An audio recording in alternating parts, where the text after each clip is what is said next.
A Trip Abroad. An account of a journey to the earthly Canaan and the land of the ancient pharaohs. To which are appended a brief consideration of the geography and history of Palestine, and a chapter on Churches of Christ in Great Britain. By Don Carlos Janes. 1905. Illustration. Striving for the Faith of the Gospel. Don Carlos Janes. Go, little book, God send thee good passage, and specially let this be thy prayer, unto them all that will thee read or hear, where thou art wrong, after their help to call, thee to correct in any part or all. Chaucer. Preface. In this volume the author has made an effort to describe his journey to Palestine and Egypt. It is his desire that the book may be interesting and instructive to its readers. The chapter on the geography of Palestine, if studied with a good map, will probably be helpful to many. The historic sketch of the land may serve as an outline of the important events in the history of that interesting country. It is desired that the last chapter may give American readers a better understanding of the work of Churches of Christ in Great Britain. This book is not a classic, but the author has tried to give a truthful account of a trip, which, to him, was full of interest and not without profit. No doubt some errors will be found, but even the critical reader may make some allowance when it is known that the writing, with the exception of a small part, was done in a period of 80 days. During this time, the writer was also engaged in evangelistic work, speaking every day without a single exception, and as often as 4 times on some of the days. That the careful reading of the following pages may be profitable, is the desire of the author. Bowling Green, Kentucky, October 21, 1905. Acknowledgements. Several books have been consulted in preparing this one. Lands of the Bible, by J.W. McGarvey, has been very helpful. The same is true of Edmund Sherman Wallace's Jerusalem the Holy. Much information has been obtained from the Historical Geography of Bible Lands, by John B. Calkin. Other works consulted were Recent Discoveries on the Temple Hill, by James King, the Bible Atlas, by Jesse L. Hurlbut, Galilee in the Time of Christ, by Selah Merrill, City of the Great King, by J.T. Barclay, Palestine, by C.R. Condor, Smith's Bible Dictionary, Century Dictionary Encyclopedia, Columbian Encyclopedia, and Encyclopedia Britannica. The chapter on Churches of Christ in Great Britain and Ireland was read before publication by Bro Ivy Campbell, Jr., of Kirkcaldy, Scotland, who made some suggestions for its improvement. Bro J.W. McGarvey, of Lexington, Kentucky, kindly read the chapters on the geography and history of Palestine, and made some corrections. Selah Merrill, United States Consul at Jerusalem, has given some information embodied in the historic sketch of Palestine. Acknowledgement of the helpful services of my wife, and of Miss Delia Boyd, of Apontley 10, is hereby made. Table of Contents. Chapter 1. Scotland and England. Chapter 2. Crossing Europe. Chapter 3. Asia Minor and Syria. Chapter 4. A Few Days in Galilee. Chapter 5. Sightseeing in Jerusalem. Chapter 6. Side Trips from Jerusalem. Chapter 7. Egypt, the Land of Tombs and Temples. Chapter 8. Geography of Palestine. Chapter 9. Historic Sketch of Palestine. Chapter 10. Churches of Christ in Great Britain. Chapter 1. Scotland and England. When I was a boy on a farm, one of my school teachers had a small machine, which was sometimes used to print the names of students in their books. Somehow I came to want a printing press, and after a while I purchased an outfit for 15 cents, but it was a poor thing and failed to satisfy me. Accordingly, I disposed of it and spent a larger sum for a typewriter, which was little more than a toy. This, too, was unsatisfactory, and I sold it. At a later date, I bought a second-hand typewriter, which was turned in as part payment for the machine I am now using to write this book, and now, after all these successive steps, I find myself possessed of a real typewriter. I will also mention my youthful desire for a watch. I wanted a timepiece and thought I would like for it to be of small size. I thought of it when awake, and sometimes, when asleep, dreamed that I actually had the little watch in my possession. Since those days of dreams and disappointments, I have had 3 watches, and they have all been of small size.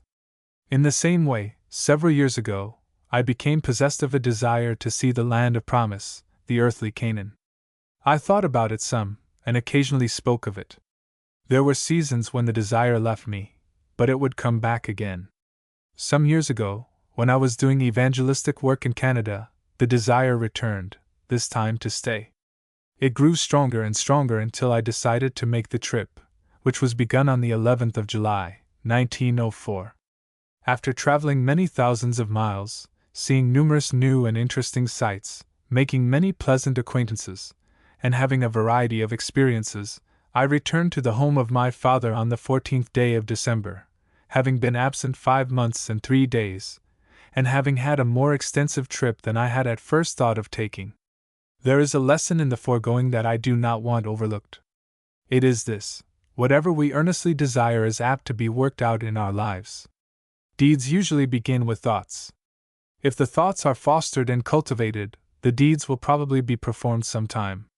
It is, therefore, important that we exercise care as to the kind of thoughts we allow to remain in our hearts.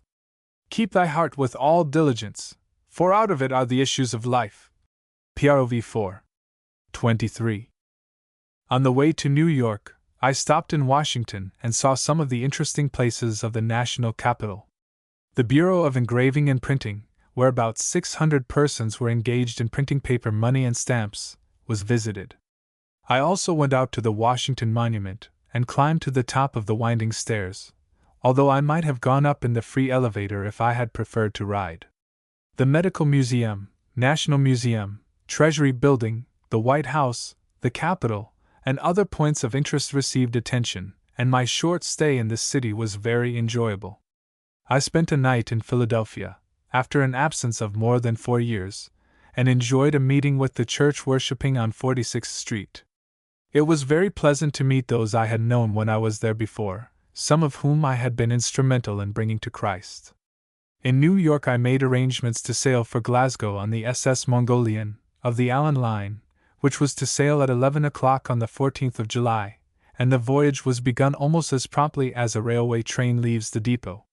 We passed the Statue of Liberty a few minutes before noon, and then I prepared some mail to be sent back by the pilot who took us down to the sea. The water was smooth almost all the way across, and we reached the desired haven on the 11th day. I went back to my room the first morning after breakfast, and was lying in my berth when a gentleman came along and told me I would have to get up. They were going to have inspection. I arose and found part of the crew scrubbing the floor and others washing down a wall. Everything was being put in good condition for the examination to be given by some of the officers who passed through each day at about 10 o'clock. The seamen knew the inspection was sure to come, and they knew the hour at which it would take place, so they made ready for it. We know that there is a great inspection day appointed when God will judge the world, but we do not know the exact time. It is, therefore, important to be ready always, that the day may not overtake us as a thief in the night. Religious services were held on the ship each Lord's Day, but I missed the last meeting. On the first Sunday morning I arose as usual and ate breakfast. As there was no opportunity to meet with brethren and break bread in memory of the Lord Jesus, I read the account of the giving of the Lord's Supper as recorded in Matthew, Mark, and John, also Paul's language concerning the institution in the 11th chapter of the 1 Corinthian letter, and was thankful that my life had been spared until another beautiful resurrection morning. At 10:30 o'clock I went into one of the dining rooms where 2 ministers were conducting a meeting. The order of the service, as nearly as I can give it, was as follows: responsive reading of the 23rd and 24th Psalms, prayer, the hymn, Onward, Christian Soldiers, reading of the 29th Psalm, prayer, the hymn, Lead, Kindly Light, an address on Knowing God, prayer, the collection, taken while singing, and the benediction. The ship furnished Bibles and hymn books. A large copy of the Bible was placed upon a British flag at the head of one of the tables where the speaker stood, but he read from the American Revised Version of the Scriptures. The sermon was commenced by some remarks to the effect that man is hard to please.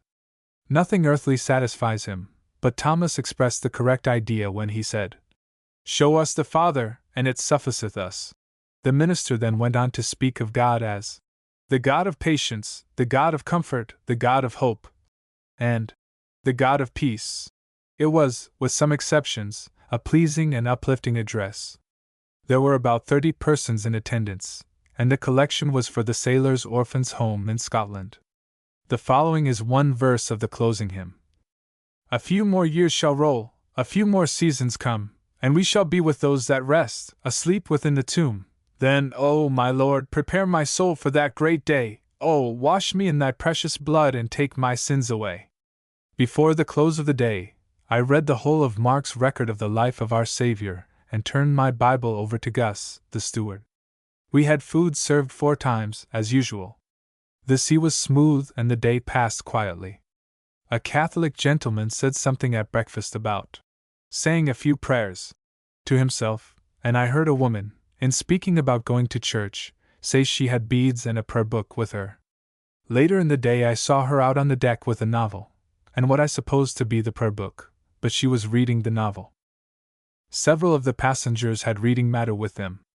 Some read novels, but my book was far better than any of these. It has a greater author, a wider range of history, more righteous laws, purer morals, and more beautiful description than theirs. It contains a longer and better love story than theirs, and reveals a much grander hero. The Bible both moralizes and Christianizes those who permit its holy influence to move them to loving obedience of the Lord Jesus. It can fill its thoughtful reader with holy hope and lead him into the realization of that hope. It is a book adapted to all men everywhere, and the more carefully it is read, the greater the interest in it and the profit from it become. It is the volume that teaches us how to live here that we may live hereafter, and in the dying hour no one will regret having been a diligent student of its matchless pages of divine truth and wisdom.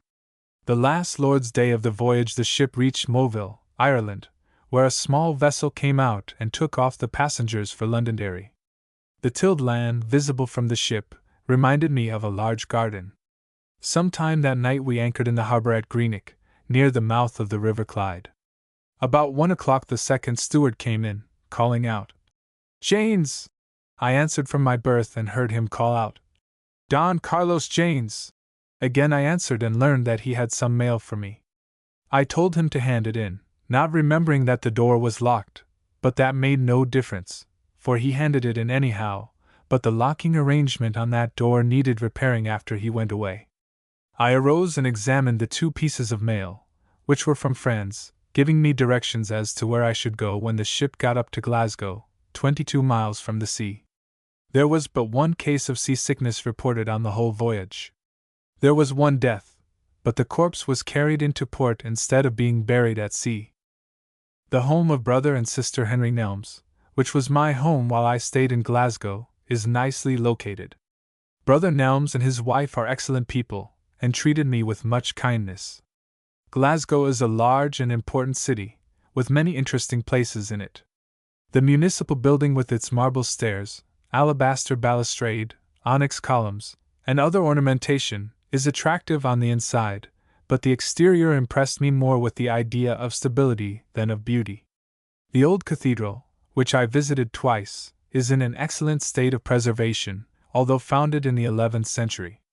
There is an extensive burial ground adjoining the cathedral, and one of the prominent monuments is at the grave of John Knox, the Reformer. These impressive words, written from memory, were spoken by the Regent at the burial of Knox, and have been carved upon his monument. "Here lieth he who never feared the face of man, who was often threatened with dag and dagger, yet hath ended his days in peace and honor." Carlyle spoke of him as a man fearing God, without any other fear. One day I visited the birthplace of Robert Burns, at Ayr, a point not far from Glasgow. I not only saw the lowly thatched cottage, but a monument to the poet, Auld Kirk Alloway, the Brig O'Doone, and many interesting articles in the museum. When the streetcar came to a standstill, I had the old church and cemetery on my right hand, and the monument on my left hand, while a man was standing in the road, ahead of us, blowing a cornet, and just beyond was the new bridge over the Doon, a short distance below the old one, which is well preserved and profusely decorated with the initials of many visitors. Along the bank of Bonny Doon lies a little garden, on the corner of which is situated a house where liquor is sold, if I mistake not. It was before this house that I saw the musician already mentioned. As I came up from the old Brig o' Doon, I saw and heard a man playing a violin near the monument. When I went down the road toward the new bridge and looked over into the garden, I saw a couple of persons executing a cakewalk, and an old man with one leg off was in the cemetery that surrounds the ruined church, reciting selections from Burns. Such is the picture I beheld when I visited this Ayrshire monument, raised in memory of the sympathetic but unfortunate Scottish poet, whose spark o' nature's fire has touched so many hearts that his birthplace has more visitors per annum than Shakespeare's has. On the following day I had a pleasant boat ride up Lake Long, followed by a merry coach ride across to the bonny banks of Loch Lomond, which is celebrated in song and story. It is 22 miles in length and from 3/4 of a mile to 5 miles wide, and is called the Queen of Scottish Lakes. Ben Lomond, a mountain rising to a height of more than 3,000 feet, stands on the shore, and it is said that Robert Bruce, the hero of Bannockburn, once hid himself in a cave in this mountain. A pleasant boat ride down the lake brought me back to Glasgow in time to attend a meeting of the Brethren in Copplaw Street that night. Leaving my true friends who had so kindly entertained me in Glasgow, I proceeded to Edinburgh, the city where Robert Burns came into prominence. In the large Waverley station a stranger, who knew of my coming through word from Brother Ivy Campbell, of Kirkcaldy, stopped me and asked, "Is your name Don Carlos Janes?" It was another good friend, Brother J.W. Murray. He said he told someone he was looking for me, and was told, in return, that he would not be able to find me. His answer to this was that he had picked out a man before, and he might pick out another one, and so he did, without any difficulty. After a little time spent in Waverley Gardens, I ascended the Walter Scott Monument, which is 200 feet high. The winding stairway is rather narrow, especially at the top, and it is not well lighted. As I was coming down the stairs, I met a lady and gentleman. The little woman was not at all enthusiastic over the experience she was having, and without knowing of my presence, she was wondering what they would do if they were to meet any one. "Come on up and see," I said, and we passed without any special difficulty, but she said she didn't believe 2 stout ones could pass. As she went on up the winding way, she was heard expressing herself in these words: "Oh, it is a place, isn't it? I don't like it." The tourist finds many places, and they are not all desirable. Princess Street, on which the monument is located, is the prettiest street that I have ever seen. One side is occupied by business houses and hotels, the other is a beautiful garden, where one may walk or sit down, surrounded by green grass and beautiful flowers. Edinburgh Castle is an old fortification on the summit of a lofty hill overlooking the city. It is now used as barracks for soldiers, and is capable of accommodating 1,200 men. Queen Mary's room is a small chamber, where her son, James the First of Scotland and the Sixth of England, was born. I was in the old castle in Glasgow where she spent the night before the Battle of Langside, and later stood by her tomb in Westminster Abbey. Her history, a brief sketch of which is given here, is interesting and pathetic. Mary Queen of Scots was born in Linlithgow Palace, 1542, fatherless at 7 days old, became Queen December 8, 1542, and was crowned at Stirling, September 9, 1543, carried to France, 1548, married to the Dauphin, 1558, became Queen of France, 1559, a widow, 1560, returned to Scotland, 1561, married Lord Darnley, 1565, her son and successor, James VI, born at Edinburgh Castle, 1566, Lord Darnley murdered, February, 1567, Mary married to the Earl of Bothwell, May, 1567, and was compelled to abdicate in favor of her infant son. She escaped from Lochleven Castle, lost the Battle of Langside, and fled to England, 1568. She was beheaded February 8, 1587, at Fotheringay Castle, in the 45th year of her age, almost 19 years of which she passed in captivity. Poor Mary was born and was cradled in tears, grief came why her birth, and grief grew why her years. In the crown room are to be seen the regalia of Scotland, consisting of the crown, sceptre, sword of state, a silver rod of office, and other jewels, all enclosed in a glass case surrounded by iron work. St. Margaret's Chapel, 17 feet long and 11 feet wide, stands within the castle enclosure and is the oldest building in the city. A very old cannon, called Mons Meg, was brought back to the castle through the efforts of Walter Scott, and is now on exhibition. I visited the Hall of Statuary in the National Gallery, the Royal Blind Asylum, past St. Giles Cathedral, where John Knox preached, dined with Brother Murray, and boarded the train for Kirkcaldy, where I as easily found Brother Campbell at the station as Brother Murray had found me in Edinburgh. I had been in correspondence with Brother Campbell for some years, and our meeting was a pleasure, and my stay at Kirkcaldy was very enjoyable. We went up to St. Andrews, and visited the ruins of the old cathedral, the university, a monument to certain martyrs, and the home of a sister in Christ. But little of the cathedral remains to be seen. It was founded in 1159, and was the most magnificent of Scottish churches. St. Rule's Tower, 110 feet high, still stands, and we had a fine view from the top. The time to leave Kirkcaldy came too soon, but I moved on toward Wigan, England, to attend the annual meeting of Churches of Christ. Brother Campbell accompanied me as far as Edinburgh, and I then proceeded to Melrose, where I stopped off and visited Abbotsford, the home of Sir Walter Scott. It is situated on the River Tweed, a short distance from Melrose, and was founded in 1811. By the expenditure of a considerable sum of money it was made to present such an appearance as to be called a romance in stone and lime. Part of this large house is occupied as a dwelling, but some of the rooms are kept open for the numerous visitors who call from time to time. The young lady who was guide the day I was at Abbotsford first showed us Sir Walter's study. It is a small room, with bookshelves from the floor to the ceiling, the desk on which Scott wrote his novels sitting in the middle of the floor. A writing box, made of wood taken from one of the ships of the Spanish Armada, sits on the desk, and the clothes worn by the great novelist a short time before his death are kept under glass in a case by the window, while a cast of his face is to be seen in a small room adjoining the study. We next passed into the library, which, with the books in the study, contains about 20,000 volumes. In the armory are numerous guns, pistols, swords, and other relics.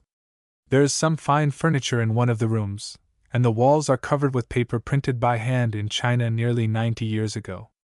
Perhaps some who read these lines will recall the sad story of Ginevra, who hid herself in an oaken chest in an attic, and perished there, being imprisoned by the spring lock. This oaken chest was received at Abbotsford a short time before Scott's death, and is now on exhibition. Sir Walter, as the guide repeatedly called him, spent the last years of his life under the burden of a heavy debt, but instead of making use of the bankrupt law, he set to work heroically with his pen to clear up the indebtedness. He wrote rapidly, and his books sold well, but he was one day compelled to lay down his pen before the task was done. The King of England gave him a trip to the Mediterranean, for the benefit of his health, but it was of no avail. Sir Walter returned to his home on the bank of the Tweed, and died September 21, 1832. In his last illness, this great author, who had produced so many volumes that were being read then and are still being read, asked his son-in-law to read to him. The son-in-law asked what book he should read, to which Sir Walter replied, "Book? There is but one book. Read me the Bible." In Melrose I visited the ruins of the Abbey, and then went on to Wigan. After the annual meeting, I went to Birmingham and stayed a short while. From here I made a little journey to the birthplace of Shakespeare, at Stratford-on-Avon, a small, quiet town, where, to the best of my recollection, I saw neither street cars nor omnibuses. After being in several large cities, it was an agreeable change to spend a day in this quiet place, where the greatest writer in the English tongue spent his boyhood and the last days of his life on earth. The house where he was born was first visited. A fee of 6 pence, about 12 cents, secures admission, but another 6 pence is required if the library and museum are visited. The house stands as it was in the poet's early days, with a few exceptions. Since that time, however, part of it has been used as a meat market and part as an inn. In 1847, the property was announced for sale, and it fell into the hands of persons who restored it as nearly as possible to its original condition. It has 2 stories and an attic, with 3 gables in the roof facing the street. At the left of the door by which the tourist is admitted is a portion of the house where the valuable documents of the corporation are stored, while to the right are the rooms formerly used as the Swan and Maidenhead Inn, now converted into a library and museum. The windows in the upstairs room where the poet was born are fully occupied with the autographs of visitors who have scratched their names there. I was told that the glass is now valuable simply as old glass, and of course the autographs enhance the value. The names of Scott and Carlyle are pointed out by the attendant in charge. From a back window one can look down into the garden, where, as far as possible, all the trees and flowers mentioned in Shakespeare's works have been planted. For some years past the average number of visitors to this house has been 7,000 a year. The poet's grave is in Trinity Church, at Stratford, beneath a stone slab in the floor bearing these lines: "Good friend, for Jesus' sake, forbear to dig the dust enclosed here. Blessed be ye man why spares these stones, and cursed be he time moves my bones." On the wall, just at hand, is a bust made from a cast taken after his death. Nearby is a stained glass window with the inscription, "America's gift to Shakespeare's church," and not far away is a card above a collection box with an inscription which informs visitors from USA that there is yet due on the window more than $300. The original cost was about $2,500.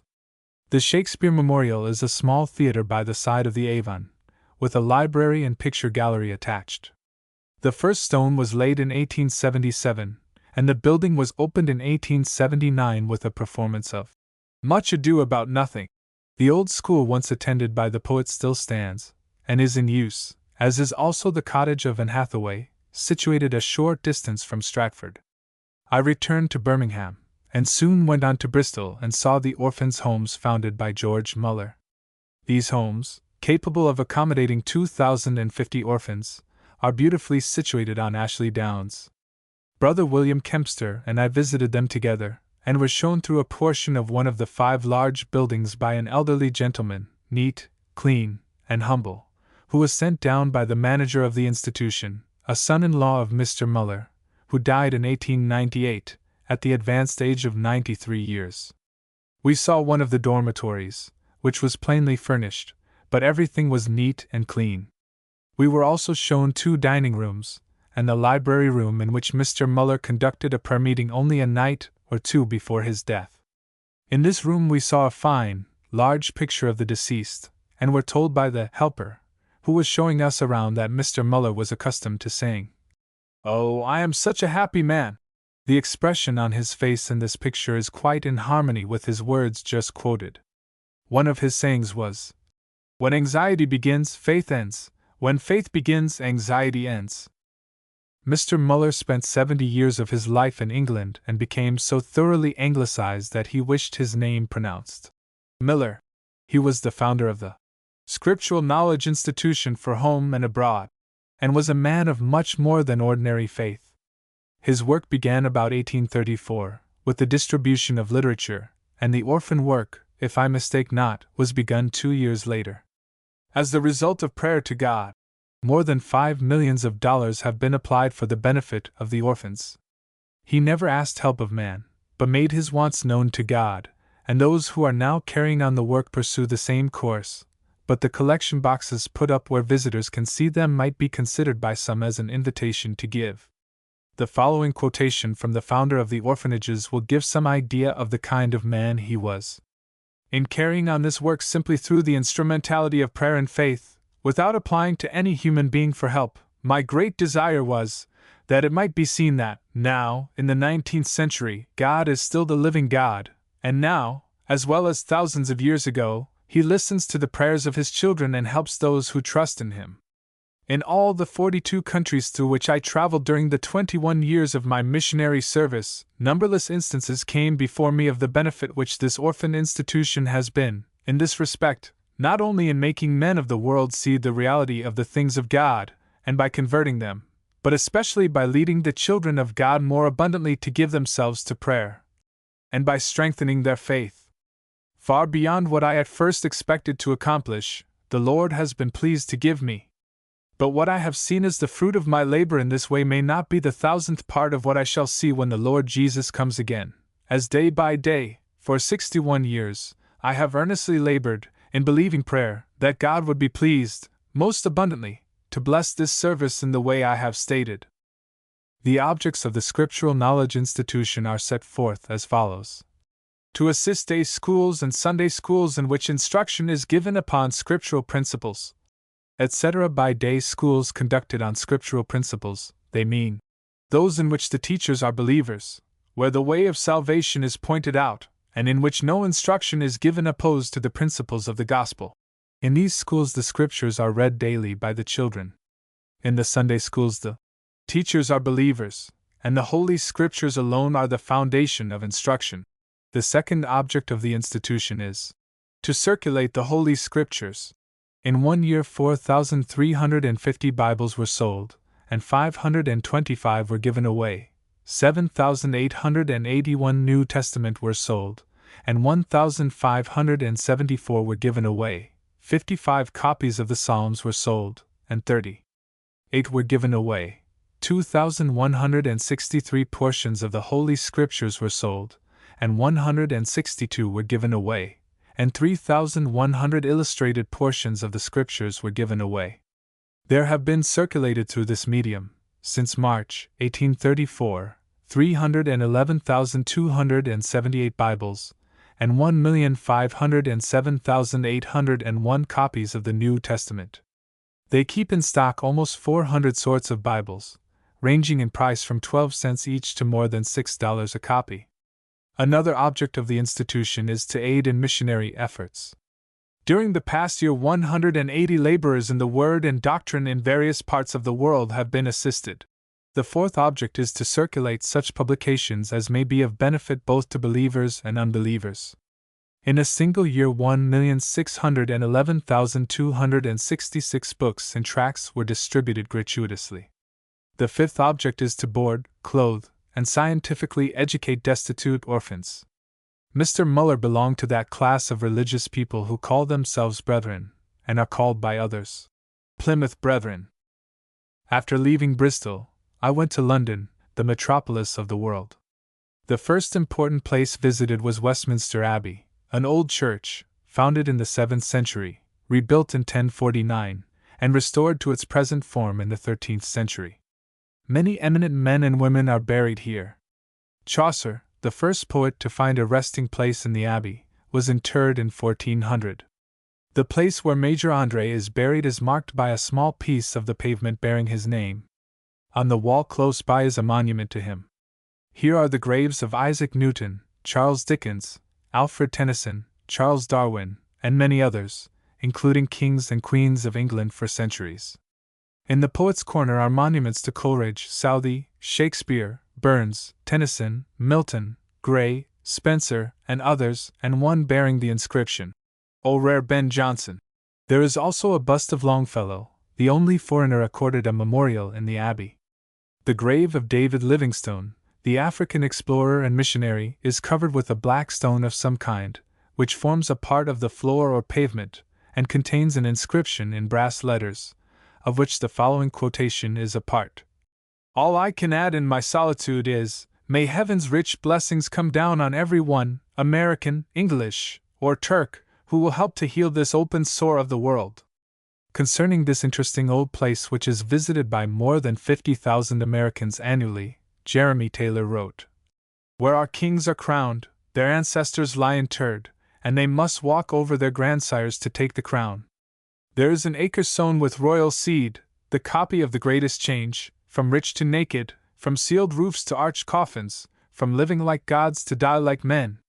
There the warlike and the peaceful, the fortunate and the miserable, the beloved and despised princes mingle their dust and pay down their symbol of mortality, and tell all the world that when we die our ashes shall be equal to kings, and our accounts easier, and our pains for our sins shall be less." While walking about in the abbey, I also found these lines from Walter Scott. "Here, where the end of earthly things lays heroes, patriots, bards, and kings, where stiff the hand and still the tongue of those who fought, and spoke, and sung. Here, where the fretted owls prolonged the distant notes of holy song, as if some angel spoke again, all peace on earth, goodwill to men, if ever from an English heart, here let prejudice depart. Bunhill Fields is an old cemetery where 120,000 burials have taken place.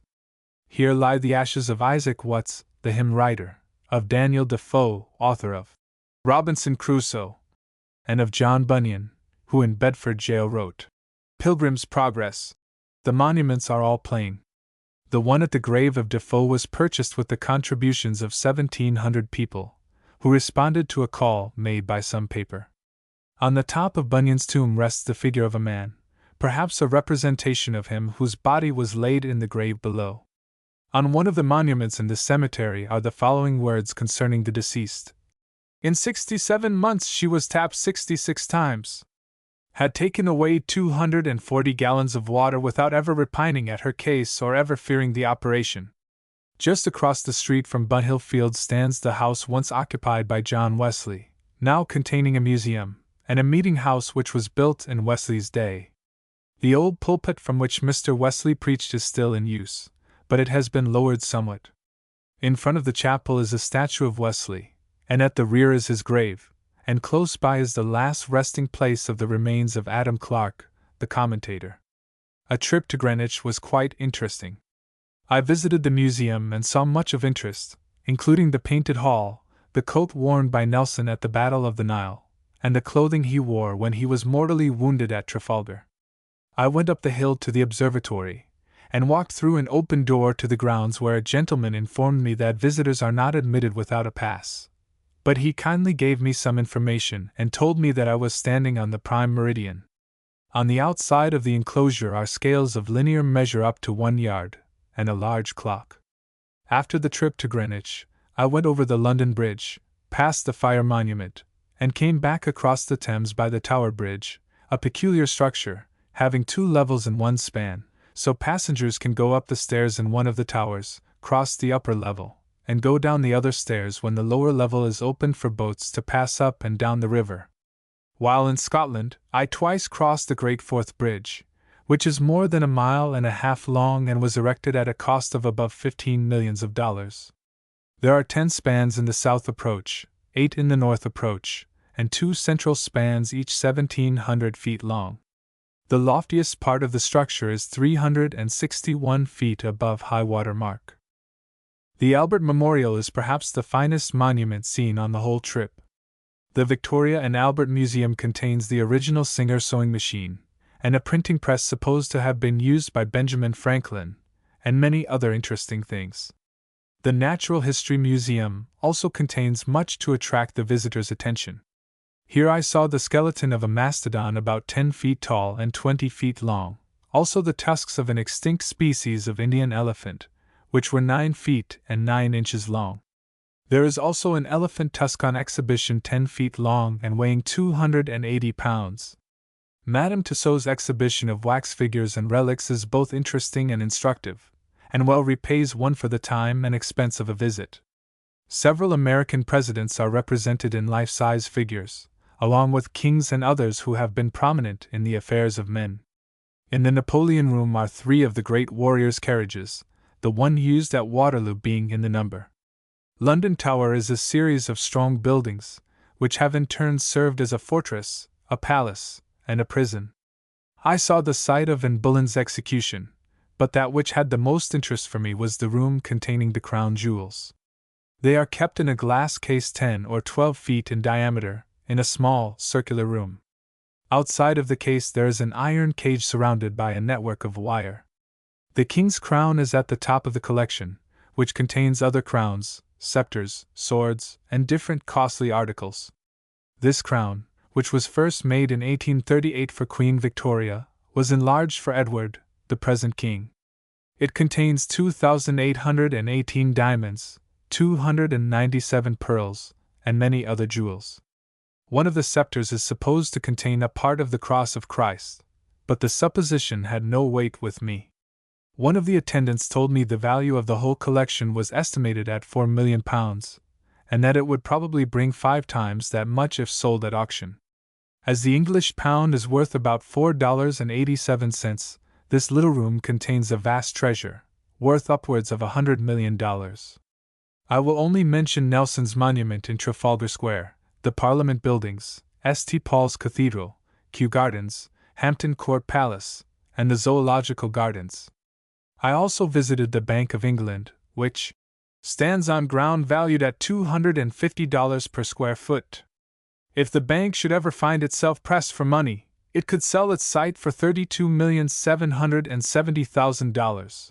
It is a low building that is not noted for its beauty. If it were located in New York, probably one of the tall buildings characteristic of that city would be erected on the site. The British Museum occupied my time for hours, and I shall not undertake to give a catalogue of the things I saw there, but will mention a few of them.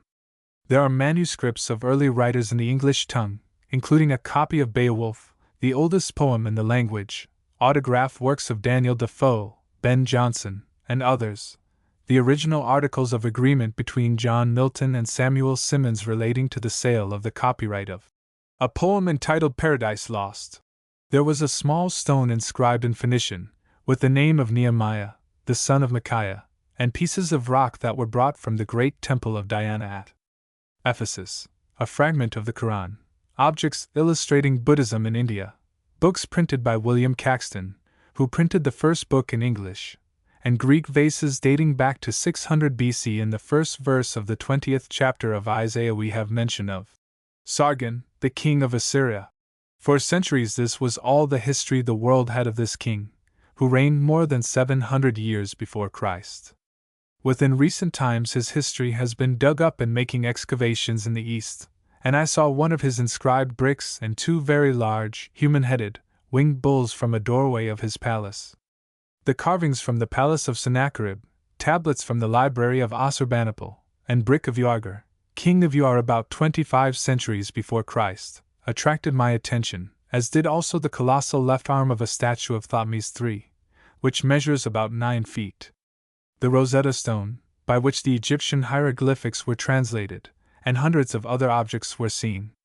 In the mummy room are embalmed bodies, skeletons, and coffins that were many centuries old when Jesus came to earth, some of them bearing dates as early as 2600 BC, and in the case of a part of a body found in the third pyramid the date attached is 3633 BC. Being weary, I sat down, and my notebook contains this entry. 1:45 p.m., August 20th. Resting here in the midst of mummies and sarcophagi thousands of years old. From the top of the monument I took a bird's-eye view of the largest of all earthly cities, or at least I looked as far as the smoky atmosphere would permit, and then returned to my stopping place at Twinholme. As I rode back on the top of an omnibus, the houses of one of the Rothschild family and the Duke of Wellington were pointed out. My sightseeing in Scotland and England was now at an end, and the journey so far had been very enjoyable and highly profitable. I packed up and went down to Harwich, on the English Channel, where I embarked on the Cambridge for Antwerp, in Belgium. In this chapter 1 have purposely omitted reference to my association with the churches, as that will come up for consideration in another chapter. Chapter 2. Crossing Europe. Immediately after my arrival in Antwerp I left for a short trip over the border to Rosendal, Holland, where I saw but little more than brick houses, tile roofs, and wooden shoes. I then returned to Antwerp, and went on to Brussels, the capital of Belgium. The battlefield of Waterloo is about 9.5 miles from Brussels, and I had an enjoyable trip to this notable place. The field is farming land, and now under cultivation. The chief object of interest is the Lion Mound, an artificial hill surmounted by the figure of a large lion. The mound is ascended by about 223 steps, and from its summit one has a good view of the place where the great Napoleon met his defeat on the 15th of June, 1815. There is another monument on the field, which, though quite small and not at all beautiful, contains an impressive inscription. It was raised in memory of Alexander Gordon, an aide to the Duke of Wellington, and has the following words carved on one side. A disconsolate sister and 5 surviving brothers have erected this simple memorial to the object of their tenderest affection. From Brussels I went over to Aix-la-Chapelle, on the frontier of Germany, where I spent but little time and saw nothing of any great interest to me. There was a fine statue of Wilhelm I, a crucifixion monument, and, as I walked along the street, I saw an advertisement for Henry Clay Habana Cigarren. But not being a smoker, I cannot say whether they were good or not. In this city I had an amusing experience buying a German flag. I couldn't speak Deutsch, and she couldn't speak English, but we made the trade all right. My next point was Paris, the capital of the French Republic, and here I saw many interesting objects. I first visited the church called the Madeleine. I also walked along the famous street Champs-Élysées, visited the magnificent Arch of Triumph, erected to commemorate the victories of Napoleon, and viewed the Eiffel Tower, which was completed in 1889 at a cost of $1 million. It contains about 7,000 tons of metal, and the platform at the top is 985 feet high. The tomb of Napoleon is in the Church of the Invalids, one of the finest places I had visited up to that time. The spot where the Bastille stood is now marked by a lofty monument. The Garden of the Tuileries, Napoleon's palace, is one of the pretty places in Paris. Leaving this city in the morning, I journeyed all day through a beautiful farming country, and reached Pontarlier, in southern France, for the night. My travel in Switzerland, the oldest free state in the world, was very enjoyable. As we were entering the little republic, in which I spent 2 days, the train was running through a section of country that is not very rough, when, all in a moment, it passed through a tunnel overlooking a beautiful valley, bounded by mountains on the opposite side and presenting a very pleasing view. There were many other beautiful scenes as I journeyed along, sometimes climbing the rugged mountain by a cogged railway, and sometimes riding quietly over one of the beautiful Swiss lakes. I spent a night at lovely Lucerne, on the Lake of the Four Cantons, the body of water on which William Tell figured long ago. Lucerne is kept very clean, and presents a pleasing appearance to the tourist. I could have gone to Fleulen by rail, but preferred to take a boat ride down the lake, and it proved to be a pleasant and enjoyable trip. The snow could be seen lying on the tops of the mountains while the flowers were blooming in the valleys below. Soon after leaving Fleulen, the train entered the St. Gothard Tunnel and did not reach daylight again for 17 minutes. This tunnel, at that time the longest in the world, is a little more than 9 miles in length. It is 28 feet wide, 21 feet high, lined throughout with masonry, and cost $11,400,000. Since I was in Switzerland, the Simplon Tunnel has been opened. It was begun more than 6 years ago by the Swiss and Italian governments, an immense force of hands being worked on each end of it. After laboring day and night for years, the two parties met on the 24th of February. This tunnel, which is double, is more than 12 miles long and cost $16 millions. At Chiasso we did what is required at the boundary line of all the countries visited, that is, stop and let the custom house officials inspect the baggage.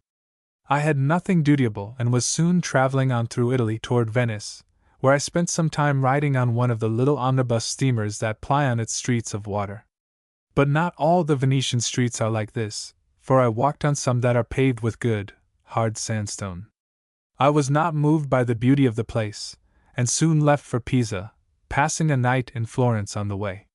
The chief point of interest was the Leaning Tower, which has 8 stories and is 180 feet high. This structure, completed in the 14th century, seems to have commenced to lean when the 3rd story was built. The top, which is reached by nearly 300 steps, is 14 feet out of perpendicular. 5 large bells are suspended in the tower, from the top of which one can have a fine view of the walled city, with its cathedral and baptistry, the beautiful surrounding country, and the mountains in the distance. The next point visited was Rome, old Rome that sat on her 7 hills and from her throne of beauty ruled the world. One of the first things I saw when I came out of the depot was a monument bearing the letters SPQR. The Senate and the people of Rome, which are sometimes seen in pictures concerning the crucifixion of Christ. In London there are numerous public water closets.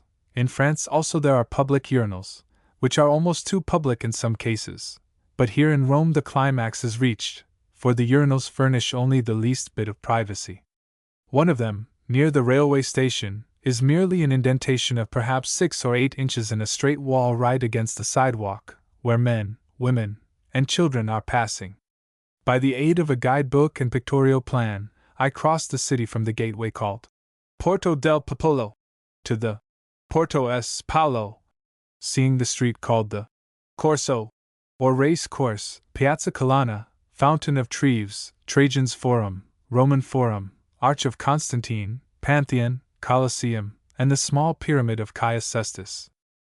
The Porto del Popolo is the old gateway by which travelers entered the city before the railroad was built.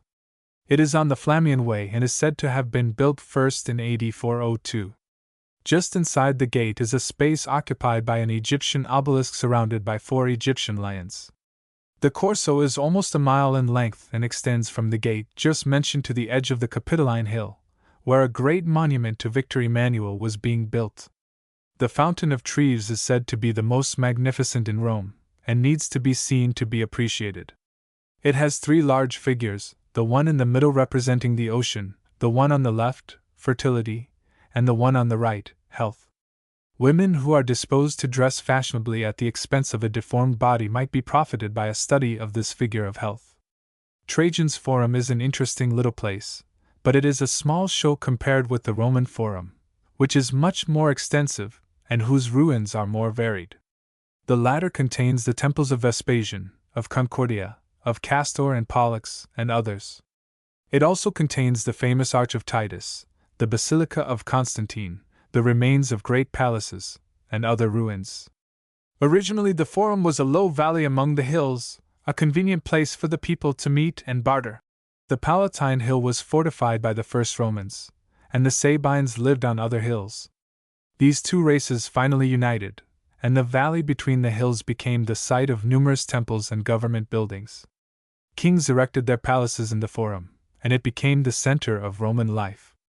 But when Constantine built his capital at Constantinople, the greatness of the city declined, and it was sacked and plundered by enemies from the north. The Forum became a dumping ground for all kinds of rubbish until it was almost hidden from view, and it was called by a name signifying cow pasture. It has been partly excavated within the last century, and the ruined temples and palaces have been brought to light, making it once more a place of absorbing interest. I wandered around and over and under and through these ruins for a considerable length of time, and wrote in my notebook, "There is more here than I can comprehend."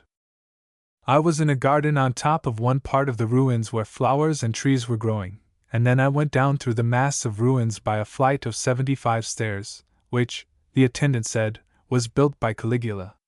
I was then probably not more than halfway to the bottom of this hill of ruins, which is honeycombed with corridors, stairways, and rooms of various sizes. The following scrap of history concerning Caligula will probably be interesting.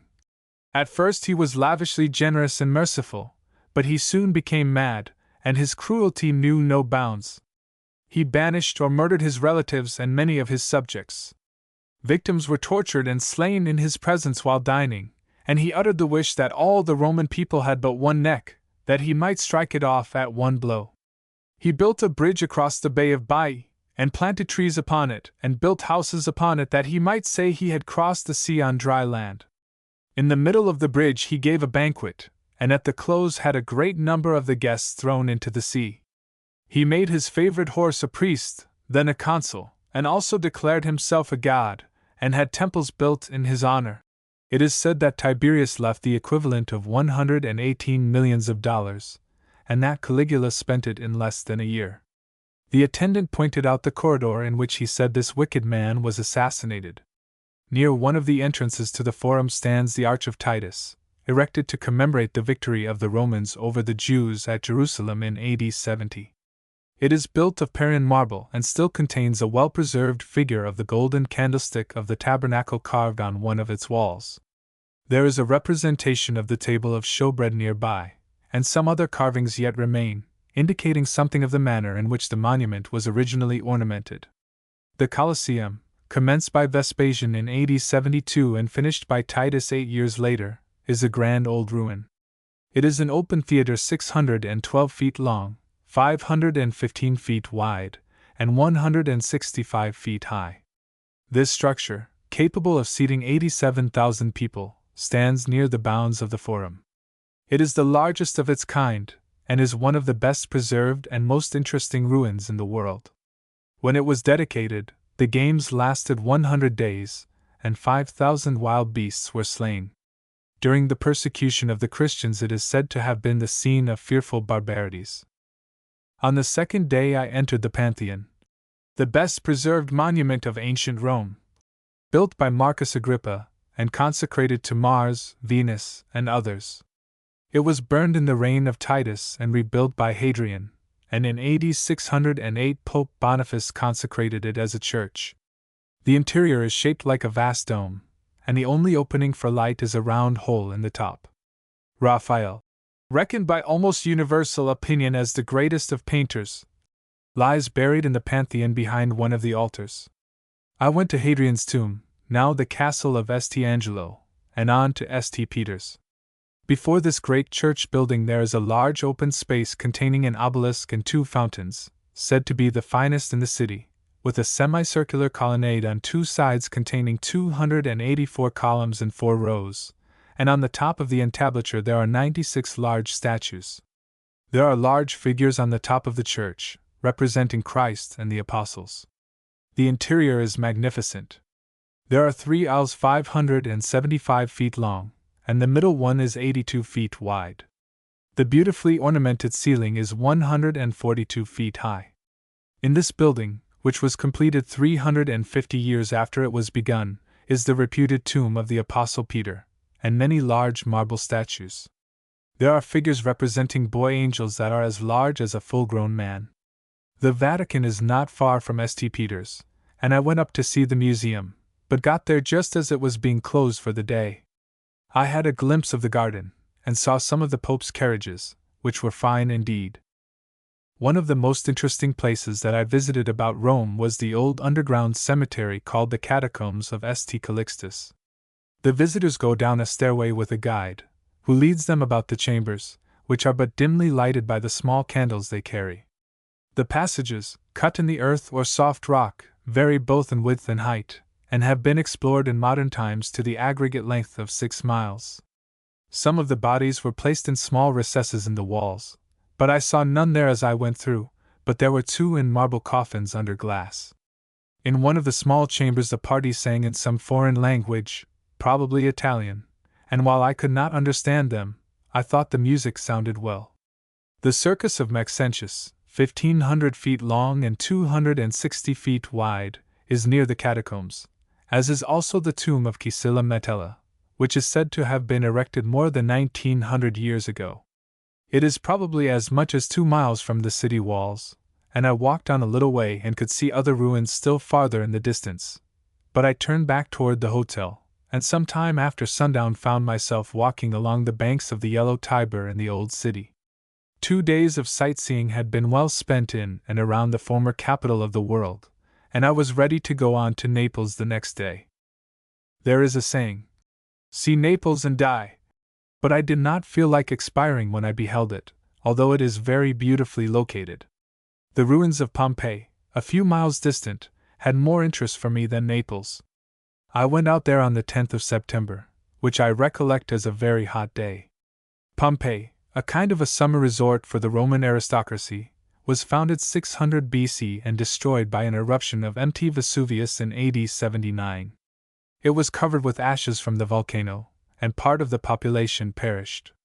The site of the city was lost, but was found after the lapse of centuries, and the Italian government began the excavations in 1860.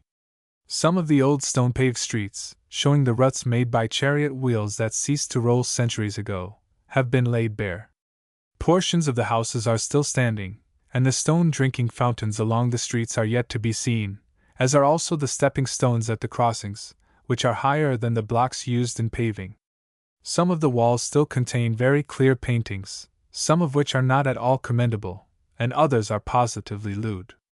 One picture represented a wild boar, a deer, a lion, a rabbit, some birds, and a female, almost nude, playing a harp. There was also a very clear picture of a bird and some cherries. At one place in the ruins I saw a well-executed picture of a chained dog in mosaic work. It is remarkable how well preserved some things are here. In the museum are petrified bodies in the positions they occupied when sudden and unexpected destruction was poured upon them, well nigh 2,000 years ago. Some appear to have died in great agony, but one has a peaceful position. Perhaps this victim was asleep when the death angel came. I saw the petrified remains of a dog wearing a collar and lying on his back, and a child on its face. One of the men, who may have been a military officer, seemed to have a rusty sword at his side. There were skeletons, both of human beings and of brutes, bronze vessels, and such articles as cakes and eggs from the kitchens of the old city. Mt. Vesuvius is a very famous volcano, standing 4,000 feet high, and has wrought a great deal of destruction. In the eruption of 472, it is related that its ashes were carried to Constantinople. In 1066, the lava flowed down to the sea. In 1631, 18,000 lives were lost, and in 1794 a stream of lava more than 1,000 feet wide and 15 feet high destroyed a town. From my hotel in Naples I had a fine view of the red light rising from the volcano the evening after I visited Pompeii. Leaving Naples, I went to Brindisi, where I took ship for Patras in Greece. A day was spent in crossing Italy, 2 nights and a day were taken up with the voyage to Patras, and a good part of a day was occupied with the railroad trip from there to Athens, where the hotel men made more ado over me than I was accustomed to, but I got through all right and secured comfortable quarters at the New York Hotel, just across the street from the Parliament building. From the little balcony at my window I could look out at the Acropolis. The principal places visited the first day were the Stadium, Mars Hill, and the Acropolis. Leaving the hotel and going through Constitution Square, up Philhellene Street, past the Russian and English churches, I came to the Zappeion, a modern building put up for Olympic exhibitions. The Arch of Hadrian, a peculiar old structure, 23 feet wide and about 56 feet high, stands near the Zappeion, and formerly marked the boundary between ancient Athens and the more modern part of the city. Passing through this arch, I soon came to what remains of the temple of the Olympian Jupiter, which was commenced long before the birth of Christ and finished by Hadrian about AD 140. Originally this temple, after that of Ephesus said to be the largest in the world, had 3 rows of 8 columns each, on the eastern and western fronts, and a double row of 100 columns on the northern and southern sides, and contained a statue of Jupiter, overlaid with gold and ivory. Its glory has long since departed, and only 15 of the columns are now standing. A little farther on is the Stadium, with an arena over 580 feet long, and 109 feet wide. It was originally constructed by the orator Lycurgus, about 350 years before Christ, but was being rebuilt when I was there. The seats are on both sides and around the circular end of the arena, being made on the slope of the hill and covered with clean, white, Pentelic marble, making a beautiful sight. On the way to Mars Hill and the Acropolis I passed the monument of Lysicrates, the theatre of Bacchus, and the Odeon. This first-mentioned theatre is said to have been the cradle of dramatic art, the masterpieces of Aeschylus, Sophocles, and others having been rendered there. The Odeon of Herod Atticus differed from other ancient theatres in that it was covered.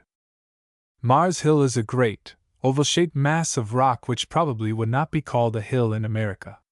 The small end, which is the highest part of it, lies next to the Acropolis, and its summit is reached by going up a short flight of steps cut in the limestone, and well preserved, considering their age.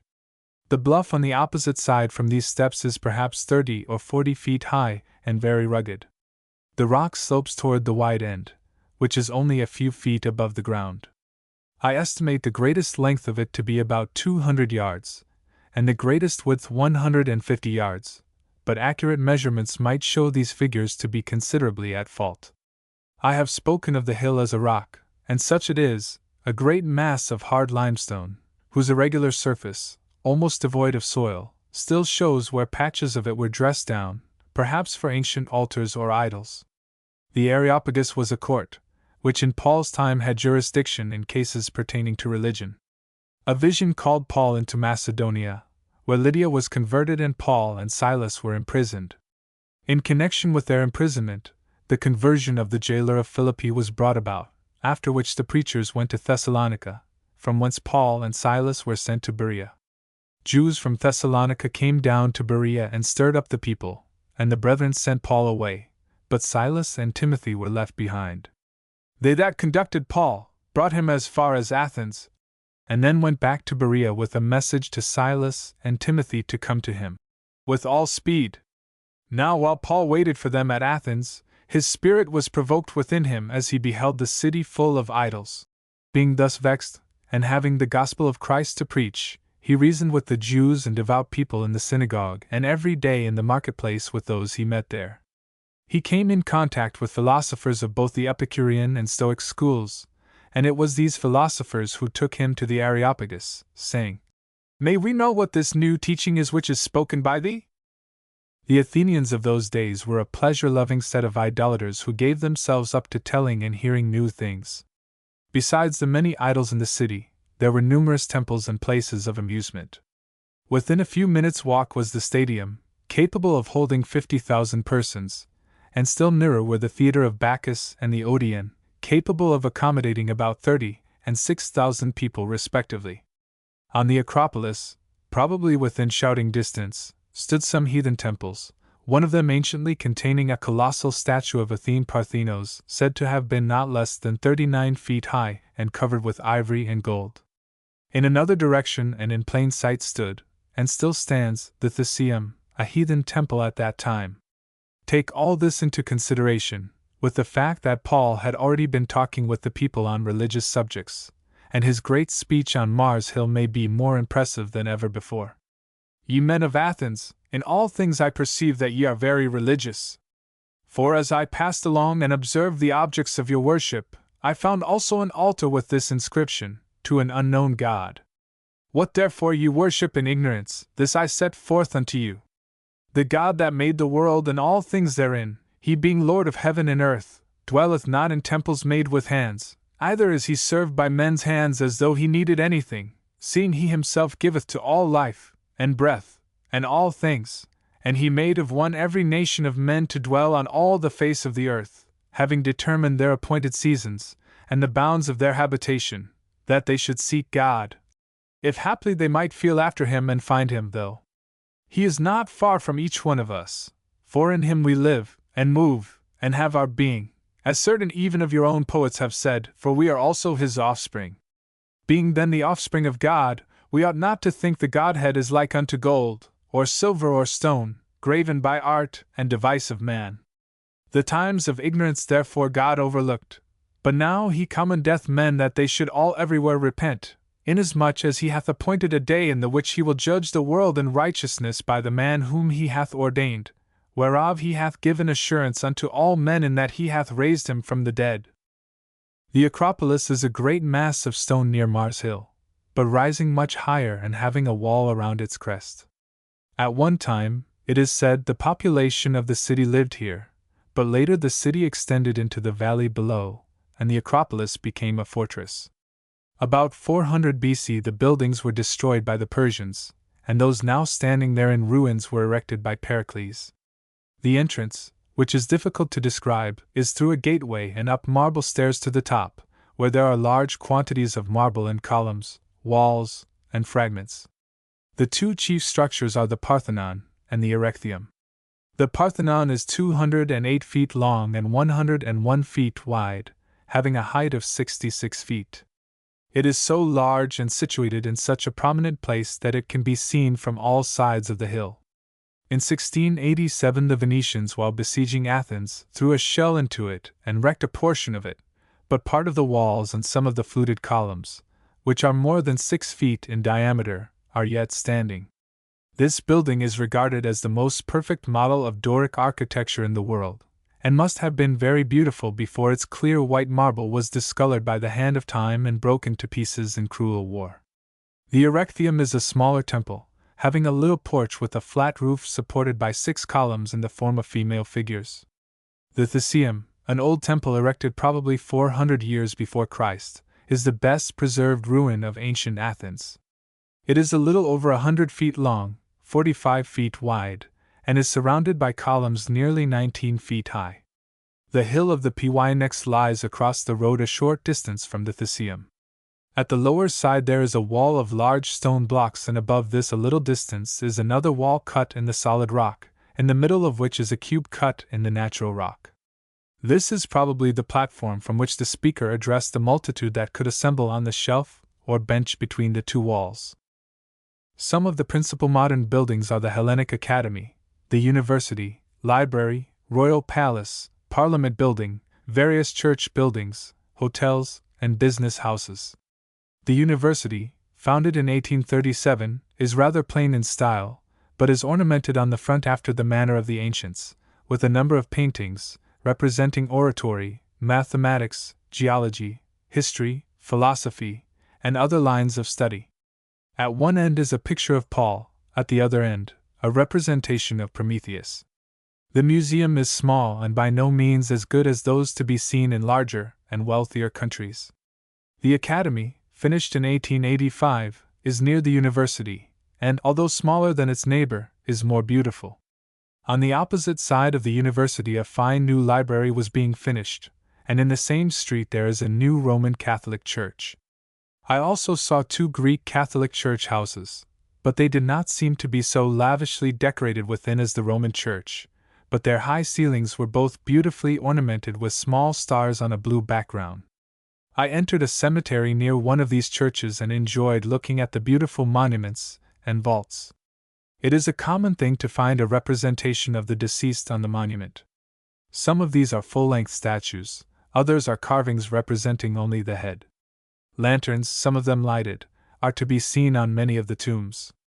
There are some fine specimens of the sculptor's art to be seen here, and the place will soon be even more beautiful, for a great deal of work was being done. In fact, the whole city of Athens seemed to be prosperous, from the amount of building that was being done. The Parliament building is not at all grand. The Royal Palace is larger and considerably finer. At the head of a stairway is a good picture of Prometheus tortured by an eagle. The visitor is shown the war room, a large hall with war scenes painted on the walls and old flags standing in the corners. The throne room and reception room are both open to visitors, as is also the ballroom, which seemed to be more elaborately ornamented than the throne room. There is a little park of orange and other trees before the palace, also a small fountain with a marble basin. The highest point about the city is the Lycabettus, a steep rock rising 919 feet above the level of the sea, and crowned with a church building. From its summit a splendid view of the city, the mountains, and the ocean may be obtained. I spent 5 days in this city, the date of whose founding does not seem to be known. Pericles was one of the great men in the earlier history of the old city. He made a sacred enclosure of the Acropolis, and placed there the masterpieces of Greece and other countries. The city is said to have had a population of 300,000 in his day, 2/3 of them being slaves. The names of Socrates, Demosthenes, and Lycurgus also belong to the list of great Athenians. In 1040 the Normans captured Piraeus, the seaport of Athens, and in 1455 the Turks, commanded by Omar, captured the city. The Acropolis was occupied by the Turks in 1826, but they surrendered the next year, and in 1839 Athens became the seat of government of the Kingdom of Greece. With Athens, my sightseeing on the continent ended. Other interesting and curious sights were seen besides those mentioned here. For instance, I had noticed a variety of fences. There were hedges, wire fences, fences of stone slabs set side by side, frail fences made of the stalks of some plant, and embryo fences of cactus growing along the railroad. In Italy, I saw many white oxen, a red ox being an exception that seems seldom to occur. I saw men hauling logs with oxen and a cart, the long timber being fastened beneath the axle of the cart and to the beam of the yoke. In Belgium, one may see horses worked 3 abreast and 4 tandem, and in southern France they were shifting cars in one of the depots with a horse, and in France I also saw a man plowing with an ox and a horse hitched together. Now the time had come to enter the Turkish Empire, and owing to what I had previously heard of the Turk, I did not look forward to it with pleasure. Chapter 3. Asia Minor and Syria. The Greek ship Alexandros left the harbor of Piraeus in the forenoon of Lord's Day, September 18th, and anchored outside the breakwater at Smyrna, in Asia Minor, the next morning. The landing in Turkish territory was easily accomplished, and I was soon beyond the custom house, where my baggage and passport were examined, and settled down at the Hotel d'Egypte, on the waterfront. This was the first time the passport had been called for on the journey. The population of Smyrna is a mixture of Turks, Greeks, Jews, Armenians, Italians, Americans, and Negroes.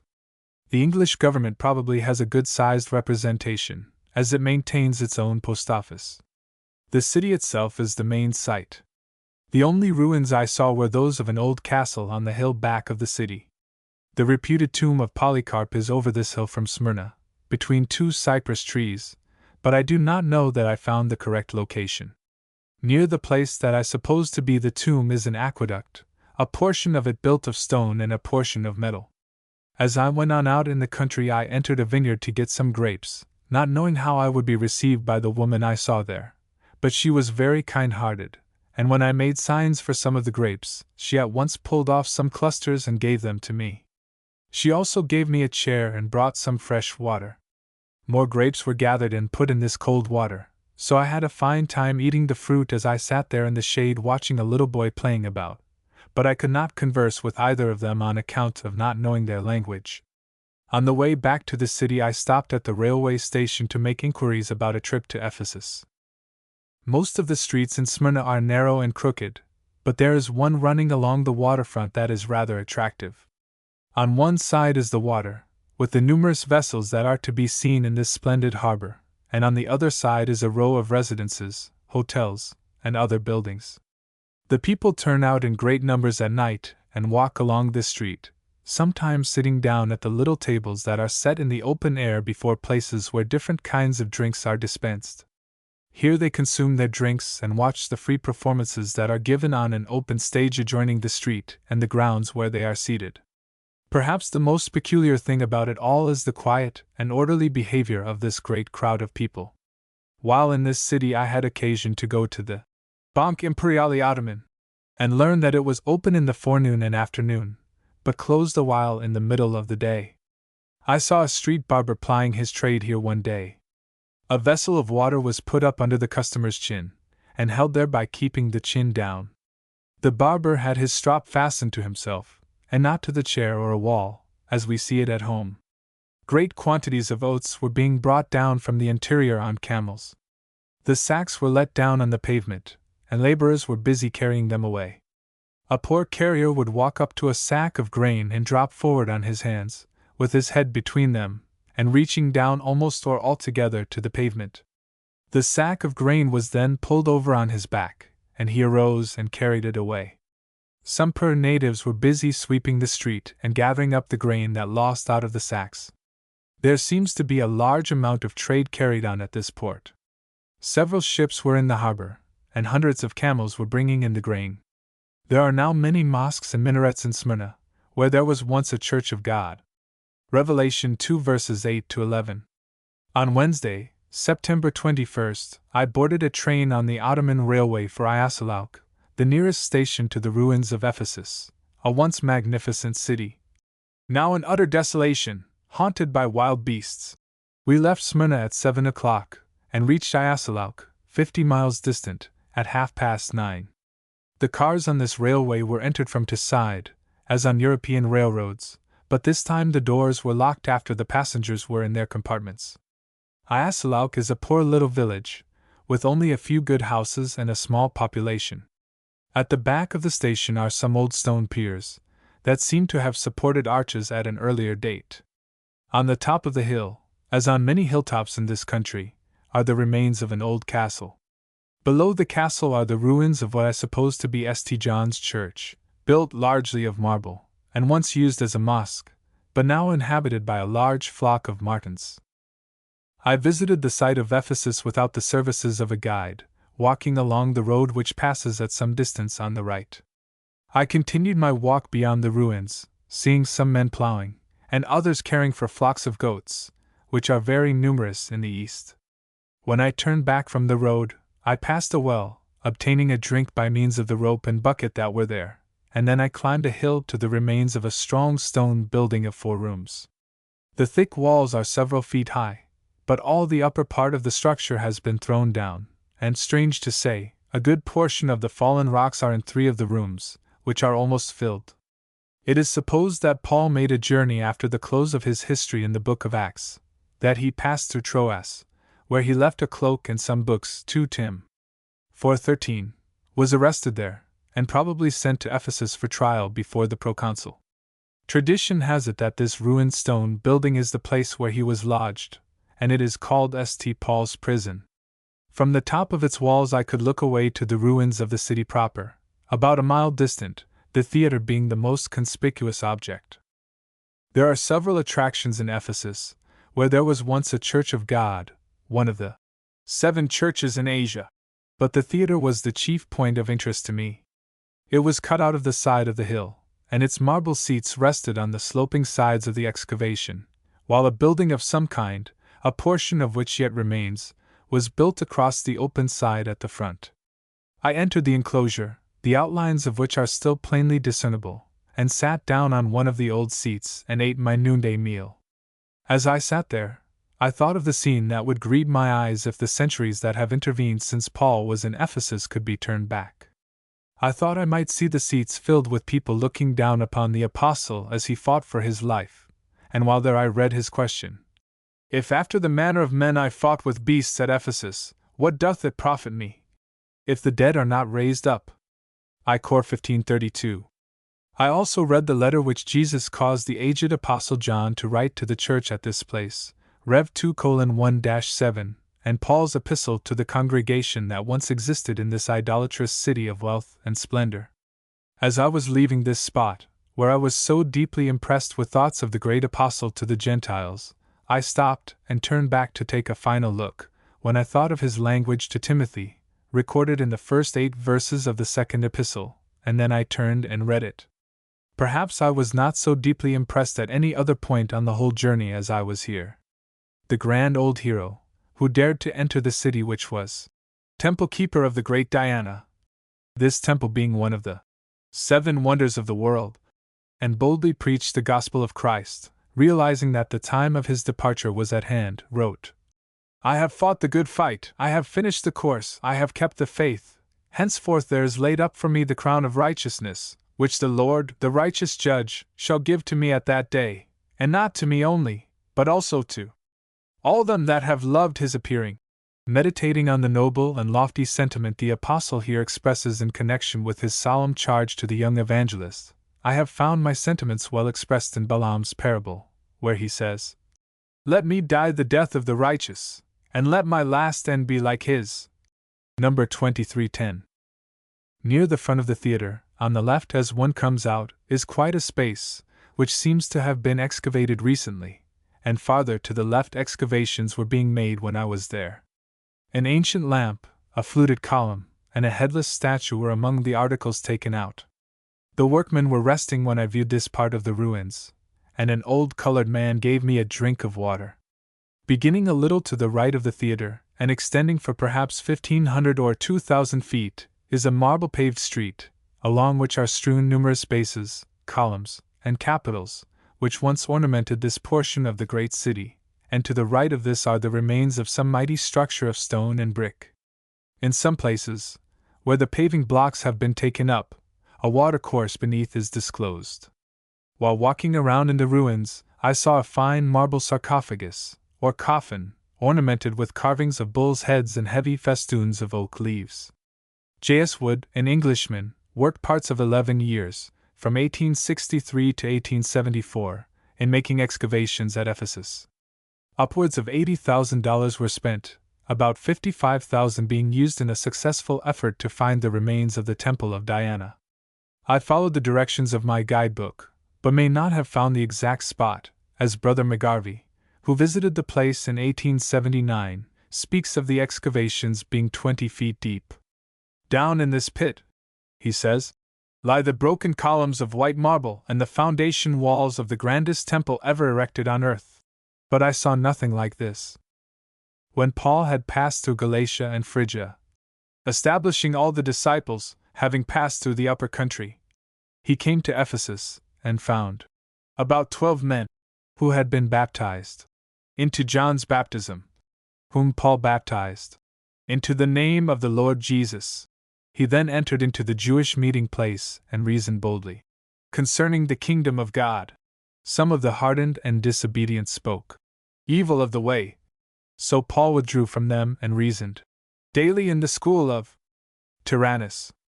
And this continued for the space of 2 years, so that all they that dwelt in Asia heard the word of the Lord, both Jews and Greeks. The Lord wrought special miracles by Paul, so that the sick were healed when handkerchiefs or aprons were borne from him to them.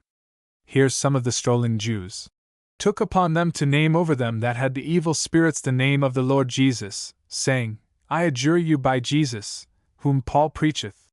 When 2 of the sons of Sceva undertook to do this, the man possessed of the evil spirit leaped on them and mastered both of them, and prevailed against them, so that they fled out of the house naked and wounded. There were stirring times in Ephesus in those days. Fear fell upon the people, and the name of the Lord Jesus was magnified. Many of the believers came confessing and declaring their deeds. And not a few of them that practiced magical arts brought their books together and burned them in the sight of all, and they counted the price of them, and found it 50,000 pieces of silver. So mightily grew the word of the Lord and prevailed. And about that time there arose no small stir concerning the way. For a certain man named Demetrius, a silversmith who made silver shrines of Diana, brought no little business unto the craftsmen, whom he gathered together, with the workmen of like occupation, and said, Sirs, ye know that by this business we have our wealth. And ye see and hear that not alone at Ephesus, but almost throughout all Asia, this Paul hath persuaded and turned away much people, saying that they are no gods that are made with hands. And not only is there danger that our trade come into disrepute, but also that the temple of the great goddess Diana be made of no account, and that she should even be deposed from her magnificence, whom all Asia and the world worshippeth. And when they heard this, they were filled with wrath, and cried out, saying, Great is Diana of the Ephesians. And the city was filled with the confusion, and they rushed with one accord into the theater, having seized Gaius and Aristarchus, men of Macedonia, Paul's companions in travel. And when Paul was minded to enter in unto the people, the disciples suffered him not. And certain also of the Asiarchs, being his friends, sent unto him and besought him not to adventure himself into the theater. Some therefore cried one thing, and some another, for the assembly was in confusion, and the more part knew not wherefore they were come together. And they brought Alexander out of the multitude, the Jews putting him forward. And Alexander beckoned with the hand and would have made a defense unto the people. But when they perceived that he was a Jew, all with one voice about the space of 2 hours cried out, Great is Diana of the Ephesians. And when the town clerk had quieted the multitude, he saith, Ye men of Ephesus, what man is there who knoweth not that the city of the Ephesians is temple keeper of the great Diana, and of the image which fell down from Jupiter? Seeing then that these things cannot be gainsaid, ye ought to be quiet, and to do nothing rash. For ye have brought hither these men, who are either robbers of temples nor blasphemers of our goddess. If therefore Demetrius, and the craftsmen that are with him, have a matter against any man, the courts are open, and there are proconsuls, let them accuse one another. But if ye seek anything about other matters, it shall be settled in the regular assembly. For indeed we are in danger to be accused concerning this day's riot, there being no cause for it, and as touching it we shall not be able to give an account of this concourse. And when he had thus spoken, he dismissed the assembly. Acts 19 verses 23 to 41. As I was leaving the ruins, I stopped, sat down in sight of the spot where I supposed the temple stood, and read the speech of Demetrius, and thought his fears were well founded. Their trade has come into disrepute. The temple of the great goddess has been made of no account, and she whom Asia and all the world worshipped has been deposed from her magnificence. Portions of the temple are now on exhibition in the British Museum, in London, and portions have been carried to different other cities to adorn buildings inferior to the one in which they were originally used. From the temple to the more southern of the 2 eastern gates of the city, says McGarvey, are traces of a paved street nearly a mile in length, along the side of which was a continuous colonnade, with the marble coffins of the city's illustrious dead occupying the spaces between the columns.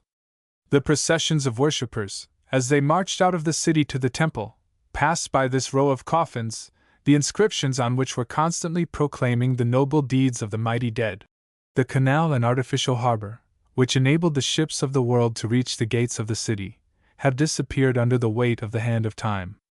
In some places the ground is literally covered with small stones, and even in the theater weeds, grass and bushes grow undisturbed.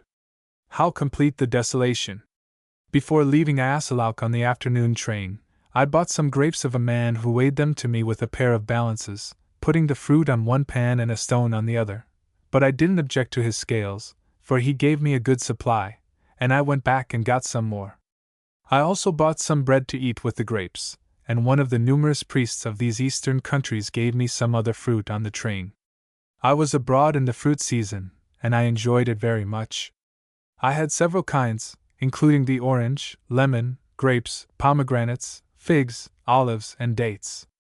Perhaps I had nothing finer than the large, sweet grapes of Greece. The next day after the trip to Ephesus, I boarded the Princess Eugenia, a Russian ship, for Beirut, in Syria. Soon after leaving Smyrna, the ship stopped at a port of disinfection. The small boats were lowered, and the third-class passengers were carried to the disinfecting establishment, where their clothes were heated in a steam oven, while they received a warm shower bath without expense to themselves. A nicely dressed young German shook his head afterwards, as though he did not like such treatment, but it was not specially disagreeable, and there was no use to complain. That evening, the 22nd of September, we sailed into a harbor on the island of Chios, the birthplace of the philosopher Pythagoras. It is an island 27 miles long, lying near the mainland. The next morning we passed Chios and Rhodes. On this last-mentioned island once stood the famous Colossus, which was thrown down by an earthquake in 224 BC. The island of Patmos, to which John was banished, and upon which he wrote the Revelation, was passed in the night before we reached Chios. It is a rocky, barren patch of land, about 20 miles in circumference, lying 24 miles from the coast of Asia Minor. On the 24th, the Princess Eugenia passed the southwestern end of the island of Cyprus. In response to a question, one of the seamen answered me, "Yes, that's Cyprus." I was sailing over the same waters Paul crossed on his third missionary tour on the way from Assos to Tyre.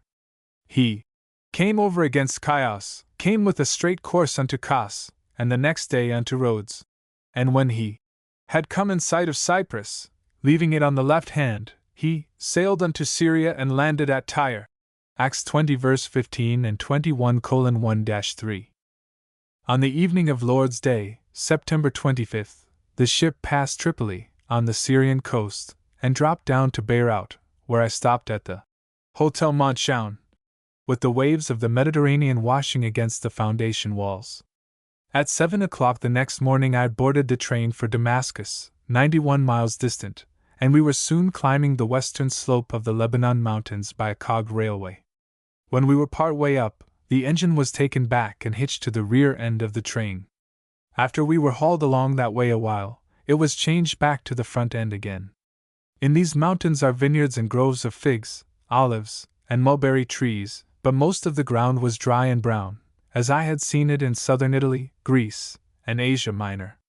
Beyond the mountains is a beautiful plain, which we entered about noon, and when it was crossed, we came to the anti-Lebanon mountains, and reached the old city in the evening. Damascus, with its mixed population of Moslems, Greeks, Syrians, Armenians, Jews, and others, is the largest city in Syria, and it has probably been continuously inhabited longer than any other city on earth.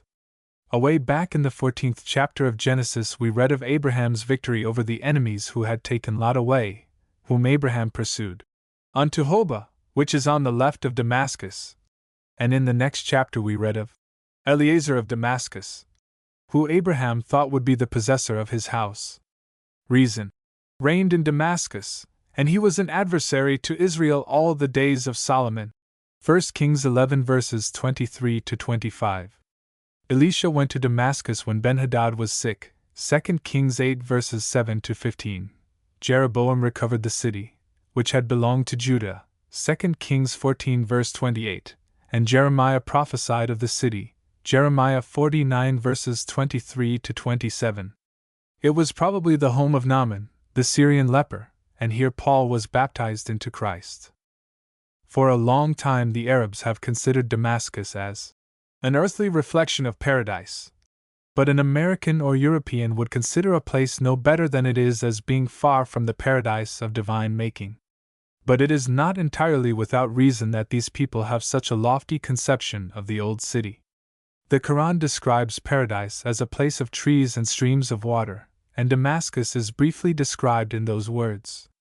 There are many public drinking fountains in the city, and owing to the abundance of water, there are many trees.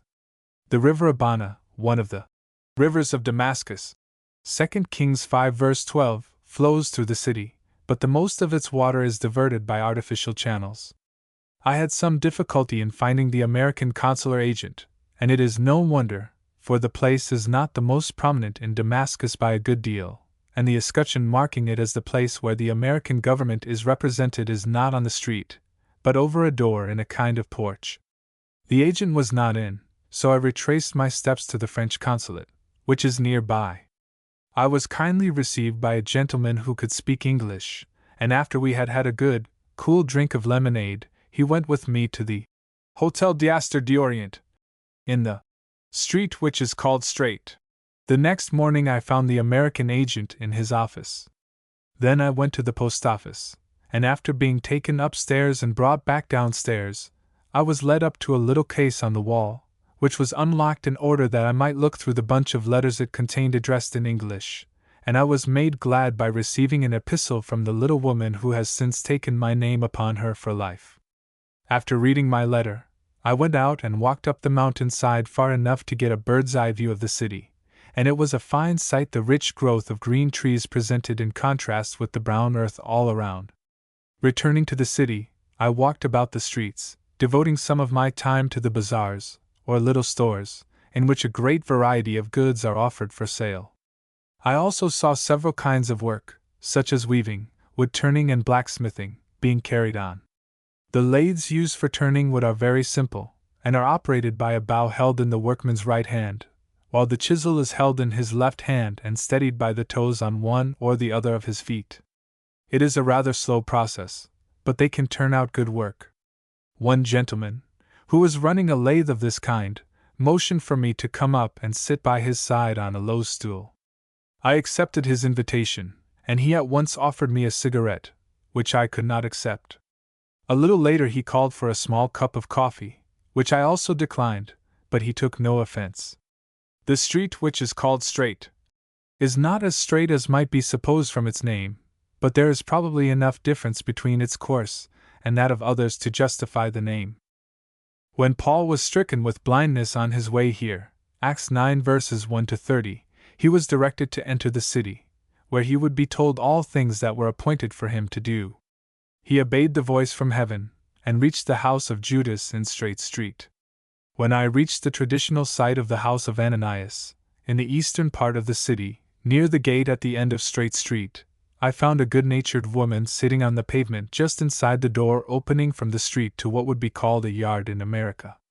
The house has been converted into a small church, belonging to the Catholics, and it is entirely below the surface.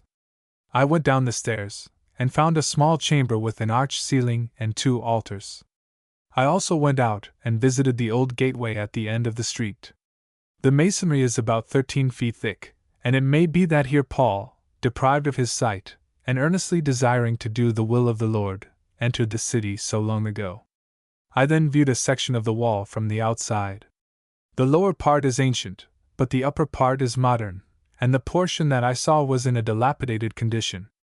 In Damascus, Paul wrote to the Corinthians, "The governor, under Aretas the king, guarded the city of the Damascenes in order to take me, and through a window was I let down in a basket by the wall, and escaped his hands."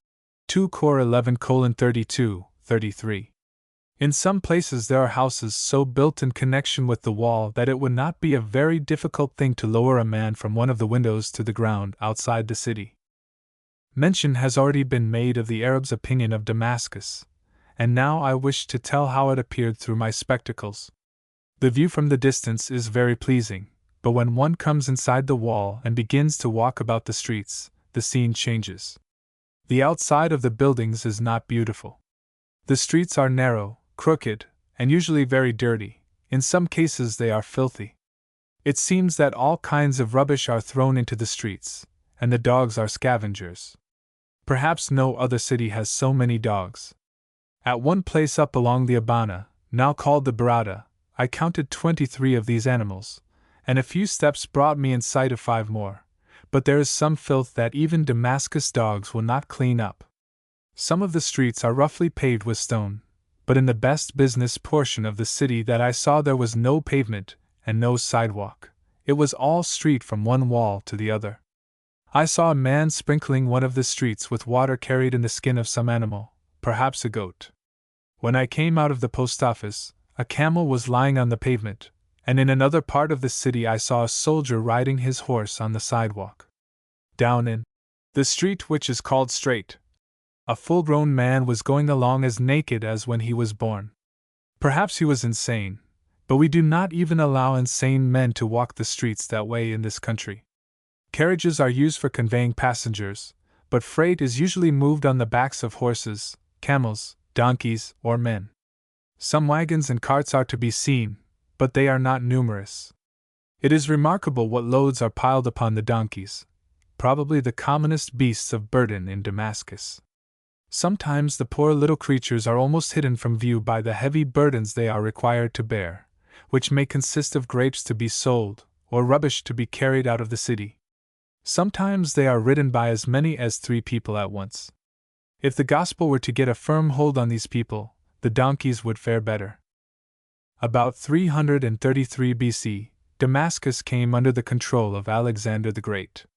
Antiochus Dionysius reigned there 3 years, but was succeeded by Aretas of Arabia in 85 BC. Under Trajan it became a Roman provincial city. The Mongols took it in 1260, and the Tartars plundered it in 1300. An enemy marched against it in 1399, but the citizens purchased immunity from plunder by paying a sum of 1,000,000 pieces of gold. In 1516, when Selim, the Turkish Sultan, marched in, it became one of the provincial capitals of the Turkish Empire, and so continues. There was a very serious massacre here in 1860. All the consulates, except the British and Prussian, were burned, and the entire Christian quarter was turned into ruins. In the 2 consulates that were spared many lives were preserved, but it is said that no fewer than 6,000 unoffending Christians were thus murdered in Damascus alone, and the whole number of the Christians who perished in these days of terror is estimated at 14,000. A number of the leaders were afterward beheaded, and a French force, numbering 10,000, was sent into the country. The Mohammedans have about 200 mosques and colleges in this city, which was once far advanced in civilization. I left Damascus and returned toward the coast to Rayak, where I took the train on a branch line for Baalbek, the Syrian city of the sun, a place having no biblical history, but being of interest on account of the great stones to be seen there. No record has been preserved as to the origin of the city, but coins of the 1st century of the Christian era show that it was then a Roman colony. It is situated in the valley of the Litany, at an elevation of 2,840 feet above the sea. The chief ruins are in a low part of the valley by the side of the present town, and are surrounded by gardens. Within the enclosing wall are the remains of the Temple of Jupiter, and the Temple of the Sun. The hand of time and the hand of man have each had a share in despoiling these ruins, but they still speak with eloquence of their grandeur at an earlier date. The wall is so low on the north that it is supposed to have been left unfinished. Here are 9 stones, each said to be 30 feet long, 10 feet thick and 13 feet high, and they are closely joined together without the use of mortar. Just around the corner are 3 others still larger, and built in the wall about 20 feet above the foundation. Their lengths are given as follows: 63 feet, 63 feet and 8 inches, and 64 feet. They are 13 feet high and about 10 feet thick. Some may be interested in knowing how such large building blocks were moved. McGarvey says, "It is explained by the carved slabs found in the Temple of Nineveh, on which are sculptured representations of the entire process. The great rock was placed on trucks by means of levers, A large number of strong ropes were tied to the truck, a smooth track of heavy timbers was laid, and men in sufficient number to move the mass were hitched to the ropes. Some of the smaller stones have holes cut in them, as if for bars, levers, or something of that kind, but the faces of these big blocks are smooth. A man must visit the spot, ride round the exterior, walk among the ruins, sit down here and there to gaze upon its more impressive features, see the whole by sunlight, by twilight, and by moonlight, and allow his mind leisurely to rebuild it and repeople it, ere he can comprehend it. McGarvey. There were some of the native girls out by the ruins who tried to sell me some of their needlework, but I was not disposed to buy. One of them attempted to make a sale by saying something like this: "You're very nice, mister, please buy one." I told her there was a little girl in America who thought that, too, and went on. There is a rock in the quarry at Baalbek that is larger than any of those in the ruins, although it was never entirely cut out, the length of which is 68 feet, and the width varies from about 13 feet at one end to 17 feet at the other. It is about 14 feet thick, and the estimated weight is 1,500 tons. Some of the stones in a ruined building, once a tomb, standing on the hill above the town, give forth a metallic ring when struck. Farther on is a small cemetery, in which some of the headstones and footstones are as much as 9 feet apart. If the people buried there were that long, surely. There were giants in the land in those days. I went down on the opposite side of the hill from the tomb and entered a vineyard, where an old man treated me with kindness and respect. The modern town is poorly built of small stones and mud, but there are some good buildings of dressed stone, among which I may mention the British Syrian School and the Grand New Hotel. I stayed at another hotel, where I found one of those preoccupied beds which travelers in the East so often find. About midnight, after I had killed several of the little pests, I got up and shaved by candlelight, for I wasn't sleepy, and there was no use to waste the time. Leaving Baalbek, I went down to Rayak and on to Beirut again. This old city is said to have been entirely destroyed in the 2nd century before Christ. It was once a Roman possession, and gladiatorial combats were held there by Titus after the destruction of Jerusalem. An earthquake destroyed it in 529, and the British bombarded it in 1840. The population is a great mixture of Turks, Orthodox Greeks, United Greeks, Jews, Latins, Maronites, Protestants, Syrians, Armenians, Druzes, and others. A great many ships call here, as this is the most important commercial city in Syria. The numerous exports consist of silk, olive oil, cotton, raisins, licorice, figs, soap, sponges, cattle, and goats. Timber, coffee, rice, and manufactured goods are imported. At one time Arabic was the commonest language, and Italian came next, but now, while Arabic holds first place, French comes second. The British, Austrians, Russians, and perhaps the French, maintain their own post offices. Considerable efforts are being made by American, British, and other missionary institutions to better the condition of the natives. The American mission, conducted by the Presbyterians, has been in operation more than 70 years. A few years ago they had 143 schools and more than 7,000 pupils. The Church of Scotland has a mission for the Jews. The British Syrian Mission was established in 1864.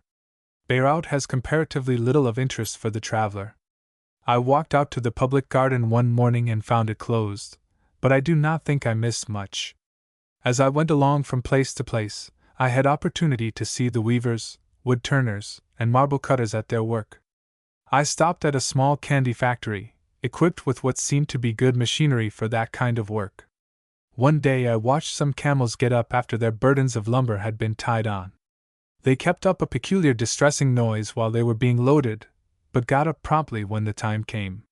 When a camel lies down, his legs fold up something like a carpenter's rule, and when he gets up, he first straightens out one joint of the 4 legs, then all of the hind legs, and finally, when the 4 legs come straight, he is standing away up in the air. The extensive buildings of the American College were visited, also the American Press, the missionary headquarters of Presbyterians in America. On the 3rd of October the Khedivial steamer Asuan came along, and I embarked for Haifa, in Galilee. Chapter 4. A few days in Galilee. Years ago, when I first began to think of making the trip I am now describing, I had no thought of the many interesting places that I could easily and cheaply visit on my way to Palestine. I did not then think of what has been described on the foregoing pages. Now I have come to the place where I am to tell my readers the story of my travels in the land of promise, and I want to make it as interesting and instructive as possible. It is important to have a knowledge of the geography of all the lands mentioned, but it is especially important to know the location of the various places referred to in Palestine. These pages will be more profitable if the reader will make frequent reference to maps of the land, that he may understand the location of the different places visited. I shall first describe my trip across the province of Galilee, and take up my sightseeing in Judea in other chapters. The ancient Phoenician cities of Tyre and Sidon were on the coast between Beirut and Haifa, where I entered Galilee on the 4th of October, but we passed these places in the night. Haifa, situated at the base of Mount Carmel, has no biblical history, but is one of the two places along the coast of Palestine where ships stop, Jaffa being the other. Mount Carmel is 14 miles long, and varies in height from 556 feet at the end next to the sea to 1,810 feet at a point 12 miles inland. There is a monastery on the end next to the Mediterranean, which I reached after a dusty walk along the excellent carriage road leading up from Haifa. After I rested a while, reading my Bible and guidebook, I walked out to the point where the sea on three sides, the beautiful little plain at the base of the mountain, Haifa, an acre across the bay, all made up one of the prettiest views of the whole trip. Owing to its proximity to the sea and the heavy dews, Carmel was not so dry and brown as much of the country I had seen before. By the direction of Elijah, Ahab gathered the prophets of Baal, numbering 450, and the prophets of the Asherah, 400 more, at some point on this mountain, probably at the eastern end, passed on my way over to Nazareth later in the day. And Elijah came near unto all the people, and said, How long go ye limping between the two sides? If Jehovah be God, follow him, but if Baal, then follow him. 1 Kings 18 verse 21. He then proposed that 2 sacrifices be laid on the wood, with no fire under them, that the false prophets should call on their God, and he would call on Jehovah. The God that answered by fire was to be God. All the people answered and said, It is well spoken. The prophets of Baal called upon him from morning till noon, saying, O Baal, hear us. But there was no voice, nor any that answered. And they leaped about the altar that was made. And it came to pass at noon that Elijah mocked them, and said, Cry aloud, for he is a god, either he is musing, or he is gone aside, or he is on a journey, or peradventure he sleepeth and must be awaked. And they cried aloud, and cut themselves after their manner with knives and lances, till the blood gushed out upon them. And it was so, when midday was past, that they prophesied until the time of the offering of the evening oblation. But there was neither voice, nor any to answer, nor any that regarded. The sincerity, earnestness, and perseverance of these people are commendable, but they were wrong.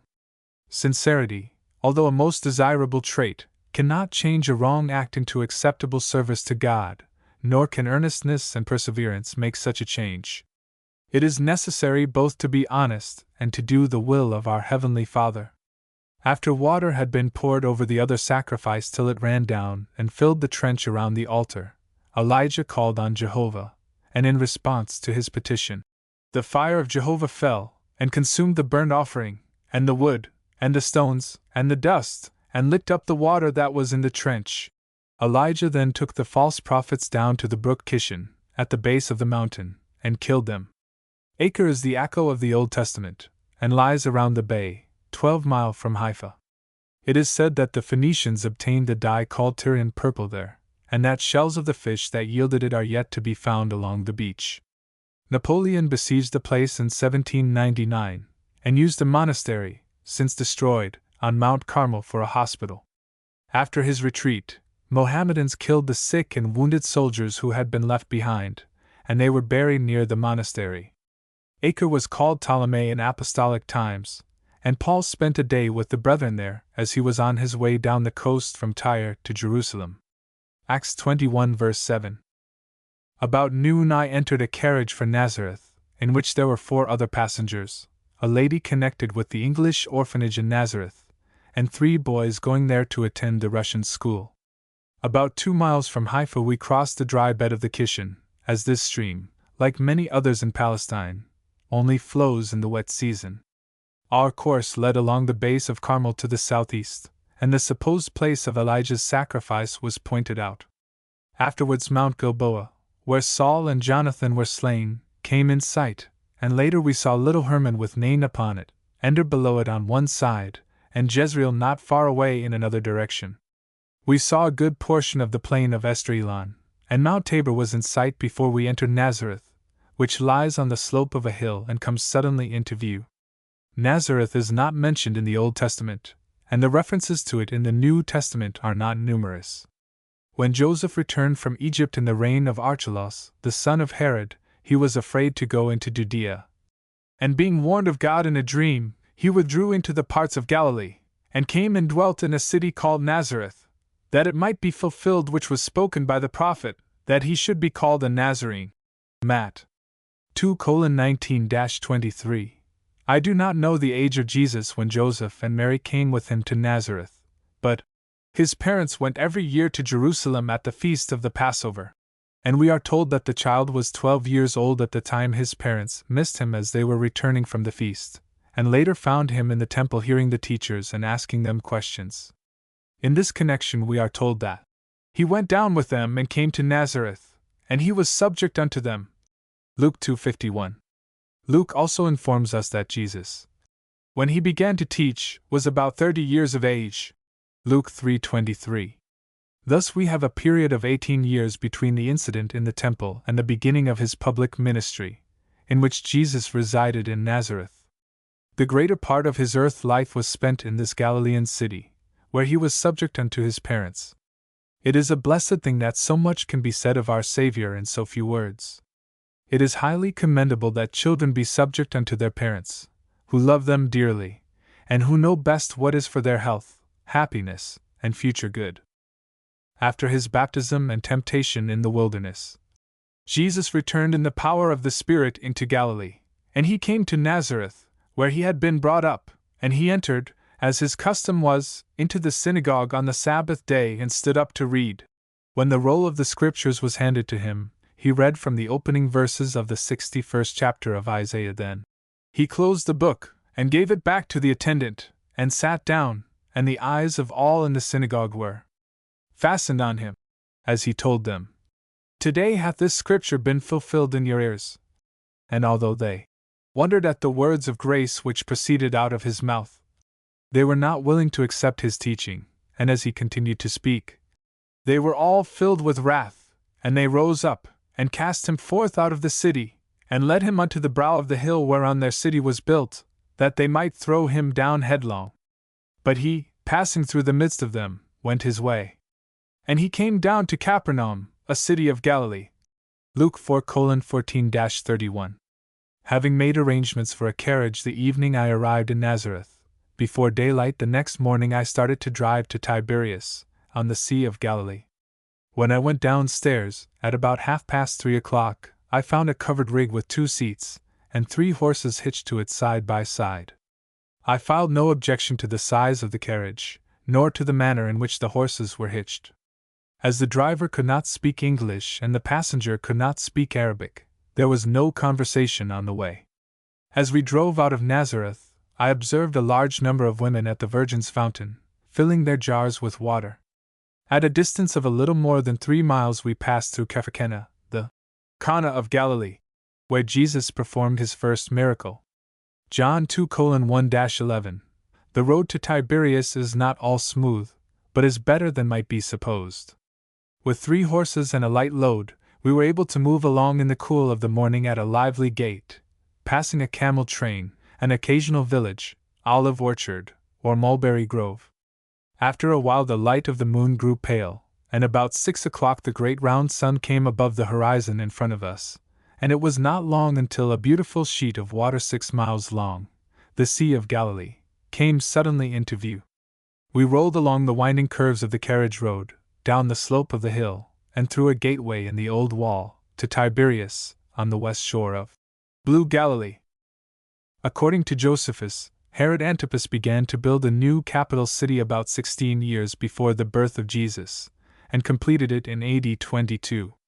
He named this new city Tiberias, in honor of the emperor, but it does not appear to have been a popular place with the Jews, and but little is said of it in the New Testament, John 21:1, yet it was not an insignificant place. The Sanhedrin was transferred from Sepphoris, the old capital, to the new city, and here the school of the Talmud was developed against the gospel system. The ancient traditional law, called the Mishnah, is said to have been published here in AD 200, and the Palestinian Gemara, the so-called Jerusalem Talmud, came into existence at this place more than a century later. The Tiberian pointing of the Hebrew Bible began here. The present population is largely composed of Jews, about 2/3 of the inhabitants being descendants of Abraham. They wear large black hats or fur caps, and leave a long lock of hair hanging down in front of each ear. There is little in Tiberias to interest the traveler who has seen the ruins of Rome, Athens, and Ephesus. The seashore bounds it on one side and an old stone wall runs along at the other side. I walked past some of the bazaars, and saw the mosque and ruined castle. About a mile down the shore are the hot springs, which, for many centuries, have been thought to possess medicinal properties. I tried the temperature of one of the springs, and found it too hot to be comfortable to my hand. As I returned to Tiberias, I had a good, cool bath in the sea, which is called by a variety of names, as the Sea of Tiberias, Sea of Galilee, Sea of Gennesaret, and Sea of Chinnereth. It is a small lake, 13 miles long, lying 682 feet below the level of the Mediterranean. The depth is given as varying from 130 to 165 feet. It is really blue Galilee, and the sight of it is an agreeable change to the eye after one has been traveling the dry, dusty roads leading through a country almost destitute of green vegetation. In the spring, when the grass is growing and the flowers are in bloom, the highlands rising around the sea must be very beautiful. Several places mentioned in the New Testament were situated along the Sea of Galilee, but they have fallen into ruin, in some cases into utter ruin. One of these was Bethsaida, where Jesus gave sight to a blind man, Mark 8:22-26, and fed a multitude of about 5,000. Luke 9:10-17. It was also the home of Philip, Andrew, and Peter. John 1:44. It is thought by some that James and John also came from this place. On the northwestern shore was Chorazin, situated in the neighborhood of Bethsaida, also Capernaum, once the home of Jesus, and Magdala, the name of which has been immortalized in every language of Christendom as denoting the birthplace of Mary Magdalene, or better, Mary of Magdala. Safed is a large place on a mountain above the sea in sight of the Nazareth Road, and was occupied by the French in 1799. It is said that the Jews have a tradition that the Messiah will come from this place. On the way back to Nazareth, the driver stopped at the spring of Kephakena and watered his horses and rested them a while. Hundreds of goats, calves, and other stock were being watered, and I saw an old stone coffin being used for a watering trough. After another night in Nazareth, I was ready to go out to Mount Tabor. For this trip I had engaged a horse to ride and a man to go along and show me where to ride it, for we did not follow a regular road, if, indeed, there is any such a thing leading to this historic place, which is about 6 miles from Nazareth. It was only a little past 4 o'clock in the morning when we started, and the flat top of the mountain, 2,018 feet above sea level, was reached at an early hour. Mount Tabor is a well-shaped cone, with a good road for horseback riding leading up its side. There is some evidence that there was a city here more than 200 years before Christ. Josephus fortified it in his day, and part of the old wall still remains. According to a tradition, contradicted by the conclusion of modern scholars, this is the Mount of Transfiguration. By the end of the 6th century, 3 churches had been erected on the summit to commemorate the 3 tabernacles which Peter proposed to build, Matt. 17:1-8, and now the Greek and Roman Catholics have each a monastery only a short distance apart, separated by a stone wall or fence. The extensive view from the top is very fine, including a section of Galilee from the Mediterranean to the Sea of Tiberias. In the book of Judges we read that Israel was delivered into the hands of the Canaanites, and was sorely oppressed for 20 years. The prophetess Deborah sent for Barak, and instructed him with a message from God to the end that he should take 10,000 men of the children of Naphtali and of the children of Zebulun unto Mount Tabor. This he did, and Sisera assembled his 900 chariots from Harosheth of the Gentiles unto the river Kishon. So Barak went down from Mount Tabor, and 10,000 men after him. Howbeit, Sisera fled away on his feet to the tent of Jael, the wife of Heber, the Kenite, and she drove a tent pin through his temples while he was lying asleep. Judges 4 verses 1 to 23. The Song of Deborah and Barak, beginning with the words, For that the leaders took the lead in Israel, for that the people offered themselves willingly, bless ye Jehovah, is recorded in the 5th chapter of Judges. I was back in Nazareth by 10 o'clock, and spent some hours looking around the city where the angel Gabriel announced to Mary the words, Hail, thou that art highly favored, the Lord is with thee. Luke 1:28. These hours, with what time I had already spent here, enabled me to see several places of interest. Tradition points out many places connected with the lives of Joseph and Mary, but tradition is not always reliable, for it sometimes happens that the Greeks and the Romans each have a different location for the same event. This is true with regard to the point where the angry people were about to throw Jesus over the brow of the hill. Luke 4:29. I saw no place that struck me as being the one referred to in the Scriptures, and in reply to an inquiry, a lady at the English orphanage, who has spent 20 years in Nazareth, said she thought it was some place on that side of the town, but the contour of the hill had probably changed. She also mentioned that the relics taken out in excavations were all found on that side, indicating that the old city had been built there. When Brother McGarvey visited Palestine, he found two places that corresponded somewhat with Luke's reference to the place. Concerning one of them he wrote, I am entirely satisfied that here is where the awful attempt was made. I was shown the place of Annunciation in the Latin monastery. On the top of a column stands the figure of a female, probably representing the Virgin, and a bit of ruin that is said to date back to the time of Constantine is pointed out. Here, I was told, stood the first church building erected in Nazareth. One of the brothers took the key and went around to a building supposed to stand on the site of Joseph's carpenter shop. It is a small chapel, built about 1858 over the ruins of some older structure. In the floor of marble or stone there are two wooden trapdoors, which are raised to show the ruins below. Over the altar in the end opposite the door is a picture to represent the Holy Family, and there are some other pictures in different parts of the little chapel. From here I went to the Virgin's fountain. If it be true that this is the only spring in Nazareth, then I have no doubt that I was near the spot frequently visited by the Nazarene maid who became the mother of our Lord. I say near the spot, for the masonry where the spring discharges is about 100 yards from the fountain, which is now beneath the floor of a convent. The water flows out through the wall by two stone spouts, and here the women were crowded around, filling their vessels or waiting for their turn. The flow was not very strong, and this helps to explain why so many women were there before daylight the morning I went to Tiberias. I saw one woman, who was unable to get her vessel under the stream of one of the spouts, drawing down a part of the water by sticking a leaf against the end of the spout. I also visited some of the bazaars and went to the orphanage.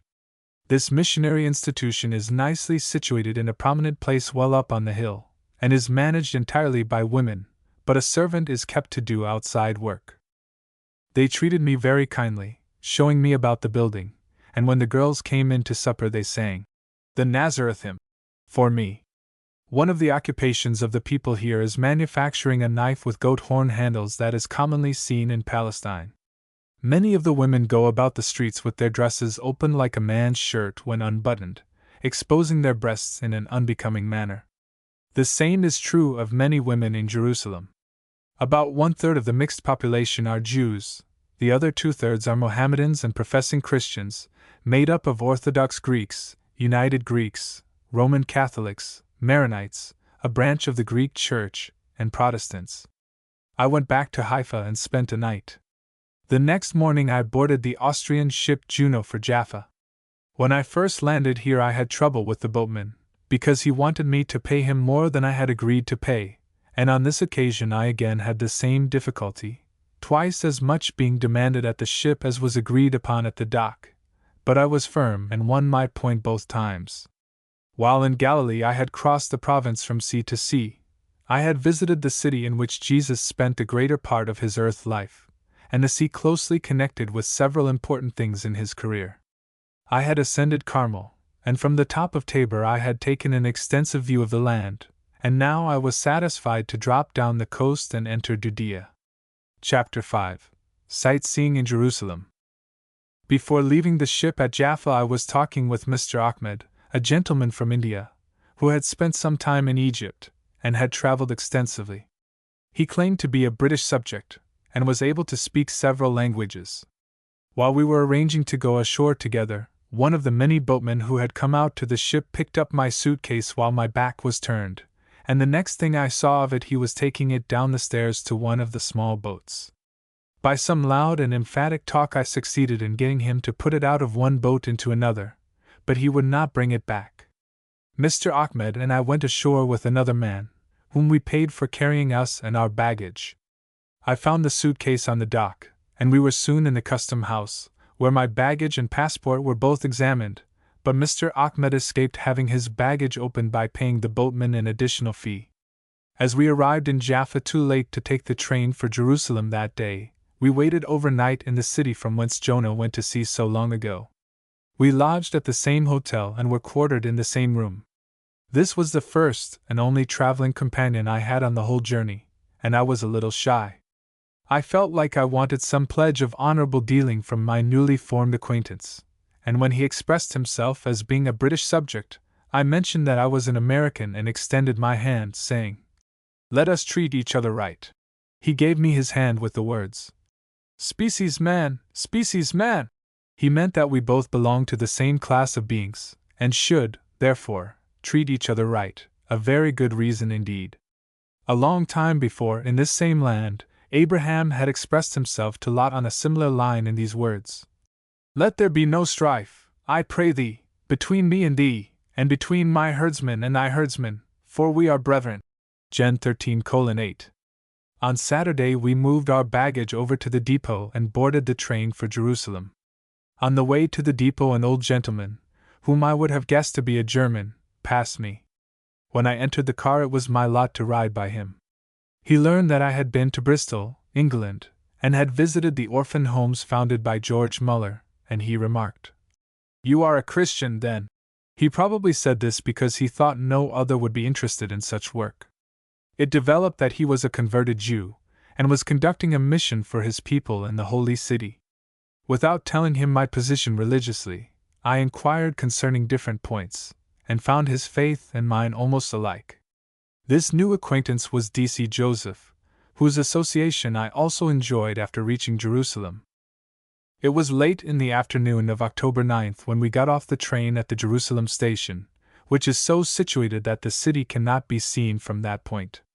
By the time we had our baggage put away in a native hotel outside the city walls it was dark. We then started out to see if there was any mail awaiting me. First we went to the Turkish office, which was reached by a flight of dark stairs. Mr. Ahmed went up rather slowly. Perhaps he felt the need of caution more than I did.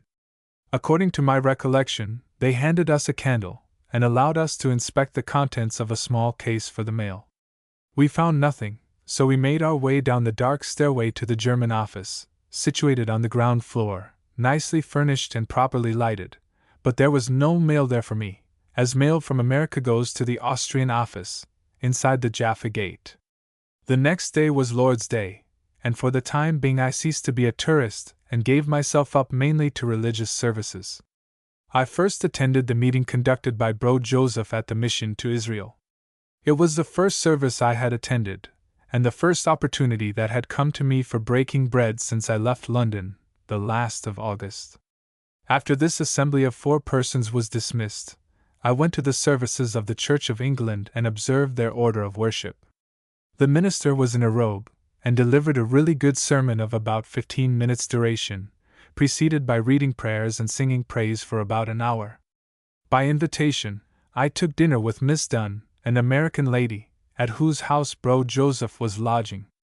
As she had been in Jerusalem 15 years and was interested in missionary work, I enjoyed her company as well as her cooking.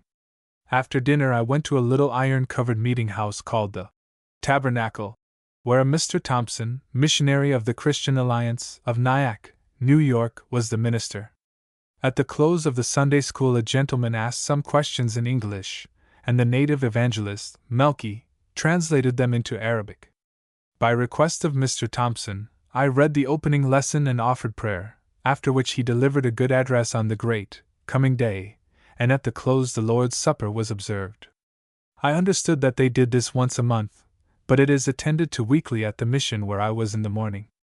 At the Tabernacle I made the acquaintance of Mr. Stanton, a Methodist minister from the States, Mr. Jennings, a colored minister from Missouri, and Mr. Smith, an American gentleman residing in Jerusalem. There was another meeting in the Tabernacle at night, but I stayed at the hotel and finished some writing to be sent off to the homeland. Monday was a big day for me. Mr. Ahmed and I went down inside the Jaffa Gate and waited for Mr. Smith, who was our guide, Mr. Jennings, and a Mr. Michelson, from California. Mr. Smith had been a farmer in America, but had spent 3 years at Jerusalem and Jericho. He was well acquainted with the country, and we could depend upon what he told us. Add to all this the fact that he went around with us without charge, and it will be seen that we were well favored. On this Monday morning we started out to take a walk to Bethany, the old home of that blessed family composed of Mary, Martha, and Lazarus. We passed the Church of the Holy Sepulchre, walked along the street called the Via Dolorosa, and saw several of the stations Jesus is supposed to have passed on the way to the execution on Calvary. We passed the traditional site of the house of the rich man, the house of the poor man, and the temple area. After passing the church of St. we went out of the city through St. Stephen's Gate, and saw the Birkett City Miriam, or Pool of Lady Mary, 100 feet long, 85 feet wide, and once 27.5 feet deep. It is supposed that Stephen was led through the gate now bearing his name, and stoned at a point not far distant. Going down the hill a few rods, we came to the church of St. Mary, a building for the most part underground.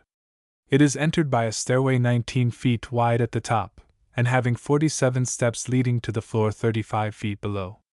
We went down, and in the poorly lighted place we found some priests and others singing or chanting, crossing themselves, kissing a rock, and so on.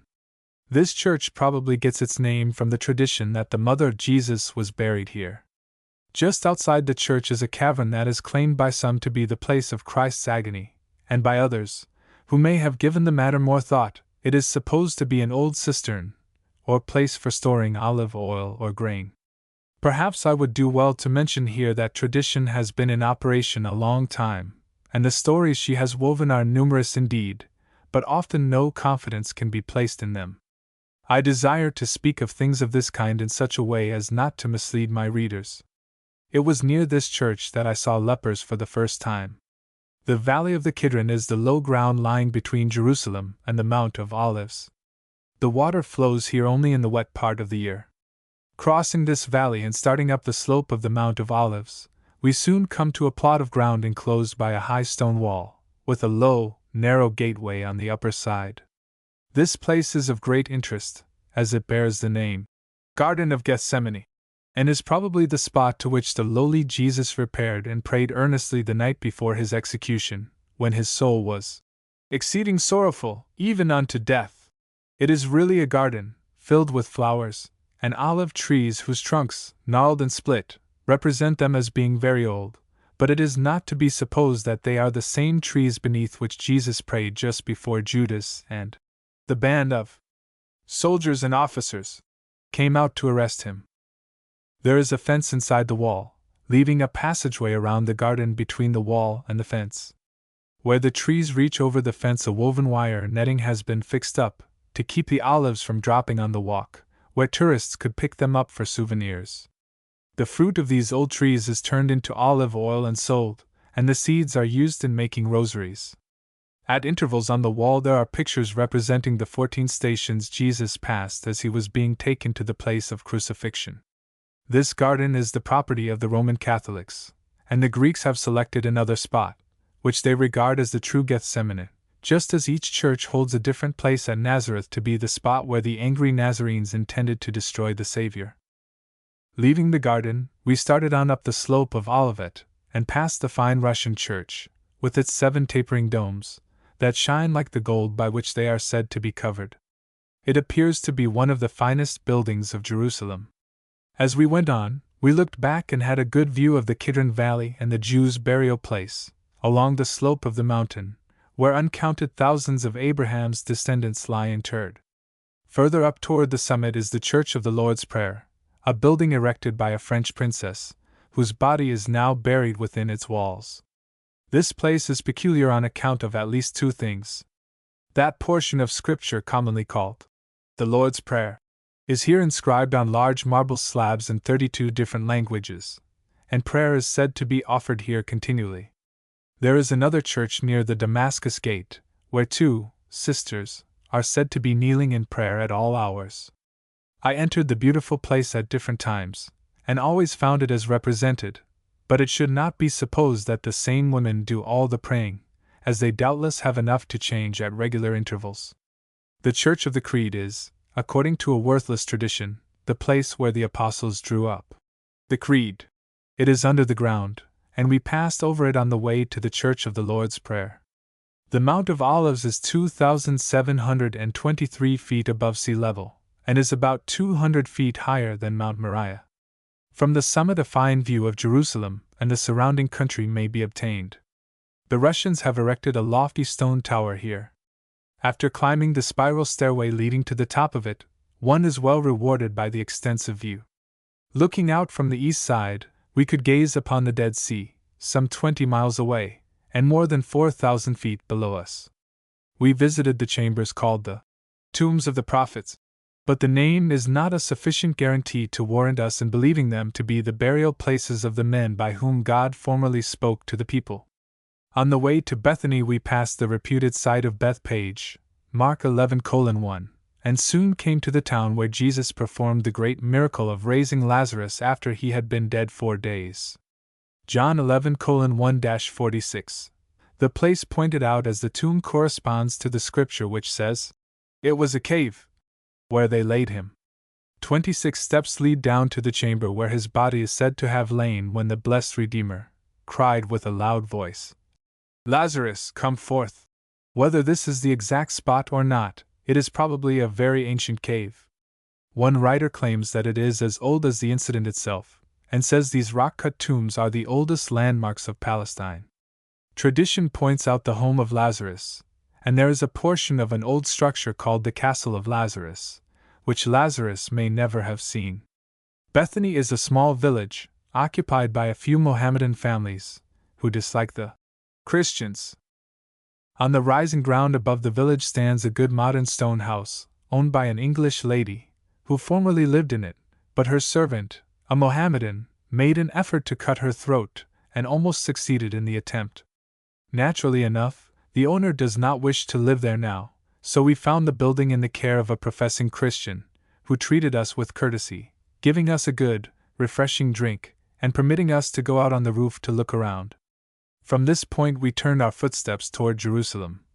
About 15 furlongs off. That is, about 2 miles distant. John 11:18. When we reached the lower part of the slope of Olivet, where the tombs of departed Jews are so numerous, Mr. Michelson and Mr. Jennings went on across the Kidron Valley and back to their lodging places, while Mr. Ahmed, Mr. Smith and I went down to Job's Well, in the low ground below the city. The Tower of Absalom, the tomb of James, and the pyramid of Zechariah were among the first things we saw. They are all burial places, but we cannot depend upon them being the actual tombs of those whose names they bear. The first is a peculiar monument 19½ feet square and 21 feet high, cut out of the solid rock, and containing a chamber, which may be entered by crawling through a hole in the side. On the top of the natural rock portion a structure of dressed stone, terminating in one tapering piece, has been erected, making the whole height of the monument 48 feet.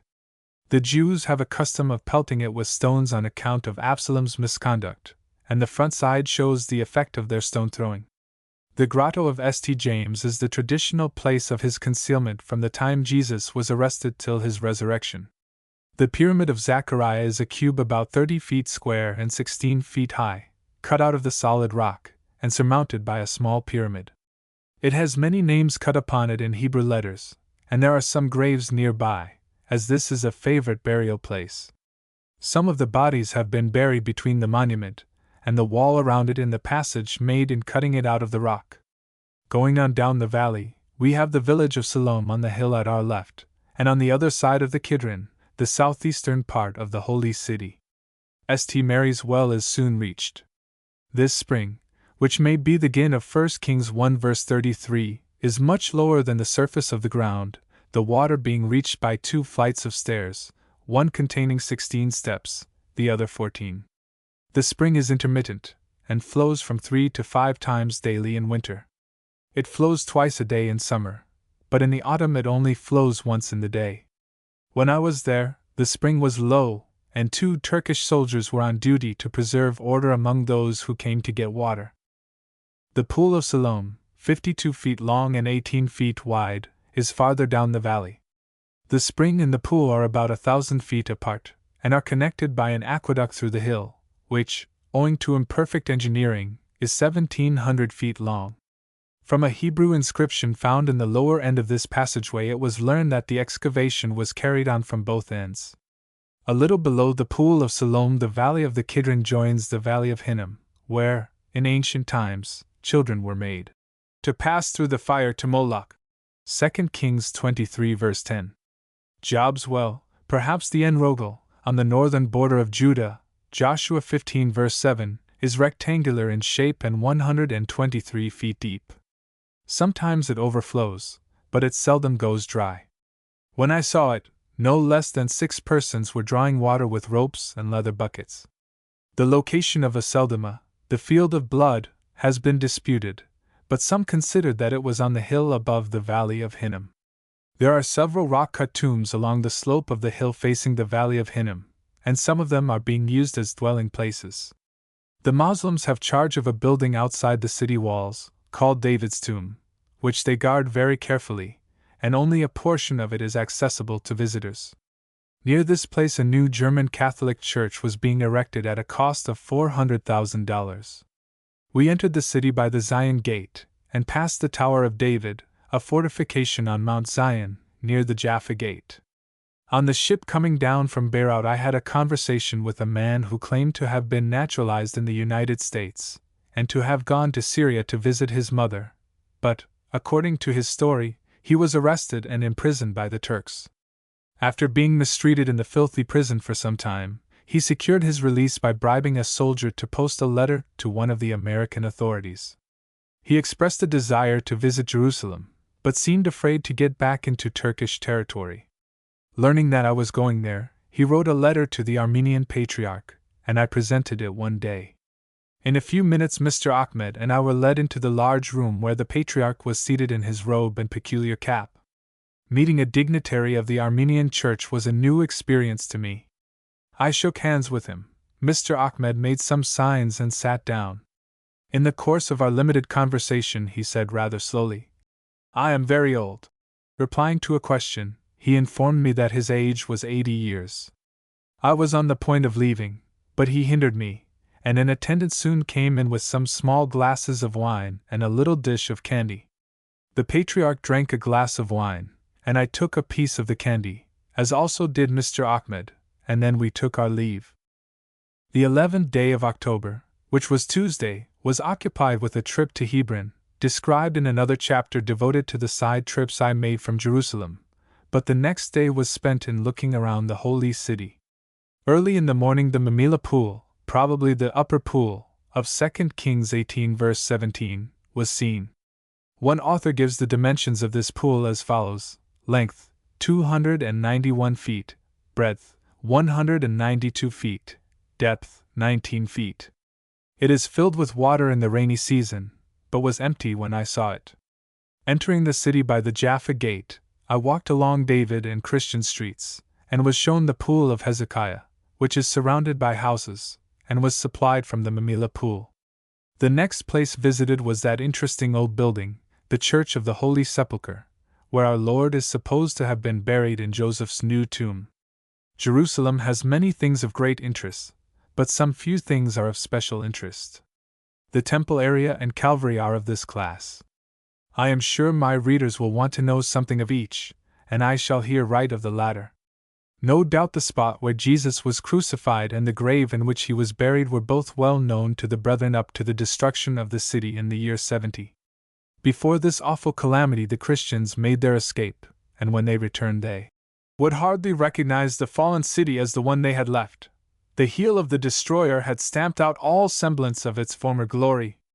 For 60 years it lay in ruins so complete that it is doubtful if there was a single house that could be used as a residence. During these years its history is a blank.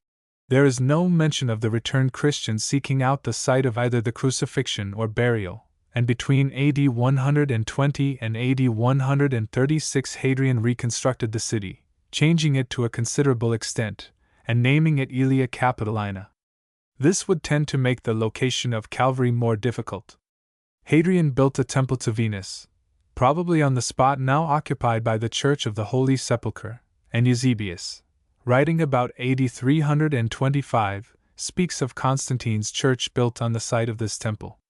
It is claimed that Hadrian's heathen temple was erected to desecrate the place of Christ's entombment, and that Constantine's church, being erected on the site of the temple, and regarded as the place called Calvary, fixes this as the true site. But whether the church and temple were on the same site or not, the present church stands where the one built by Constantine stood, and is regarded by the mass of believers as the true location. Constantine's church stood 280 years, being destroyed by Khosroes II of Persia in AD 614, but was soon succeeded by another structure not so grand as its predecessor. In 1010, in the reign of the mad Caliph Hakem, the group of churches was entirely destroyed, and the spot lay desolate for 30 years, after which another church was erected, being completed in 8 years. This building was standing in 1099, the time of the Crusaders, but was destroyed by fire in 1808. This fire consumed many of the most sacred relics in the church. Marble columns of great age and beauty crumbled in the flames. The rich hangings and pictures were burned, along with lamps and chandeliers and other ornaments in silver and gold. The lead with which the great dome was lined melted, and poured down in streams.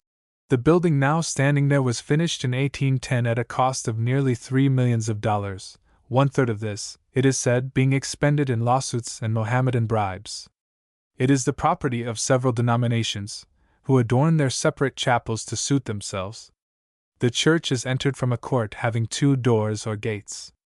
Worshippers pass through the court, and stop at the left-hand side of the door and kiss the marble column, which clearly shows the effect of this practice.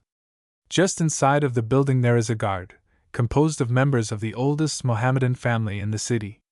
The reader may wonder why an armed guard should be kept in a church house, but such a reader has not seen or read of all the wickedness that is carried on in the support of sectarianism.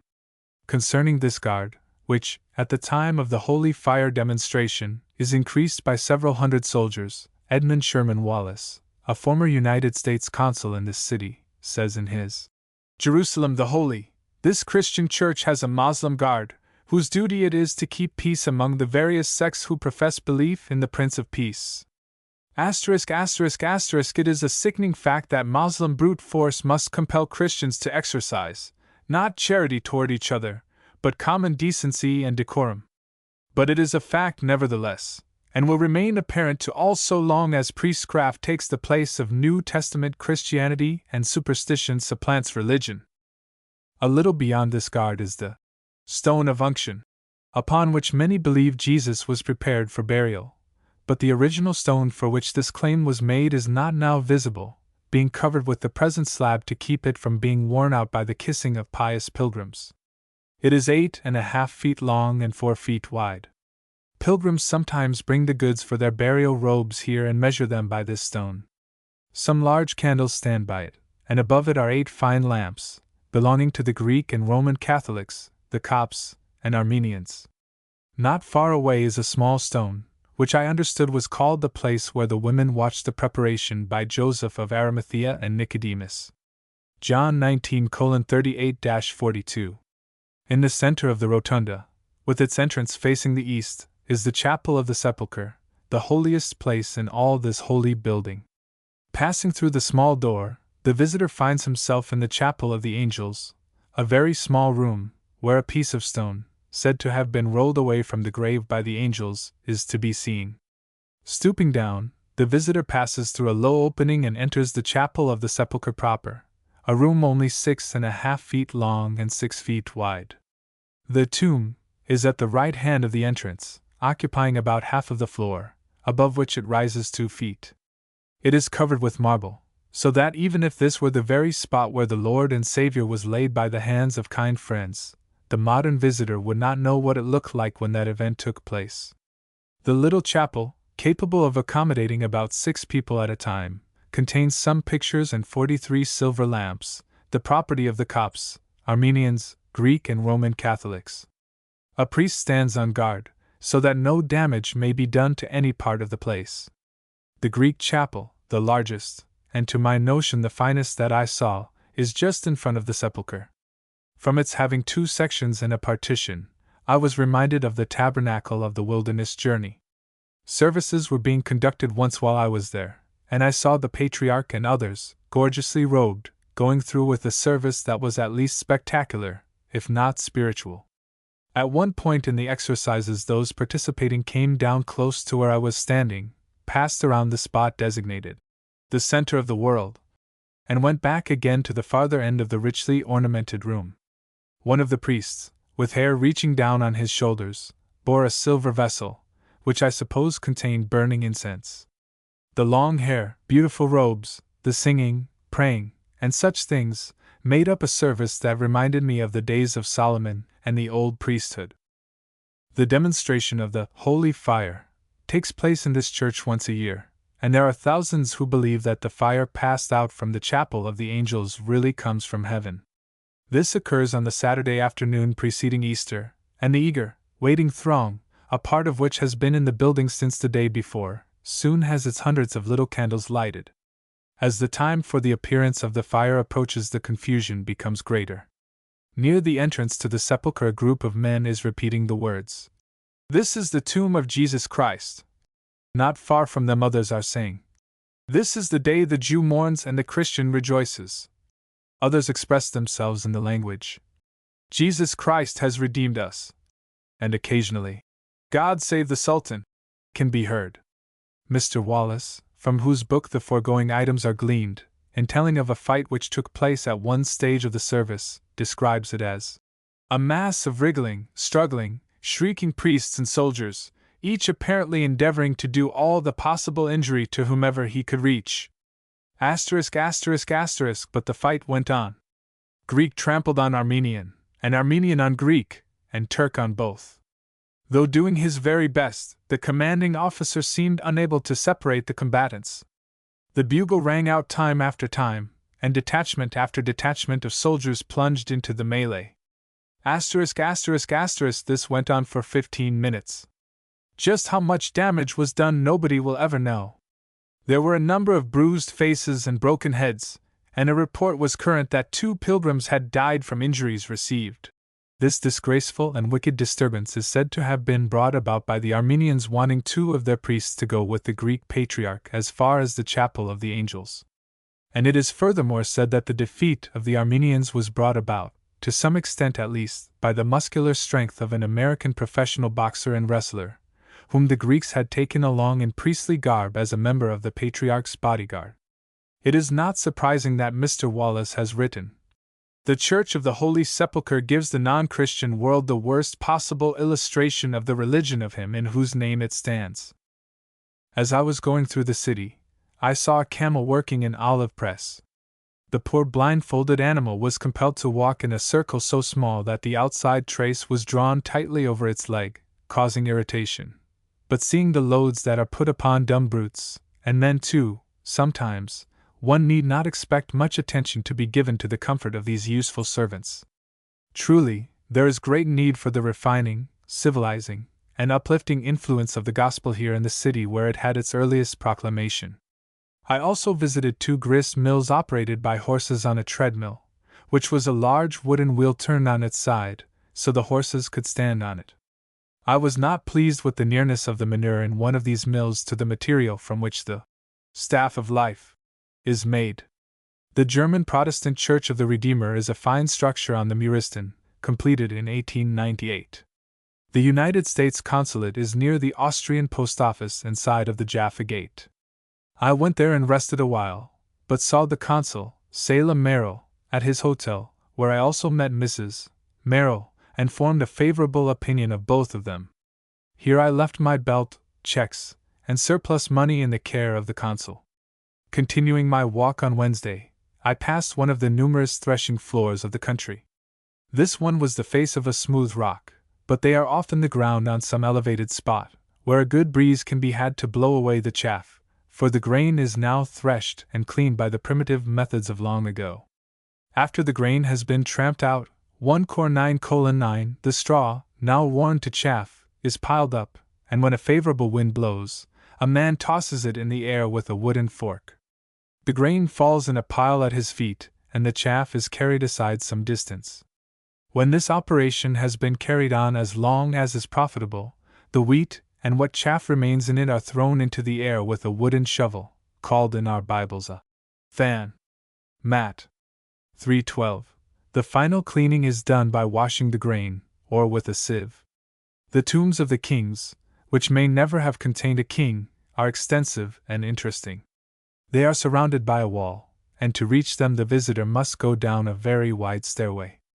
The steps probably do not number more than 25, but the distance from one side of the stairs to the other is 27 feet. There are channels cut in the rock to carry the water that comes down these steps to the cisterns, 2 in number, one of which is a good-sized room cut in the rock at the side of the stairway. It contained about 3 feet of water when I saw it, although there had been no rain in Jerusalem for half a year. The other one, at the bottom of the stairs, is much larger, and was empty. The vaulted roof is supported by a column, and there are steps leading from one level of the floor to another. Turning to the left at the foot of the big stairway, we passed through an arch cut through the rock into a court, made by excavating the earth and stone to a depth of perhaps 20 feet. It is 90 feet long and 81 feet wide. The entrance to the tombs is by a vestibule cut in the rock at one side of the court, and it appears that this once had a row of pillars along the front, like veranda posts. We went down a few steps and stooped low enough to pass through an opening about a yard high. Beyond this we found ourselves in a good-sized room, cut in the solid rock. There are 5 of these rooms, and so far as the appearance is concerned, one might suppose they had been made in modern times, but they are ancient. The bodies were usually buried in pigeonholes, cut back in the walls of the rooms, but there are some shelf tombs, which are sufficiently described in their name. One room seems never to have been completed, but there are burial places here for about 40 people. One of the interesting things about these tombs is the rolling stone by which they were closed. It is a round rock, resembling a millstone. The height is a little over 3 feet and a half, and the thickness 16 inches. It stands in a channel cut for the purpose, but was rolled forward before the entrance when it was desirable to have the tombs closed. When Jesus was buried, a great stone was rolled to the mouth of the sepulchre, and the women thought of this as they went to the tomb on the first day of the week, saying, "Who shall roll us away the stone from the door of the tomb?" Mark 16:3. They went on and found the tomb open, so also, we may often find the stone rolled away if we will go forward in the discharge of our duties, instead of sitting down to mourn at the thought of something in the distance which seems too difficult. On our way to the tombs just mentioned, we passed the American colony, a small band of people living together in a rather peculiar manner, but they are not all Americans. I understood that there had been no marriages among them for a long time until a short while before I was in Jerusalem. Some of them conduct a good store near the Jaffa Gate. We passed an English church and college and St. Stephen's Church on the way to Gordon's Calvary. This new location of the world's greatest tragedy is a small hill outside the walls on the northern side of the city. The Church of the Holy Sepulchre stands on ground which for 1500 years has been regarded as the true site of our Lord's death and burial, but since Corte, a German bookseller, visited the city in 1738, doubts have been expressed as to the correctness of the tradition. Jesus suffered without the gate. Heb 13:12 and in the place where he was crucified there was a garden, and in the garden a new tomb wherein was man never yet laid. John 19:41, and it appears to have been near a public road. Mark 15:29. In 1856 Edward Robinson, an American, offered proof that the site sustained by the old tradition was inside the city walls at the time of the crucifixion, and more recent discoveries, made in excavating, confirm his proof. The new Calvary meets the requirements of the above-mentioned scriptures, and gets its name, Gordon's Calvary, from the fact that General Gordon wrote and spoke in favor of this being the correct location, and a photographer attached his name to a view of the place. In the garden adjoining the new Calvary I visited a tomb, which some suppose to be the place of our Lord's burial. On the way back to my lodging place we passed the Damascus Gate, the most attractive of all the old city gates, and one often represented in books. It was built or repaired in 1537, and stands near an older gateway that is almost entirely hidden by the accumulated rubbish of centuries, only the crown of the arch now showing. As we went on we passed the French Hospice, a fine modern building, having two large statues on it. The higher one represents the Virgin and her child, the other is a figure of the Savior. The Catholic Church already mentioned, where two sisters are to be seen in prayer at all times, is near the hospice. It is a rather impressive sight to stand in this beautiful but silent place, and see those women in white robes kneeling there almost as motionless as statues. Thursday and a part of Friday was taken up with a trip to Jericho, but we got back in time to spend the afternoon in looking around Jerusalem, and we had an interesting visit to the home of Mrs. Skunek, a German lady, whose father, named Schick, spent 56 years of his life in Jerusalem. From what information Mr. Schick could gather from the Bible, Josephus, the Talmud, and his personal observations during the time the Palestine Exploration Fund was at work, he constructed large models of the ancient temples that stood on Mount Moriah from the days of Solomon to the time of Herod and Christ. I was told that the original models were sold to an American college for $5,000. Mr. Schick then constructed the models shown to us, and explained by Mrs. Skunek. We were also shown a model of the tabernacle used while Israel was marching to the Promised Land. The Wailing Place is a rectangle 100 feet long by 15 feet wide on the outside of the temple area, on the western side, where the wall is about 60 feet high. Some of the stones in this section are of large size, and authorities admit that they are of Solomon's time, but the wall in which they now stand may be a reconstruction. The Jews come here on the Sabbath, beginning at sundown on Saturday, for a service which one author describes as follows. Nearest to him stood a row of women clad in robes of spotless white. Their eyes were bedimmed with weeping, and tears streamed down their cheeks as they sobbed aloud with irrepressible emotion. Next to the women stood a group of Pharisees, Jews from Poland and Germany. The old hoary-headed men generally wore velvet caps edged with fur, long love-locks or ringlets dangling on their thin cheeks, and their outer robes presented a striking contrast of gaudy colors. Beyond stood a group of Spanish Jews. Besides these there are Jews from every quarter of the world, who had wandered back to Jerusalem that they might die in the city of their fathers, and be buried in the valley of Jehoshaphat, under the shadow of the Temple Hill. The worshippers gradually increased in number until the crowd thronging the pavement could not be fewer than 200. It was an affecting scene to notice their earnestness. Some thrust their hands between the joints of the stones, and pushed into the crevices, as far as possible, little slips of paper, on which were written, in the Hebrew tongue, short petitions addressed to Jehovah. Some even prayed with their mouths thrust into the gaps, where the weather-beaten stones were worn away at the joints. The congregation at the Wailing Place is one of the most solemn gatherings left to the Jewish Church, and, as the writer gazed at the motley concourse, He experienced a feeling of sorrow that the remnants of the chosen race should be heartlessly thrust outside the sacred enclosure of their Father's holy temple by men of an alien race and an alien creed. So far as I know, all writers give these worshippers credit for being sincere, but on the 2 occasions when I visited the place, I saw no such emotion as described in the foregoing quotation. The following lines are often rehearsed, the leader reading one at a time, after which the people respond with the words, "We sit in solitude and mourn. For the place that lies desolate, for the place that is destroyed, for the walls that are overthrown, for our majesty that is departed, for our great men who lie dead, for the precious stones that are buried, for the priests who have stumbled, for our kings who have despised him." This solemn practice has been observed for about 1200 years, but the same place may not have been used all the time. She is become a widow, that was great among the nations.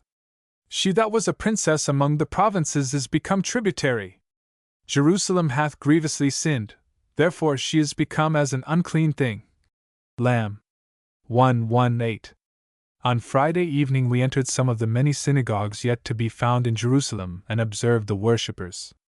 On Saturday we went to the house of industry of the English Church, where boys are taught to work. Olive wood products are made for the tourist trade. We passed a place where some men were making a peculiar noise as they were pounding wheat and singing at their work. This pounding was a part of the process of making it ready for food. An old lady was standing in an open door spinning yarn in a very simple manner. We watched her a few minutes, and I wanted to buy the little arrangement with which she was spinning, but she didn't care to part with it. She brought out another one, and let me have it after spinning a few yards upon it. I gave her a Turkish coin worth a few cents, for which she seemed very thankful, and said, as Mr. Ahmed explained, "God bless you and give you long life. I am old, and may die today." She told us that she came from Mosul, away beyond the Syrian desert, to die in Jerusalem. We visited the synagogue of the Karaite Jews, a small polygamous sect, numbering in this assembly about 30 persons. They also differ from the majority of Hebrews in rejecting the Talmud, but I believe they have a Talmud of their own. Their place of worship is a small room almost under the ground, where we were permitted to see a very fine old copy of the Hebrew Scriptures, our Old Testament. The work was done by hand, and I was told the man who did it was 16 years of age when he began it, and was 60 when he finished the work, and that the British Museum had offered $5,000 for the book. Some of these people speak English, and we conversed with one woman who was quite intelligent. They kindly permitted us to go up and view the city from the housetop. In the afternoon we visited the temple area, an enclosure of about 35 acres, in the southeastern part of the city, including the Mosque of Omar, more appropriately called the Dome of the Rock, the Mosque al-Aqsa, and Solomon's Stables. For Christians to enter this enclosure, it is necessary to notify their consul and secure the service of his kavass, an armed guard, and a Turkish soldier, both of whom must be paid for their services. Thus equipped, we entered the enclosure, and came up on the east front of the Dome of the Rock, probably so named from the fact that the dome of this structure stands over an exposed portion of the natural rock, 57 feet long, 43 feet wide, and rising a few feet above the floor. After putting some big slippers on over our shoes, we entered the building and saw this great rock, which tradition says is the threshing floor of Araunah, and the spot where Melchizedek sacrificed. It is also the traditional place where Abraham sacrificed Isaac, and it is believed that David built an altar here after the angel of destruction had put up his sword. It is furthermore supposed that the great altar of burnt offering stood on this rock in the days of Solomon's temple, which is thought to have been located just west of it. This is the probable location of Zerubbabel's temple, and the one enlarged and beautified by Herod, which was standing when Jesus was on earth, and continued to stand until the awful destruction of the city by the Roman army in AD 70. The modern visitor to this fine structure would have no thought of the ancient temple of God if he depended upon what he sees here to suggest it. All trace of that house has disappeared. The Dome of the Rock, said to be the most beautiful piece of architecture in Jerusalem, belongs to the Turks. It has 8 sides, each about 66.5 feet long, and is partly covered with marble, but it is, to some extent, in a state of decay. Between the destruction of the temple and the erection of this building, a heathen temple and a church had been built on the spot.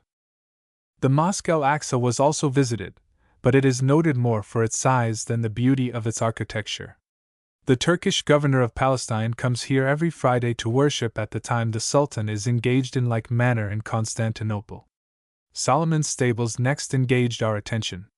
We crossed the temple area to the wall on the southeastern border, and went down a stairway to these underground chambers, which were made by building about 100 columns and arching them over and laying a pavement on the top, thereby bringing it up on a level with the rest of the hill. The vaults are 273 feet long, 198 feet wide, and about 30 feet high. They were not made for stables, but were used for that purpose in the Middle Ages, and the holes through the corners of the square stone columns show where the horses were tied. A large portion of these chambers has been made into a cistern or reservoir. After a visit to what is called the Pool of Bethesda and the Church of St.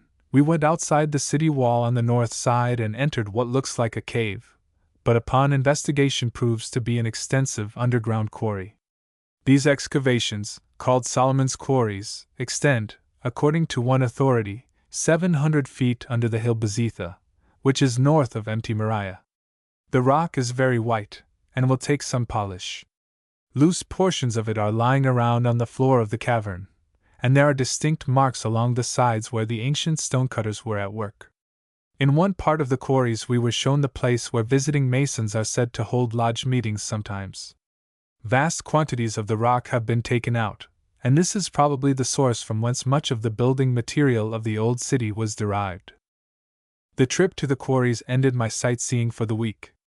The next morning I went to the Church of the Holy Sepulchre and witnessed a part of the service of the Greek Catholics. At a later hour I went around to the mission conducted by Bro Joseph, and with the little congregation there assembled, broke bread in memory of him who in this city, almost 2,000 years ago, gave his life for the sins of the world, after having instituted this supper, a monumental institution, representing to our minds the cost of the world's redemption. In the afternoon I attended the preaching service in Mr. Thompson's tabernacle, and visited the Abyssinian church, near Mr. Smith's house. This Abyssinian house is circular, and has a small, round room in the center, around which the congregation stands and worships, leaning on their staves, for the place is void of seats. At night I preached in the tabernacle on the question, "What must I do to be saved?" Melky, the native evangelist, translated for me as I went along, and the congregation paid good attention and seemed pleased to have heard me. I know I am pleased to have had opportunity to preach the word in the city from whence it was first published to the world. One of the first sights beheld when I started out on Monday morning was a foundation, laid at the expense of a woman who intended to build a house for the 144,000. It represents one of the many peculiar religious ideas that find expression in and around Jerusalem. We went on to the railway station, where I saw a young man, a Jew, leave for that far-off land called America. Next the leper hospital was visited. This well-kept institution is in the German colony, and had several patients of both sexes.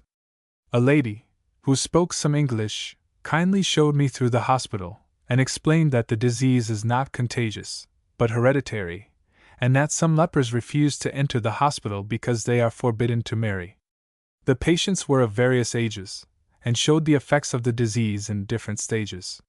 In some cases it makes the victim a sad sight to look upon. I remember one of these poor, afflicted creatures, whose face was almost covered with swollen and inflamed spots. Some were blind, and some had lost part or all of their fingers by the disease. One man's nose was partly consumed. At Bishop Gaubau's school we were kindly received, and given a good, refreshing drink. The founder of this school, a member of the English Church, was one of the pioneers in Jerusalem mission work, and stood very high in the estimation of the people. His grave is to be seen in the cemetery near the school, where one may also see the supposed site of the ancient city wall. Besides the leper hospital, we visited another hospital under German control, where patients may have medical attention and hospital service for the small sum of 1 mejidi, about 80 cents, for a period of 15 days, but higher fees are charged in other departments. We soon reached the English hospital, maintained by the Society for the Promotion of Christianity Among the Jews. It is built on a semicircular plan in such a way that the wards, extending back from the front, admit light from both sides. This institution is free to the Jews, but I understand Mohammedans were not admitted without a fee. The Syrian orphanage had about 300 children in it, who were being instructed in books and in manual labor. Those who can see are taught to work in wood, to make a kind of tile used in constructing partitions, and other lines of useful employment. They had some blind children, who were being taught to make baskets and brushes. On the way back to Mr. Smith's, I stopped at the Jewish Library, a small 2-story building, having the books and papers upstairs. They have a raised map of Palestine, which was interesting to me, after having twice crossed the country from sea to sea. The last Thursday I was in the city, I went with some friends to the Israelite Alliance School, an institution with about 1,000 pupils, who receive both an industrial and a literary education. We were conducted through the school by a Syrian gentleman named Solomon Elia, who explained that, while the institution is under French control, English is taught to some extent, as some of the pupils would go to Egypt, where they would need to use this language. The boys are instructed in woodworking, carpentry, copperworking, and other lines of employment. We saw some of the girls making hair nets, and others were engaged in making lace. Both of these products are sent out of Palestine for sale. The institution has received help from some of the Rothschild family, and I have no doubt that it is a great factor for the improvement of those who are reached by it. Jerusalem is well supplied with hospitals and schools. The Greek and Roman Catholic churches, the Church of England, and numerous other religious bodies have a footing here, and are striving to make it stronger. Their schools and hospitals are made use of as missionary agencies, and besides these there is a Turkish hospital and numerous Mohammedan schools. On Friday I had an opportunity to see a man measuring grain, as is indicated by the Saviour's words. "Give, and it shall be given unto you, good measure, pressed down, shaken together, running over, shall they give into your bosom. For with what measure ye mete, it shall be measured to you again." Luke 6:38. He filled his measure about full, and then shook it down thoroughly. He next filled it up and shook it down until he evidently thought he had all he could get that way, so he commenced to pile it up on top. When he had about as much heaped up as would stay on, he put his hands on the side of the cone opposite himself, and gently pulled it toward him. He then piled some more on the far side, and when he had reached the limit in this way, he carefully leveled the top of the cone down a little, and when he could no longer put on more grain, he gently lifted the measure and moved it around to the proper place, where it was quickly dumped. In the evening Mr. Smith and I walked out on Mount Scopus, where Titus had his camp at the time of the siege and destruction of Jerusalem, as foretold by our Lord and Master in the 24th of Matthew. As we went along, Mr. Smith pointed out the watershed between the Mediterranean and the Dead Sea. The view from Scopus is very extensive. We could look away to the north to Nebi Samuel, where the prophet Samuel is supposed by some to have been buried. Ramallah, the seat of a school maintained by the Society of Friends, is pointed out, along with Beer, Bethel, and Geba. Nob, the home of the priests slain by command of Saul, 1 Samuel 22 verse 16, and Anathoth, one of the cities of refuge, Joshua 21 verse 18, are in sight. Swinging on around the circle to the east, the northern end of the Dead Sea is visible, while the Mount of Olives is only a little distance below us. Across the valley of the Kidron lies the Holy City, with her walls constructed at various periods and under various circumstances, her dome-shaped stone roofs, synagogues, mosques, and minarets being trodden down of the Gentiles until the times of the Gentiles be fulfilled. Luke 21:24. Here, with this panorama spread out in the evening light, I may say my sightseeing in the city of the great king came to an end. I lacked but a few hours of having been in the city 2 weeks, when I boarded the train for Jaffa on my way to Egypt. The most of the time I had lodged in the hospitable home of Mr. Smith, where I had a clean and comfortable place to rest my tired body when the shadows of night covered the land. I had received kind treatment, and had seen many things of much interest. I am truly thankful that I have been permitted to make this trip to Jerusalem. Let me so live that when the few fleeting days of this life are over, I may rest with the redeemed. When days and years are no more, let me enjoy, in the New Jerusalem, the blessedness that remains for those that have loved the Lord. And I saw the holy city, New Jerusalem, coming down out of heaven from God, made ready as a bride adorned for her husband. And I heard a great voice out of the throne saying, Behold, the tabernacle of God is with men, and he shall dwell with them, and they shall be his peoples, and God himself shall be with them, and be their God, and he shall wipe away every tear from their eyes, and death shall be no more, neither shall there be mourning, nor crying, nor pain, any more, the first things have passed away. Revelation 21 verses 2-4. Chapter 6. Side trips from Jerusalem. Early on Tuesday morning, the 11th of October, I set out by carriage, with some other tourists, for a trip to Bethlehem, Solomon's Pools, and Hebron. Bethlehem is about 5 miles south of Jerusalem, and Hebron is a little southwest of the Holy City and 20 miles distant. We started from the Jaffa Gate and passed the Sultan's Pool, otherwise known as Lower Gin, which may be the lower pool, of Isaiah 22 verse 9. The entire area of this pool, says one writer, is about 3.5 acres, with an average depth, when clear of deposit, of 42.5 feet in the middle from end to end. We drove for 2 miles, or perhaps more, across the plain of Rephaim, one of David's battlefields soon after he established himself in Jerusalem. Here he was twice victorious over the Philistines.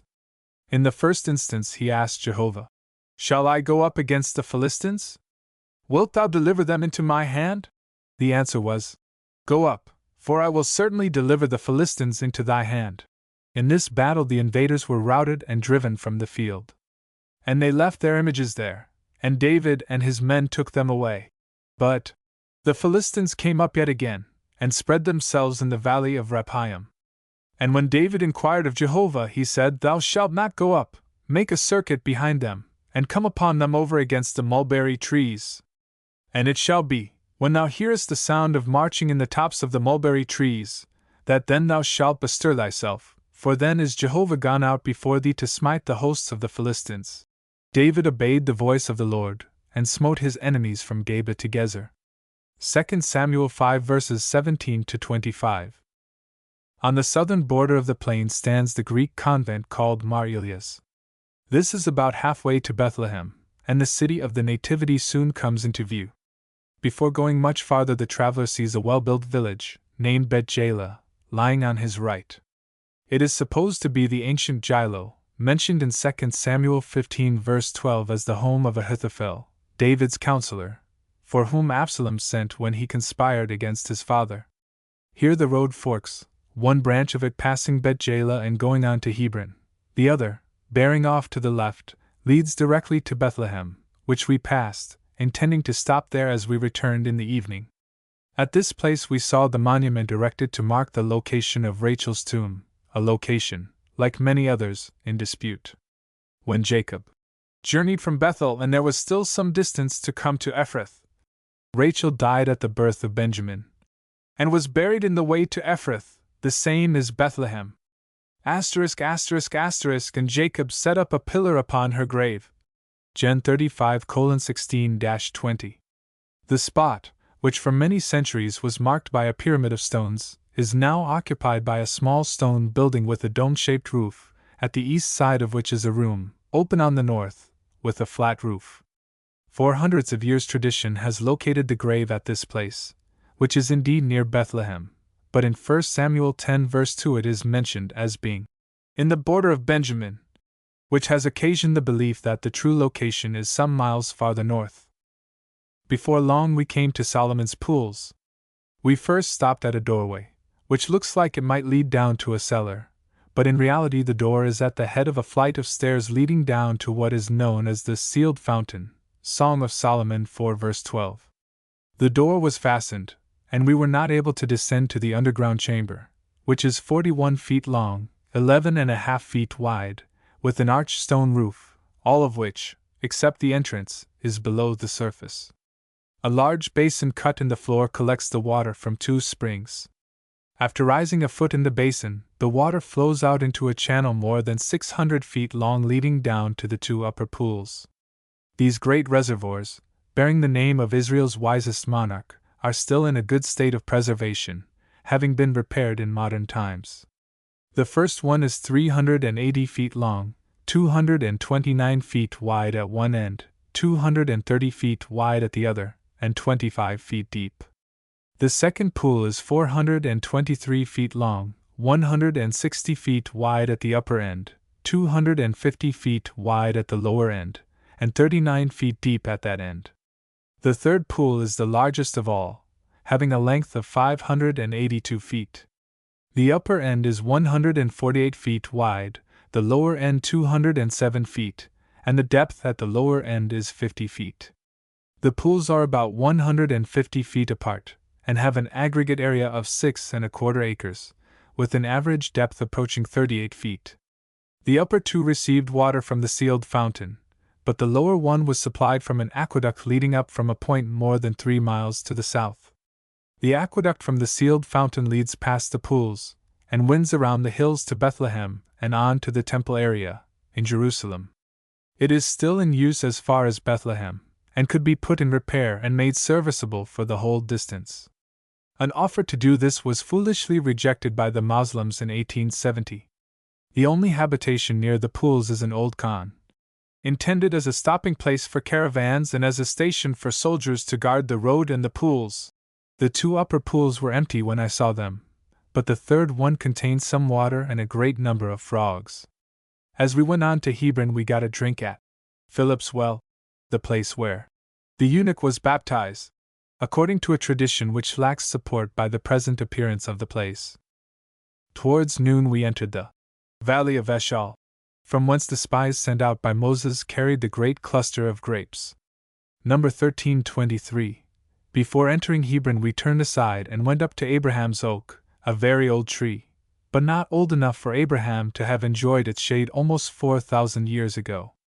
The trunk is 32 feet in circumference, but the tree is not tall like the American oaks. It is now in a dying condition, and some of the branches are supported by props, while the lower part of the trunk is surrounded by a stone wall, and the space inside is filled with earth. The plot of ground on which the tree stands is surrounded by a high iron fence. A little farther up the hill the Russians have a tower, from which we viewed the country, and then went down in the shade near Abraham's oak and enjoyed our dinner. Hebron is a very ancient city, having been built 7½ years before Zoar in Egypt. Number 1322. Since 1187 it has been under the control of the Mohammedans, who raise large quantities of grapes, many of which are made into raisins. Articles of glass are made in Hebron, but I saw nothing especially beautiful in this line. The manufacture of goatskin water bottles is also carried on. Another line of work which I saw being done is the manufacture of a kind of tile, which looks like a fruit jug without a bottom, and is used in building. Hebron was one of the 6 cities of refuge, Joshua 20 verse 7, and for 7 years and a half it was David's capital of Judah. It is very historic. Abraham moved his tent, and came and dwelt by the oaks of Mamre, which are in Hebron, and built there an altar unto Jehovah. Gen 13:18. When Sarah died in Kiriath-arba, the same is Hebron, in the land of Canaan, *******, Abraham came to mourn for Sarah, and to weep for her. At this time the worthy progenitor of the Hebrew race rose up from before his dead, and spoke unto the children of Heth, saying, I am a stranger and a sojourner with you, give me a possession of a burying place with you, that I may bury my dead out of my sight. The burial place was purchased for 400 shekels of silver, current money, of the land. *****, and after this Abraham buried Sarah his wife in the cave in the field of Machpelah before Mamre, the same is Hebron, in the land of Canaan. Gen 23:1-20. Years after this, when both Abraham and his son Isaac had passed away of all the earth and had been laid to rest in this cave, the patriarch Jacob in Egypt gave directions for the entombment of his body in this family burial place. There they buried Abraham and Sarah his wife, there they buried Isaac and Rebekah his wife, and there I buried Leah. Gen 49:31, and here, by his own request, Jacob was buried. Gen 50:13, Joshua, the successor of Moses, utterly destroyed Hebron, Joshua 10 verse 37, and afterwards gave it to Caleb, to whom it had been promised by Moses 45 years before. Joshua 14 verses 6 to 15. Here Abner was slain, 2 Samuel 3 verse 27, and the murderers of Ishbosheth were put to death. 2 Samuel 4 verse 12. The most interesting thing about the town is the Cave of Machpelah, but it is inaccessible to Christians. Between 1167 and 1187 a church was built on the site, now marked by a carefully guarded Mohammedan mosque. It is enclosed by a wall which may have been built by Solomon. We were allowed to go in at the foot of a stairway as far as the seventh step, but might as well have been in the national capital at Washington so far as seeing the burial place was concerned. In 1862 the Prince of Wales, now King of England, was admitted. He was accompanied by Dean Stanley, who has described what he saw, but he was permitted neither to examine the monuments nor to descend to the cave below, the real burial chamber. As the body of Jacob was carefully embalmed by the Egyptian method, it is possible that his remains may yet be seen in their long resting place in this Hebron cave. Gen 50:1-2. Turning back toward Jerusalem, we came to Bethlehem late in the afternoon, and the Field of the Shepherds, Luke 2:8, and the Fields of Boaz, Ruth 2 verses 4 to 23, were pointed out. The place of greatest interest is the group of buildings, composed of 2 churches, Greek and Latin, and an Armenian convent, all built together on the traditional site of the birth of the Lord Jesus. Tradition is here contradicted by authorities partly on the ground that a cave to which entrance is made by a flight of stairs would probably not be used as a stable. This cave is in the church of St. Mary, said to have been erected in 330 by Constantine. Descending the stairs, we came into the small cavern, which is continually lighted by 15 silver lamps, the property of the Greeks, Latins, and Armenians, who each have an interest in the place. Beneath an altar, in a semicircular recess, a silver star has been set in the floor with the Latin inscription, Hic de Virgin Maria Jesus Christus natus est. An armed Turkish soldier was doing duty near this Star of Bethlehem the evening I was there. The well, from which it is said the 3 mighty men drew water for David, was visited. 2 Samuel 23 verse 15. But the shades of night had settled down upon the little town where our Savior was born, and we again entered our carriages and drove back to Jerusalem, having had a fine day of interesting sightseeing. On the Wednesday before I left Jerusalem, in the company of Mrs. Bates, I again visited Bethlehem. Thursday, October 13th, was the day we went down to Jericho, the Dead Sea, and the Jordan.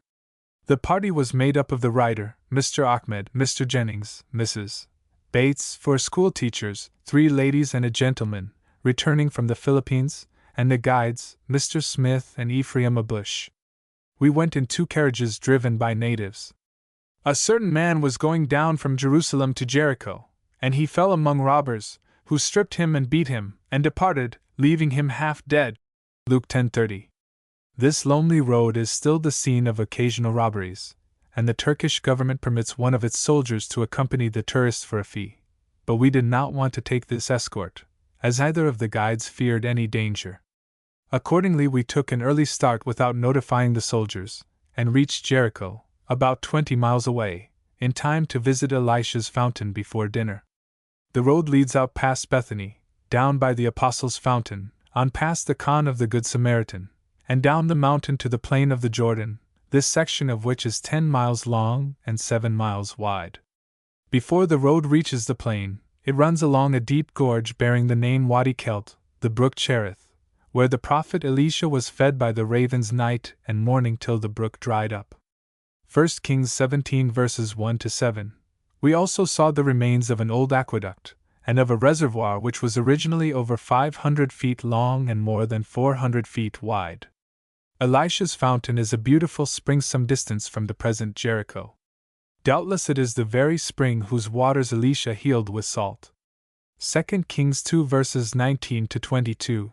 The ground about the fountain has been altered some in modern times, and there is now a beautiful pool of good, clear water, a delight both to the eye and to the throat of the dusty traveler who has come down from Jerusalem seeing only the brown earth and white, chalky rock, upon which the unveiled sun has been pouring down his heat for hours.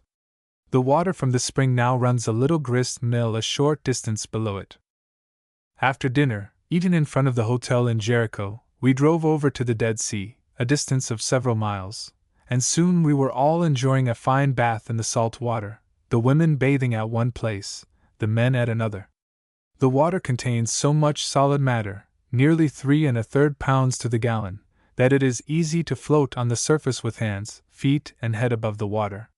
One who can swim but little in fresh water will find the buoyancy of the water here so great as to make swimming easy. When one stands erect in it, the body sinks down about as far as the top of the shoulders. Care needs to be taken to keep the water out of the mouth, nose, and eyes, as it is so salty that it is very disagreeable to these tender surfaces. Dead Sea water is 2 1/2 pounds heavier than fresh water, and among other things, it contains nearly 2 pounds of chloride of magnesium, and almost a pound of chloride of sodium, or common salt, to the gallon. Nothing but some very low forms of animal life, unobserved by the ordinary traveler, can live in this sea. The fish that get into it from the Jordan soon die. Those who bathe here usually drive over to the Jordan and bathe again, to remove the salt and other substances that remain on the body after the first bath. The greatest depth of the Dead Sea is a little over 1,300 feet. The wicked cities of Sodom and Gomorrah stood here someplace, but authorities disagree as to whether they were at the northern or southern end of the sea. In either case, every trace of them has been wiped out by the awful destruction poured on them by the Almighty. Gen 1816 to 1929. The Jordan, where we saw it, near the mouth, and at the time we saw it, the 13th of October, was a quiet and peaceful stream, but the water was somewhat muddy. We entered 2 little boats, and had a short ride on the river whose waters stood and rose up in one heap a great way off, that the children of Israel might cross, Joshua 3 verses 14 to 17, and beneath whose wave the Lord and Savior Jesus Christ was baptized by the great prophet of the Judean wilderness. Matt. 3:13-17. We also got out a little while on the east bank of the stream, the only time I was, beyond Jordan, while in Palestine. After supper, eaten in Jericho, we went around to a Bedouin encampment, where a dance was being executed, a dance different from any that I had ever seen before. One of the dancers, with a sword in hand, stood in the center of the ground they were using, while the others stood in 2 rows, forming a right angle. They went through with various motions and hand clapping, accompanied by an indescribable noise at times. Some of the Bedouins were sitting around a small fire at one side, and some of the children were having a little entertainment of their own on another side of the dancing party. We were soon satisfied, and made our way back to the hotel and laid down to rest. The first Jericho was a walled city about 2 miles from the present village, perhaps at the spring already mentioned, and was the first city taken in the conquest of the land under Joshua. The Jordan was crossed at Gilgal, Joshua 4 verse 19, where the people were circumcised with knives of flint, and where the Jews made their first encampment west of the river. Joshua 5 verses 2 to 10. Jericho was straitly shut up because of the children of Israel, but by faithful compliance with the word of the Lord the walls fell down. Joshua 6 verses 1 to 27. And Joshua charged them with an oath at that time, saying, Cursed be the man before Jehovah, that riseth up and buildeth this city Jericho. With the loss of his firstborn shall he lay the foundation thereof, and with the loss of his youngest son shall he set up the gates of it.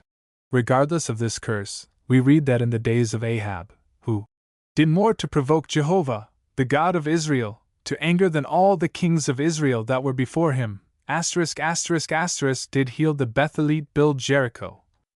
He laid the foundation thereof with the loss of Abram his firstborn, and set up the gates thereof with the loss of his youngest son Segub, according to the word of Jehovah, which he spake by Joshua the son of Nun. 1 Kings 16 verses 33 and 34. The Jericho which was visited by Jesus occupied a still different site, says Bro McGarvey. The present Jericho is a small Arab village, poorly built, with a few exceptions, and having nothing beautiful in or around it but the large oleanders that grow in the ground made moist by water from Elisha's fountain. We had satisfactory accommodations at the hotel, which is one of the few good houses there. Jericho in the time of our Lord was the home of a rich publican named Zacchaeus, Luke 19:1-10, and was an important and wealthy city, that had been fortified by Herod the Great, who constructed splendid palaces here, and it was here that this infamous tyrant died. The original Jericho, the home of Rahab the harlot, was called the City of Palm Trees, Deuteronomy 34:3, but if the modern representative of that ancient city has any of these trees, they are few in number. Across the Jordan eastward are the mountains of Moab, in one of which Moses died after having delivered his valedictory, as recorded in Deuteronomy. Deuteronomy 34:1-12. From a lofty peak the Lord showed this great leader and lawgiver a panorama of all the land of Gilead unto Dan. And Jehovah said unto him, This is the land which I swear unto Abraham, unto Isaac, and unto Jacob, saying, I will give it unto thy seed. I have caused thee to see it with thine eyes, but thou shalt not go over thither. So Moses the servant of Jehovah died there in the land of Moab, according to the word of Jehovah. And he buried him in the valley in the land of Moab, over against Beth Peor, but no man knoweth of his sepulchre unto this day. Early Wednesday morning we began our toilsome journey back to Jerusalem, having nearly 4,000 feet to climb in the 20 miles intervening. We stopped a while at the Khan of the Good Samaritan, which stands near some old ruins, and may not be far from the place to which the Good Samaritan carried his poor, wounded fellow-man so long ago. Here I bought some lamps that look old enough, but may be quite modern imitations of the kind that were carried in the days of the wise and foolish virgins. A stop was also made at the Apostles' Fountain, near Bethany, where I saw an Arab working bread on his coat, which was spread on the ground. Over by the Damascus Gate I one day saw a man feeding his camel on his coat, so these coarse cloth garments are very serviceable indeed. We got back to Jerusalem in time to do a good deal of sightseeing in the afternoon. The following Tuesday was occupied with a trip on donkey back to Nebi Samuel, Emmaus, Abu Ghosh, and Ein Kairim. Our party was small this time, being composed of Mr. Jennings, Mr. Smith, the writer, and a donkey boy, to care for the 3 animals we rode, when we dismounted to make observations. He was liberal, and sometimes tried to tell us which way to go. We went out on the north side of the city and came to the extensive burial places called the Tombs of the Judges. Nearby is an ancient wine press cut in the rock near a rock-hewn cistern, which may have been used for storing the wine. And Nebi Samuel is on an elevation a little more than 3,000 feet above the sea and about 400 feet higher than Jerusalem, 5 miles distant. From the top of the minaret we had a fine view through a field glass, seeing the country for many miles around. This is thought by some to be the Mizpah of the Bible, 1 Kings 15 verse 22, and tradition has it that the prophet Samuel was buried here. A little north of Nebi Samuel is the site of ancient Gibeon, where Abner was beaten, and the men of Israel, before the servants of David. 2 Samuel 2 verses 12-17. We next rode over to El Cubabe, supposed by some to be the Emmaus of New Testament times, where Jesus went after his resurrection and sat at meat with his disciples without being recognized. Luke 24:13-25. The place has little to attract one. A modern building, which I took to be the residence of some wealthy person, occupies a prominent position, and is surrounded by well-kept grounds, enclosed with a wall. The Franciscan monastery is a good-sized institution, having on its grounds the remains of a church of the Crusaders' period, over which a new and attractive building has been erected. One section of it has the most beautiful floor of polished marble, laid in patterns, that I have ever seen. It also contains a painting of the Savior and the 2 disciples. We went outside of the monastery to eat our noonday lunch, but before we finished, one of the monks came and called us in to a meal at their table. It was a good meal, for which no charge was made, and I understand it is their custom to give free meals to visitors, for they believe that Jesus here sat at meat with his 2 disciples. We enjoyed their hospitality, but drank none of the wine that was placed before us. Our next point was Abu Ghosh, named for an old village sheik who, with his 6 brothers and 85 descendants, was the terror of the whole country about a century ago. Our object in visiting the spot was to see the old Crusaders' church, the best preserved one in Palestine. The stone walls are perhaps 7 or 8 feet thick. The roof is still preserved, and traces of the painting that originally adorned the walls are yet to be seen. A new addition has been erected at one end, and the old church may soon be put in repair. The last place we visited before returning to Jerusalem was Ain Kairim, a town occupied mainly by the Mohammedans, and said to have been the home of that worthy couple of whom it was written, "They were both righteous before God, walking in all the commandments and ordinances of the Lord blameless." Luke 1:6. The portion occupied by the Latins and Greeks is very beautifully situated on the side of the mountain. The stone houses, whited walls, and green cypresses make quite a pretty picture. The church of St. John, according to tradition, stands on the spot where once dwelt Zacharias and Elizabeth, the parents of John, the great forerunner of Jesus. Night came upon us before we got back to our starting place, and as this was my first day of donkey riding, I was very much fatigued when I finally dismounted in Jerusalem. Yet I arose the next morning feeling reasonably well, but not craving another donkey ride over a rough country beneath the hot sun. On Saturday, the 22nd of October, I turned away from Jerusalem, having been in and around the place almost 2 weeks, and went back to Jaffa by rail. After a few miles the railway leads past Bidr, supposed to be the Beth Araba of Joshua 15 verse 61. It is also of interest from the fact that it played a part in the famous insurrection of Bar Kokhba against the Romans. In AD 135 it was captured by a Roman force after a siege of 3.5 years. Ramla, a point 12 miles from Jaffa, was once occupied by Napoleon. Lydda, supposed to be the lot of Ezra 2 verse 33, was passed. Here Peter healed Aeneas, who had been palsied 8 years. Acts 9 verses 32 to 35. Jaffa is the Joppa of the Bible, and has a good deal of interesting history. When Jonah rose to flee unto Tarshish from the presence of Jehovah, he went down to Joppa and found a ship going unto Tarshish, so he paid the fare thereof, and went down into it, to go with them to Tarshish from the presence of Jehovah. Jonah 1 verse 3. His unpleasant experience with the great fish is well known. When Solomon was about to build the first temple, Hiram sent a communication to him, saying, "We will cut wood out of Lebanon as much as thou shalt need, and will bring it to thee in floats by sea to Joppa, and thou shalt carry it up to Jerusalem." 2 Chron. 2:16. In the days of Ezra, when Zerubbabel repaired the temple, we read that they gave money also unto the masons, and to the carpenters, and food, and drink, and oil, unto them of Sidon, and to them of Tyre, to bring cedar trees from Lebanon to the sea, unto Joppa, according to the grant that they had of Cyrus king of Persia. Ezra 3 verse 7. It was the home of a certain disciple named Tabitha, whom Peter was called from Lydda to raise from the dead. Acts 9 verses 36 to 43.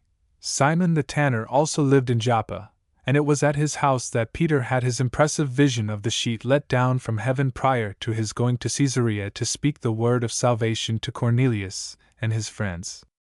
Acts 10 verses 1 to 6. The city is built on a rocky elevation rising 100 feet above the sea, which has no harbor here, so that vessels do not stop when the water is too rough for passengers to be carried safely in small boats.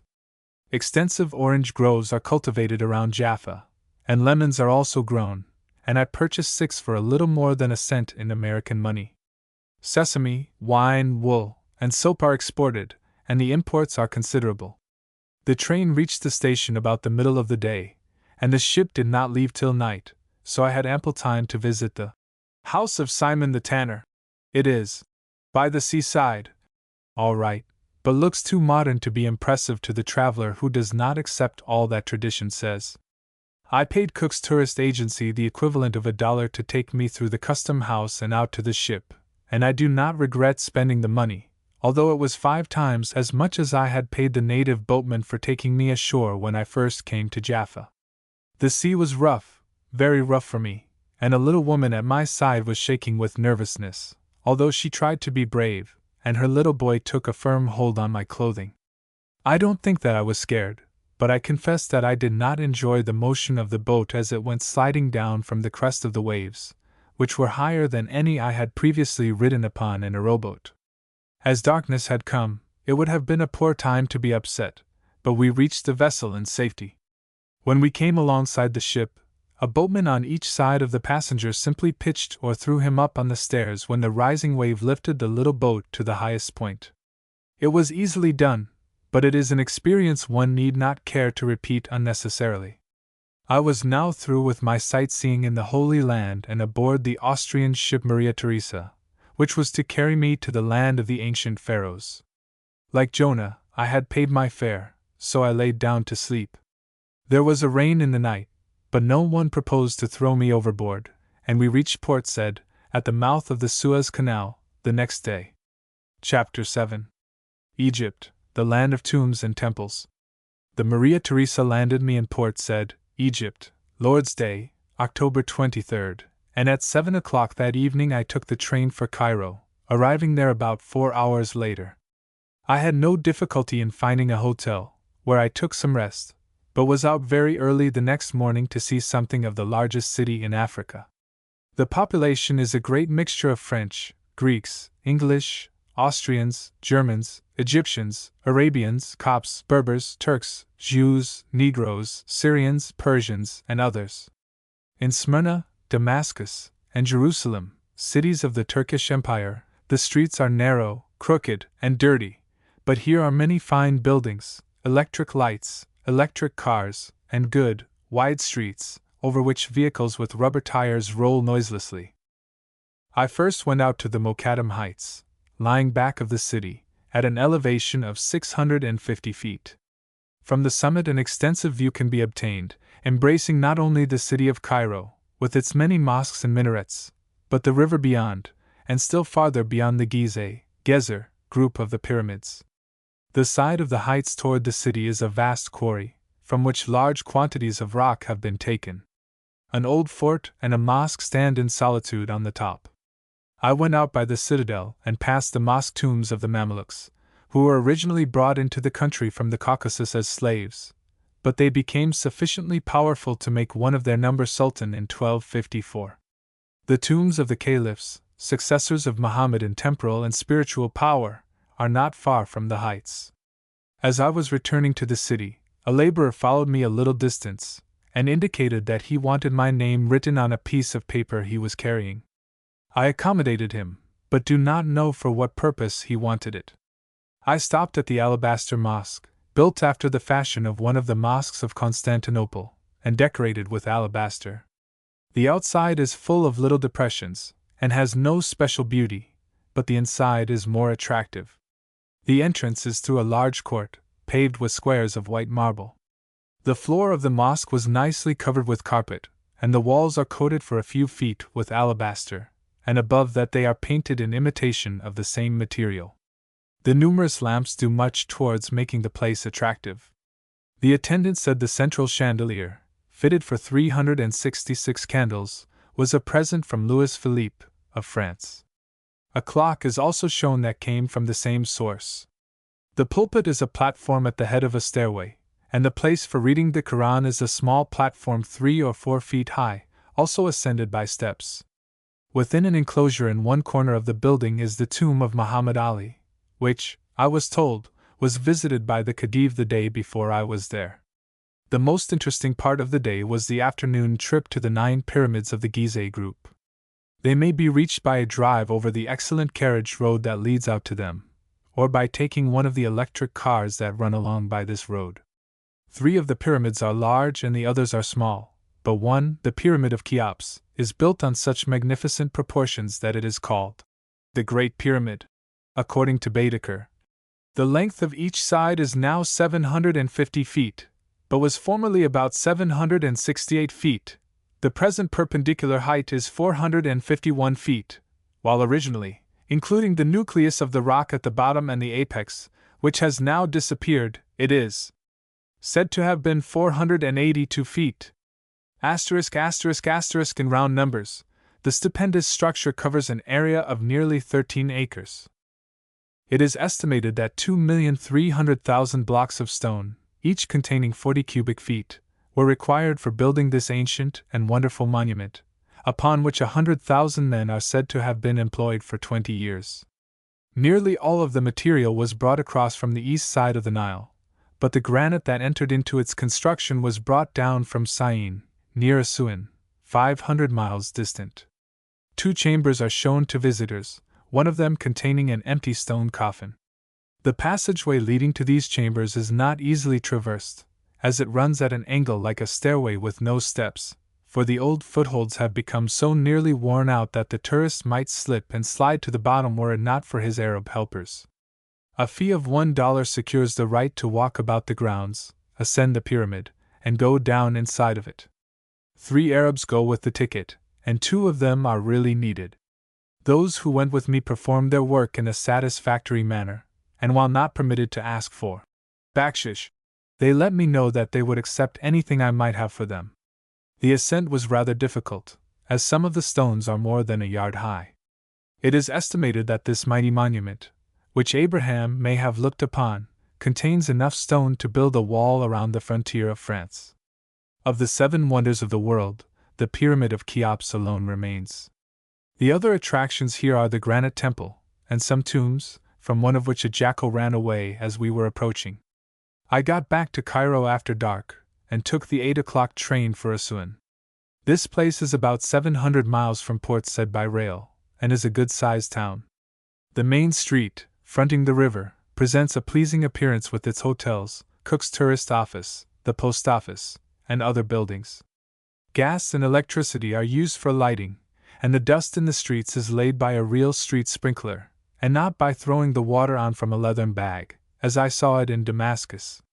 The Cataract Hotel is a large place for tourists, with a capacity of 350 people. The Savoy Hotel is beautifully located on Elephantine Island, in front of the town.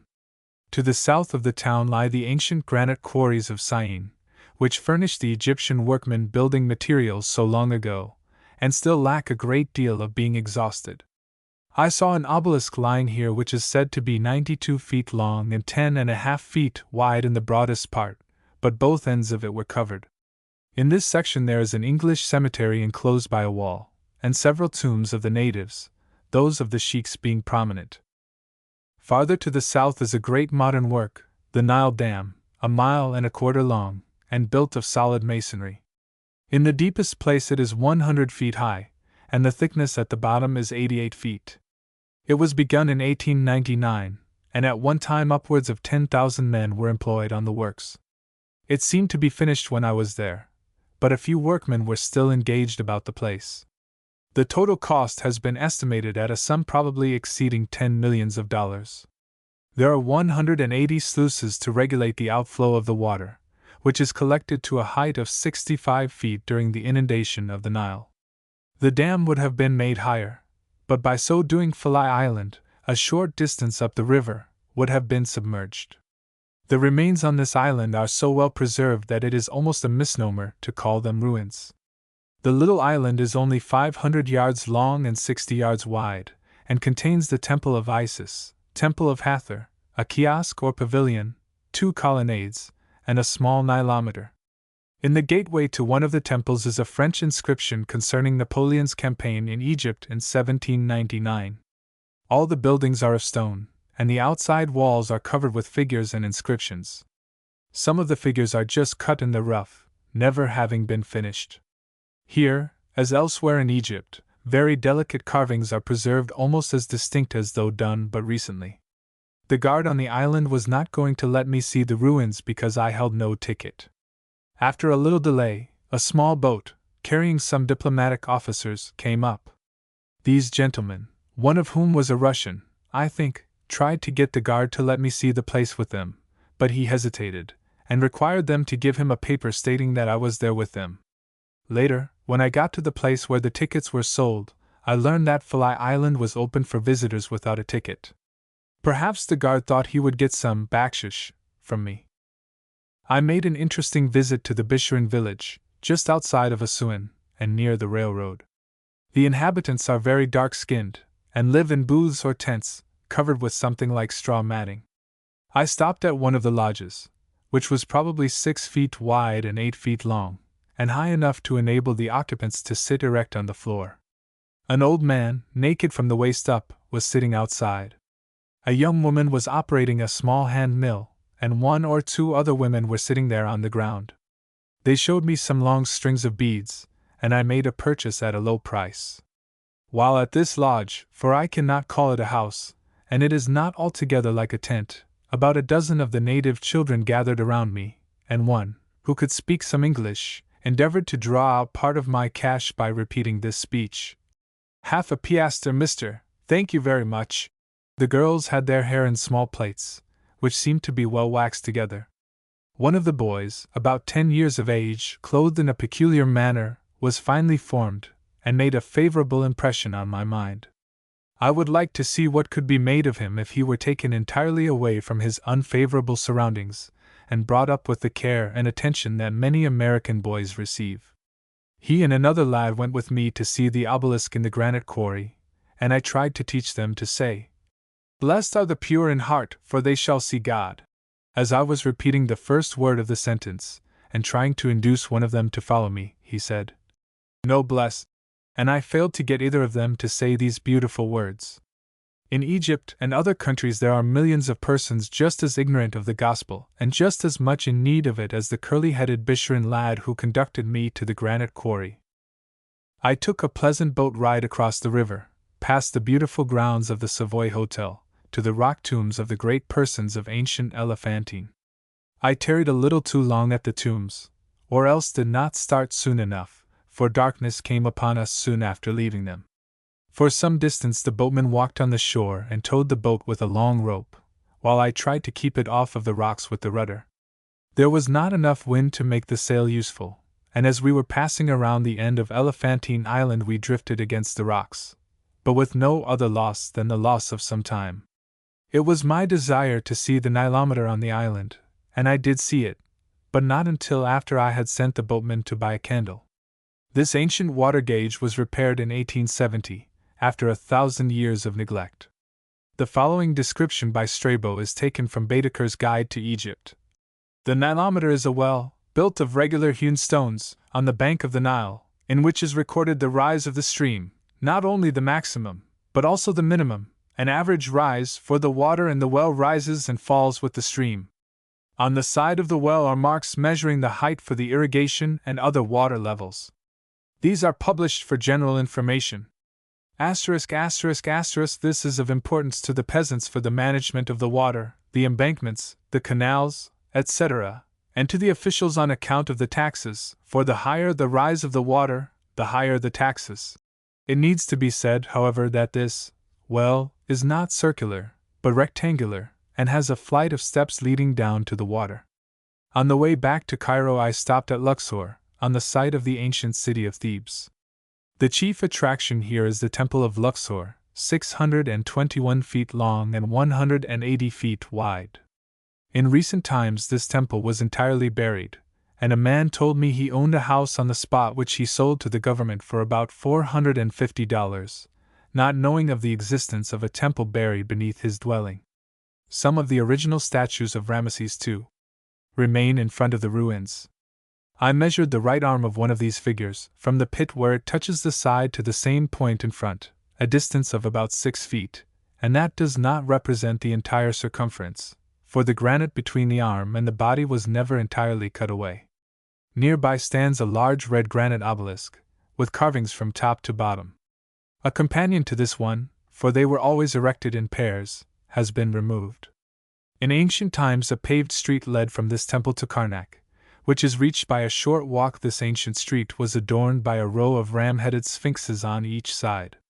Toward Karnak many of them are yet to be seen in a badly mutilated condition, but there is another avenue containing 40 of these figures in a good state of preservation.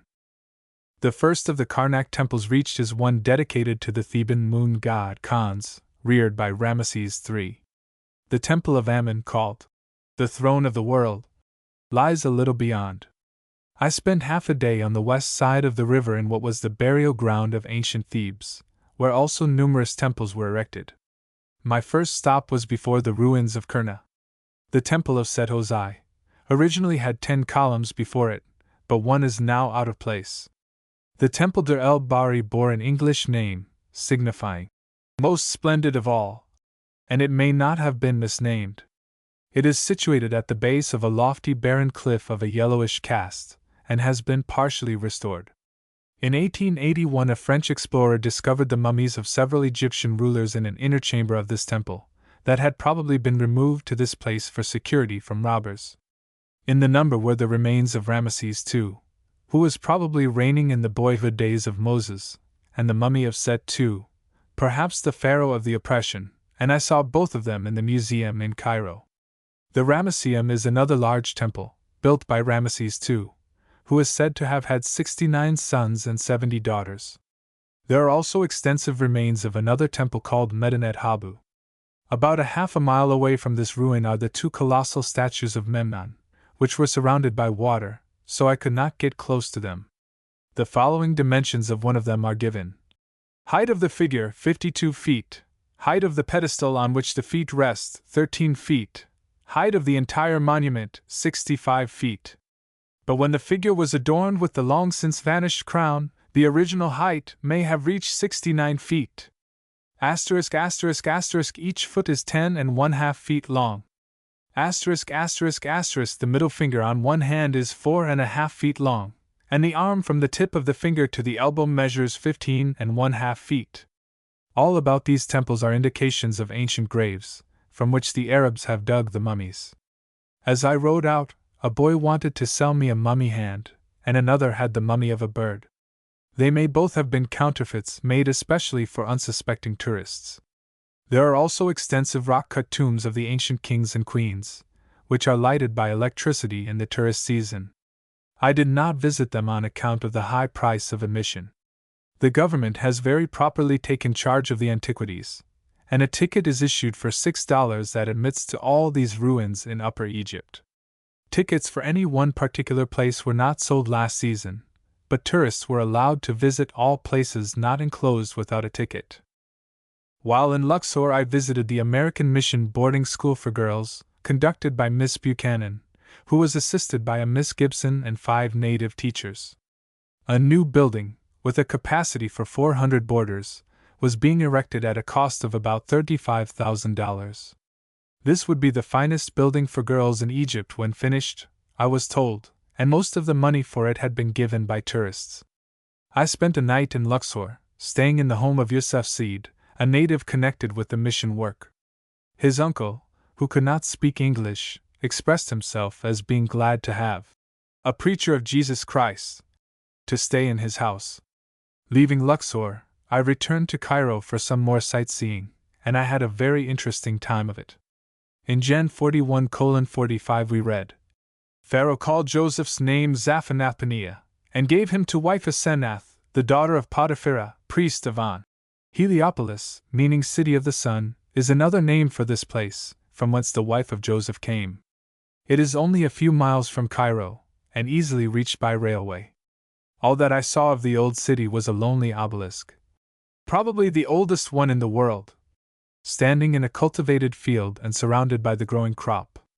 It is 66 feet high, 6 feet square at the base, and is well preserved. The Ezbekiya Gardens are situated in the best portion of Cairo. This beautiful park contains quite a variety of trees, including the banyan, and is a resort of many of the people. Band concerts are held, and a small entrance fee is taken at the gate.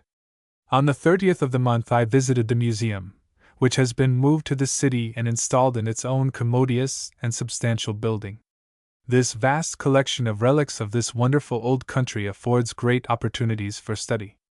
I spent a good deal of time there seeing the coffins of wood, white limestone, red granite, and alabaster, sacrificial tables, mummies, ancient paintings, weights and measures, bronze lamps, necklaces, stone and alabaster jars, bronze hinges, articles of pottery, and many other things. It is remarkable how some of the embalmed bodies, thousands of years old, are preserved. I looked down upon the Pharaoh who is supposed to have oppressed Israel. The body is well preserved, but it brought thoughts to me of the smallness of the fleshly side of man. He who once ruled in royal splendor now lies there in very humble silence. In some cases, the cloths wrapped around these mummies are preserved almost perfectly, and I remember a gilt mask that was so bright that one might have taken it for a modern product. After the body was securely wrapped, a picture was sometimes painted over the face, and now, after the lapse of centuries, some of these are very clear and distinct. I saw a collection of scarabaei, or beetles, which were anciently worshipped in this country. Dealers offer figures of this kind for sale, but the most of them are probably manufactured for the tourist trade. On Lord's Day, October 30th, I attended the evening services at the American Mission and went to Badrashan the following day. This is the nearest railway station to Memphis, the ancient capital of Egypt, now an irregular pile of ruined mud bricks. I secured a donkey, and a boy to care for it and tell me where to go. We soon passed the dilapidated ruins of the old capital. Two prostrate statues of great size were seen on the way to the step pyramid of Saqqara, which is peculiar in that it is built with great offsets or steps, still plainly visible, although large quantities of the rock have crumbled and fallen down. The Department of Antiquities has posted a notice in French, Arabic, and English, to the effect that it is dangerous to make the ascent, and that the government will not be responsible for accidents to tourists who undertake it.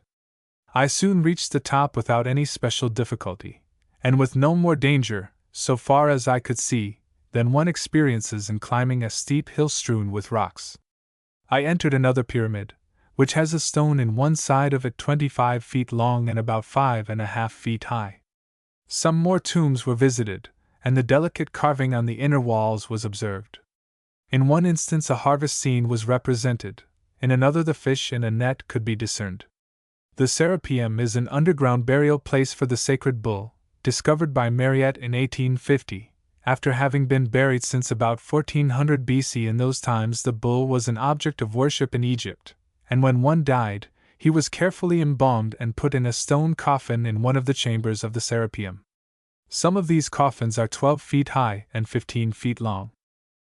Before leaving Cairo, I went into the famous Shepherd's Hotel, where I received some information about the place from the manager, who looked like a well-salaried city pastor. The Grand Continental presents a better appearance on the outside, but I do not believe it equals Shepherd's on the inside. I was now ready to turn towards home, so I dropped down to Port Said again, where there is little of interest to the tourist except the ever-changing panorama of ships in the mouth of the Suez Canal, and the study of the social condition of the people. My delay in the city while waiting for a ship gave me a good deal of time for writing and visiting the missionaries. The Seaman's Rest is conducted by Mr. Locke, who goes out in the harbor and gathers up sailors in his steam launch, and carries them back to their vessels after the service. One night, after speaking in one of these meetings, I rode out with him. The American Mission conducts a school for boys, and Feltus Hanna, the native superintendent, kindly showed me around. The Penuel Mission is conducted by two American ladies. The British and Foreign Bible Society has a depot here, and keeps 3 men at work visiting ships in the harbor all the time. I attended the services in the chapel of the Church of England one morning. With all these religious forces, the city is very wicked. The street in which my hotel was located was largely given up to drinking and harlotry. On the 9th of November the French ship Congo stopped in the harbor, and I went down late in the evening to embark, but the authorities would not permit me to go aboard, because I had not been examined by the medical officer, who felt my pulse and signed a paper that was never called for, and I went aboard all right. The ship stopped at Alexandria, and I went around in the city, seeing nothing of equal interest to Pompey's Pillar, a monument standing 98 feet and 9 inches high. The main shaft is 73 feet high and nearly 30 feet in circumference. We reached Marseilles in the evening of November 16th, after experiencing some weather rough enough to make me uncomfortable, and several of the others were really seasick. I had several hours in Paris, which was reached early the next day, and the United States Consulate and the Louvre, the National Museum of France, were visited. From Paris I went to London by way of Dieppe and New Haven. I left summer weather in Egypt, and found that winter was on hand in France and England. London was shrouded in a fog. I went back to my friends at Twinholme, and made 3 addresses on Lord's Day, and spoke again on Monday night. I sailed from Liverpool for New York on the SS Cedric November 23. We were in the harbor at Queenstown, Ireland, the next day, and came ashore at the New York Custom House on the 2nd of December. The Cedric was then the second largest ship in the world, being 700 feet long and 75 feet broad. She carries a crew of 340, and has a capacity for over 3,000 passengers. On this trip she carried 1,336, and the following 20 classes of people were represented: Americans, English, French, German, Danes, Norwegians, Romanians, Spanish, Arabs, Japanese, Negroes, Greeks, Russian Jews, Finns, Swedes, Austrians, Armenians, Poles, Irish, and Scotch. A great stream of immigrants is continually pouring into the country at this point. 12,000 were reported as arriving in one day, and a recent paper contains a note to the effect that the number arriving in June will exceed 80,000, as against 50,000 in June of last year. The character of the immigrants seems to grow steadily worse. My traveling companion from Port Said to Marseilles and from Liverpool to New York was Solomon Elia, who had kindly shown me through the Israelite Alliance School in Jerusalem. I reached Philadelphia the same day the ship landed in New York, but was detained there with brethren on account of a case of quinsy. I reached home on the 14th of December, after an absence of 5 months and 3 days, in which time I had seen something of 14 foreign countries, having a very enjoyable and profitable trip. Chapter 8. Geography of Palestine. This section of country has been known by several names. It has been called the Land of Canaan, the Land of Israel, the Land of Promise, the Land of the Hebrews, and the Holy Land. Canaan was simply the country between the Mediterranean and the Jordan, extending from empty Lebanon on the north to the desert of Arabia on the south. Dan was in the extreme northern part, and Beersheba lay in the southern end of the country, 139 miles distant. The average width of the land is about 40 miles, and the total area is in the neighborhood of 6,000 miles. It is not in size or physical characteristics proportioned to its moral and historical position as the theater of the most momentous events in the world's history. Palestine, the land occupied by the 12 tribes, included the land of Canaan and a section of country east of the Jordan 100 miles long and about 25 miles wide, occupied by Reuben, Gad, and the half-tribe of Manasseh. The land of promise was still more extensive, reaching from the river of Egypt unto the great river, the river Euphrates, embracing about 60,000 square miles, or a little less than the 5 New England states. The country is easily divided into 4 parallel strips. Beginning at the Mediterranean, we have the Maritime Plain, the mountain region, the Jordan Valley, and the eastern tableland. The long stretch of lowland known as the Maritime Plain is divided into 3 sections. The portion lying north of Mt. Carmel was called Phoenicia. It varies in width from half a mile in the north to 8 miles in the south. The ancient cities of Tyre and Sidon belong to this section. Directly east of Mt. Carmel is the plain of Esdraelon, physically a part of the Maritime Plain. It is an irregular triangle, whose sides are 14, 16, and 25 miles respectively, the longest side being next to Mt. Carmel. Here Barak defeated the army of Sisera under Jabin, and here Josiah, king of Judah, was killed in a battle with the Egyptians under Pharaoh Necho. The plains of Sharon and Philistia, lying south of Carmel, are usually regarded as the true maritime plain. Sharon extends southward from Carmel about 50 miles, reaching a little below Jaffa, and has an average width of 8 miles. The Zerka, or Crocodile River, which traverses this plain, is the largest stream of Palestine west of the Jordan. There are several other streams crossing the plain from the mountains to the sea, but they usually cease to flow in the summer season. Joppa, Lydda, Ramlah, and Caesarea belong to this plain. Herod the Great built Caesarea, and spent large sums of money on its palace, temple, theater, and breakwater. The plain of Philistia extends 30 or 40 miles from the southern limits of Sharon to Gaza, varying in width from 12 to 25 miles. It is well watered by several streams, some of which flow all the year. Part of the water from the mountains flows under the ground and rises in shallow lakes near the coast. Water can easily be found here, as also in Sharon, by digging wells, and the soil is suitable for the culture of small grains and for pasture. During a part of the year the plain is beautifully ornamented with a rich growth of brightly colored flowers, a characteristic of Palestine in the wet season. Gaza figures in the history of Samson, who laid hold of the doors of the gate of the city, and the 2 posts, and plucked them up, bar and all, and put them on his shoulders and carried them up to the top of the mountain that is before Hebron. Ashkelon on the coast is connected with the history of the Crusades. Ashdod or Azotus is where Philip was found after the baptism of the eunuch. It is said that Psammetichus, an ancient Egyptian king, captured this place after a siege of 27 years. Ekron and Gath also belong to this plain. The ridge of mountains lying between the coast plain and the Jordan Valley formed the backbone of the country. Here, more than elsewhere, the Israelites made their homes, on account of the hostility of the inhabitants in the lowlands. This ridge is a continuation of the Lebanon range, and extends as far south as the desert.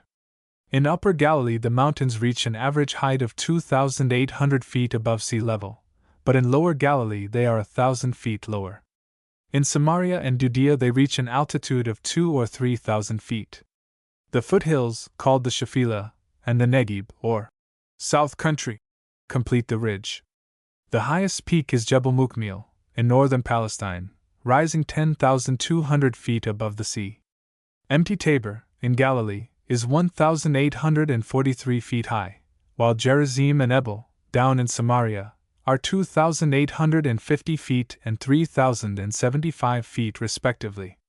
The principal mountains in Judea are Mt. Zion, 2,550 feet, Mt. Moriah, about 100 feet lower, Mount of Olives, 2,665 feet, and Mt. Hebron, 3,030 feet. Nazareth, Shechem, Jerusalem, and Hebron belong to the mountain region. The Jordan Valley is the lowest portion of the Earth's surface. No other depressions are more than 300 feet below sea level, but the Jordan is 682 feet lower than the ocean at the Sea of Galilee, and nearly 1,300 feet lower where it enters the Dead Sea. This wonderful depression, which includes the Dead Sea, 45 miles long, and the valley south of it, 100 miles in length, is 250 miles long and from 4 to 14 miles in width, and is called the Arabah. The sources of the Jordan are 134 miles from the mouth, but the numerous windings of the stream make it 200 miles long. The Jordan is formed by the union of 3 streams issuing from springs at an elevation of 1,700 feet above the sea. The principal source is the spring at Dan, one of the largest in the world, as it sends forth a stream 20 feet wide and from 20 to 30 inches deep. The spring at Banias, the Caesarea Philippi of the Scriptures, is the eastern source. The Hashbani flows from a spring forming the western source. A few miles south of the union of the streams above mentioned the river widens into the waters of Merom, a small lake nearly on a level with the Mediterranean. In the next few miles it descends rapidly, and empties into the Sea of Galilee, called also the Sea of Chinnereth, Sea of Tiberias, and Lake of Gennesaret. In the 65 miles from the Sea of Galilee to the Dead Sea the fall is about 600 feet. The rate of descent is not uniform throughout the whole course of the river. In one section it drops 60 feet to the mile, while there is one stretch of 13 miles with a descent of only 4.5 feet to the mile. The average is 22 feet to the mile. The width varies from 80 to 180 feet, and the depth from 5 to 12 feet. Caesarea Philippi, at the head of the valley, Capernaum, Magdala, Tiberias, and Tarichea were cities on the Sea of Galilee. Jericho and Gilgal were in the plain at the southern extremity, and Sodom, Gomorrah, Admah, and Zebulun, upon which the wrath of God was poured, were somewhere in the region of the Dead Sea. The eastern tableland has a mountain wall 4,000 feet high facing the river. This tableland, which is mostly fertile, extends eastward about 20 miles, and terminates in the Arabian desert, which is still higher. Here the mountains are higher and steeper than those west of the Jordan. Mt. Hermon, in the north, is 9,200 feet high. South of the Jarmuth River is Mt. Gilead, 3,000 feet high, and Mt Nebo, lying east of the northern end of the Dead Sea, reaches an elevation of 2,670 feet. Besides the Jarmuth, another stream, the Jabbok, flows into the Jordan from this side. The Arnon empties into the Dead Sea. The northern section was called Bashan, the middle, Gilead, and the southern part, Moab. Bashan anciently had many cities, and numerous ruins yet remain. In the campaign of Israel against Og, king of Bashan, 60 cities were captured. Many events occurred in Gilead, where were situated Jabesh Gilead, Ramoth Gilead, and the 10 cities of the Decapolis, with the exception of Bethshean, which was west of the Jordan. From the summit of Mt Pisgah, a peak of Mt Nebo, Moses viewed the land of promise, and from these same heights Balaam looked down on the Israelites and undertook to curse them. Moab lies south of the Arnon, and east of the Dead Sea. In the time of a famine, an Israelite, named Elimelech, with his wife and sons, sojourned in this land. After the death of Elimelech and both of his sons, who had married in the land, Naomi returned to Bethlehem, accompanied by her daughter-in-law, Ruth, the Moabitess, who came into the line of ancestry of David and of the Lord Jesus Christ. Once, when the kings of Judah, Israel, and Edom invaded the land, the king of Moab, when they came to Kir-Hareseth, the capital, took his oldest son, who would have succeeded him on the throne, and offered him for a burnt offering upon the wall. At this the invaders departed from him and returned to their own land. The political geography of Palestine is so complicated that it cannot be handled in the space here available. Only a few words applicable to the country in New Testament times can be said. The provinces of Galilee, Samaria, and Judea were on the west side of the Jordan, while the Decapolis and Perea lay east of that river. The northern province of Galilee, which saw most of the ministry of Jesus, extended from the Mediterranean to the Sea of Galilee, and a much greater distance from the north to the south. It was peopled with Jews and was probably a much better country than is generally supposed, as it contained a large number of cities and villages, and produced fish, oil, wheat, wine, figs, and flax. It was in Christ's time one of the gardens of the world, well watered, exceedingly fertile, thoroughly cultivated, and covered with a dense population. Merrill.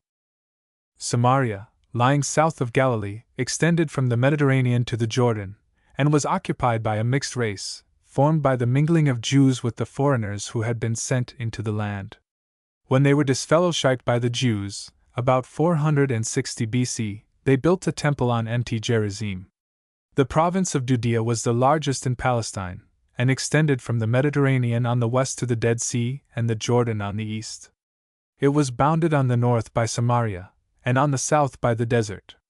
Although but 55 miles long and about 30 miles wide, it held out against Egypt, Babylonia, and Rome.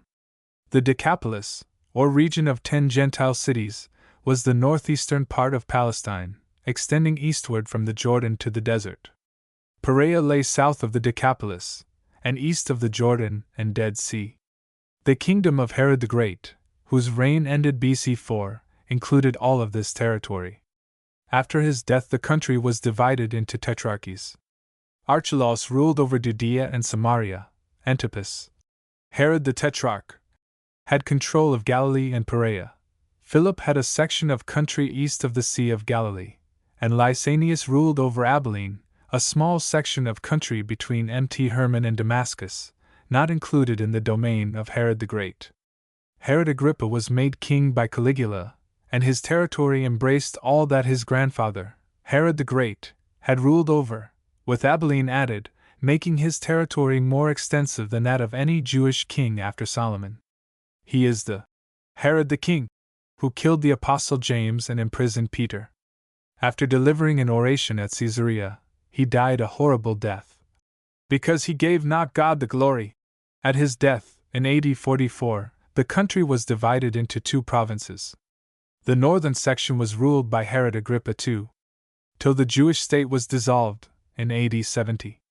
He was the King Agrippa, before whom Paul spoke. The southern part of the country, called the province of Judea, was ruled by procurators having their seat at Caesarea.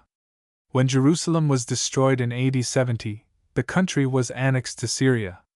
The climate depends more upon local conditions than on the latitude, which is the same as southern Georgia and Alabama, Jerusalem being on the parallel of Savannah. In point of temperature, it is about the same as these localities, but in other respects it differs much. The year has 2 seasons, the dry, lasting from the 1st of April to the 1st of November, and the rainy season, lasting the other 5 months, during which time there are copious rains. One authority says, "Were the old cisterns cleaned and mended, and the beautiful tanks and aqueducts repaired, the ordinary fall of rain would be quite sufficient for the wants of the inhabitants and for irrigation. The summers are hot, the winters mild. Snow sometimes falls, but does not last long, and ice is seldom formed." Palestine is not a timbered country. The commonest oak is a low, scrubby bush. The cedars of Lebanon have almost disappeared. The carob tree, white poplar, a thorn bush, and the oleander are found in some localities. The principal fruit-bearing trees are the fig, olive, date palm, pomegranate, orange, and lemon. Grapes, apples, apricots, quinces, and other fruits also grow here. Wheat, barley, and a kind of corn are raised, also tomatoes, cucumbers, watermelons, and tobacco. The ground is poorly cultivated with inferior tools, and the grain is tramped out with cattle, as in the long ago. Sheep and goats are the most numerous domestic animals, a peculiarity of the sheep being the extra large, fat tail, lev. 3:9, a lump of pure fat from 10 to 15 inches long and from 3 to 5 inches thick. Cattle, camels, horses, mules, asses, dogs, and chickens are kept. Chapter 9. Historic sketch of Palestine. In the ancient Babylonian city called Ur of the Chaldees lived the patriarch Terah, who was the father of 3 sons, Abram, Nahor, and Haran. Lot was the son of Haran, who died in Ur. Terah, accompanied by Abram, Sarai, and Lot, started for the land of Canaan. But they came unto Haran and dwelt there, and Terah died in Haran. Now Jehovah said unto Abram, Get thee out of thy country, and from thy kindred, and from thy father's house, unto the land that I will show thee, and I will make of thee a great nation, and I will bless thee and make thy name great, and be thou a blessing, and I will bless them that bless thee, and him that curseth thee will I curse, and in thee shall all the families of the earth be blessed. So Abram, Sarai, and Lot came into the land of Canaan about 2300 BC, and dwelt first at Shechem, but he removed from thence unto the mountain on the east of Bethel, and pitched his tent, having Bethel on the west and Ai on the east. Abram did not remain here, but journeyed to the south, and when a famine came, he entered Egypt. Afterwards he returned to the southern part of Canaan, and still later he returned unto the place where his tent had been at the beginning, between Bethel and Ai. And Lot also, who went with Abram, had flocks and herds and tents.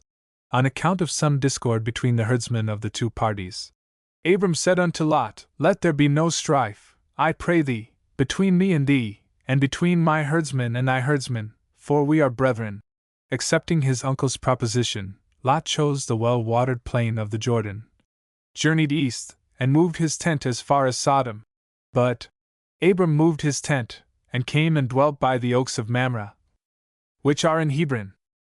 Some time after this Chedorlaomer, king of Elam, entered the region occupied by Lot, and overcame the kings of Sodom, Gomorrah, Admah, Zeboim, and Bela, carrying away the goods of Sodom and Gomorrah. And they took Lot and his goods. And there came one that had escaped, and told Abram the Hebrew, who led forth his trained men born in his house, 318, and pursued as far as Dan.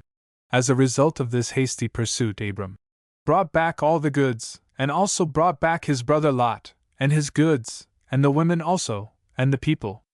The king of Sodom went out to meet Abram after his great victory, and offered him the goods for his services, but the offer was refused. Abram was also met by Melchizedek, king of Salem, who brought forth bread and wine, and blessed him. Before his death, the first Hebrews saw the smoke from Sodom and Gomorrah going up, as the smoke of a furnace, and he also passed through the severe trial of sacrificing his son Isaac. at the age of 175. The father of the faithful gave up the ghost and died in a good old age, an old man and full of years. And Isaac and Ishmael his sons buried him in the cave of Machpelah at Hebron, where Sarah had been laid to rest when the toils and cares of life were over.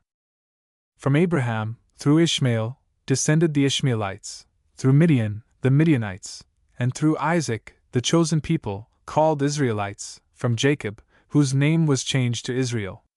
The interesting story of Joseph tells how his father and brothers, with their families, were brought into Egypt at the time of a famine, where they grew from a few families to a great nation, capable of maintaining an army of more than 600,000 men. A new king, who knew not Joseph, came on the throne, and after a period of oppression, the Exodus took place, about 1490 BC, the leader being Moses, a man 80 years of age. At his death, after 40 years of wandering in the wilderness, Joshua became the leader of Israel, and they crossed the Jordan at Gilgal, a few miles north of the Dead Sea, capturing Jericho in a peculiar manner. Two other incidents in the life of Joshua may be mentioned here. One was his victory over the Amorites in the neighborhood of Gibeon and Beth-horon, where more were slain by the hailstones which Jehovah cast down upon them than were killed by Israel with the sword.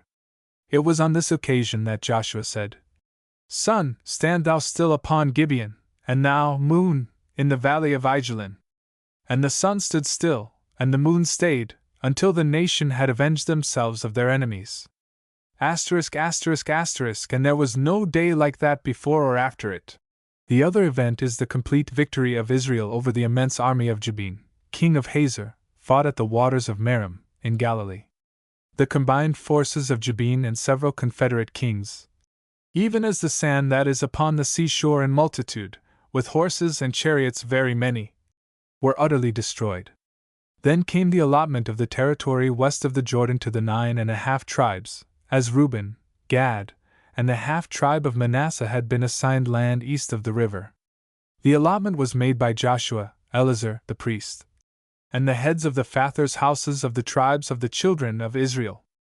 The period of the judges, extending from Joshua to Saul, over 300 years, was a time in which Israel was troubled by several heathen tribes, including the Moabites, Ammonites, Midianites, Amalekites, and Canaanites. The most troublesome of all were the Philistines, who were repulsed by Shamgar and harassed by Samson. But they continued their hostility, capturing the Ark of the Covenant in the days of Eli, and finally bringing Israel so completely under their power that they had to go to the Philistines to sharpen their tools. The cry was raised, "Make us a king to judge us, like all the nations."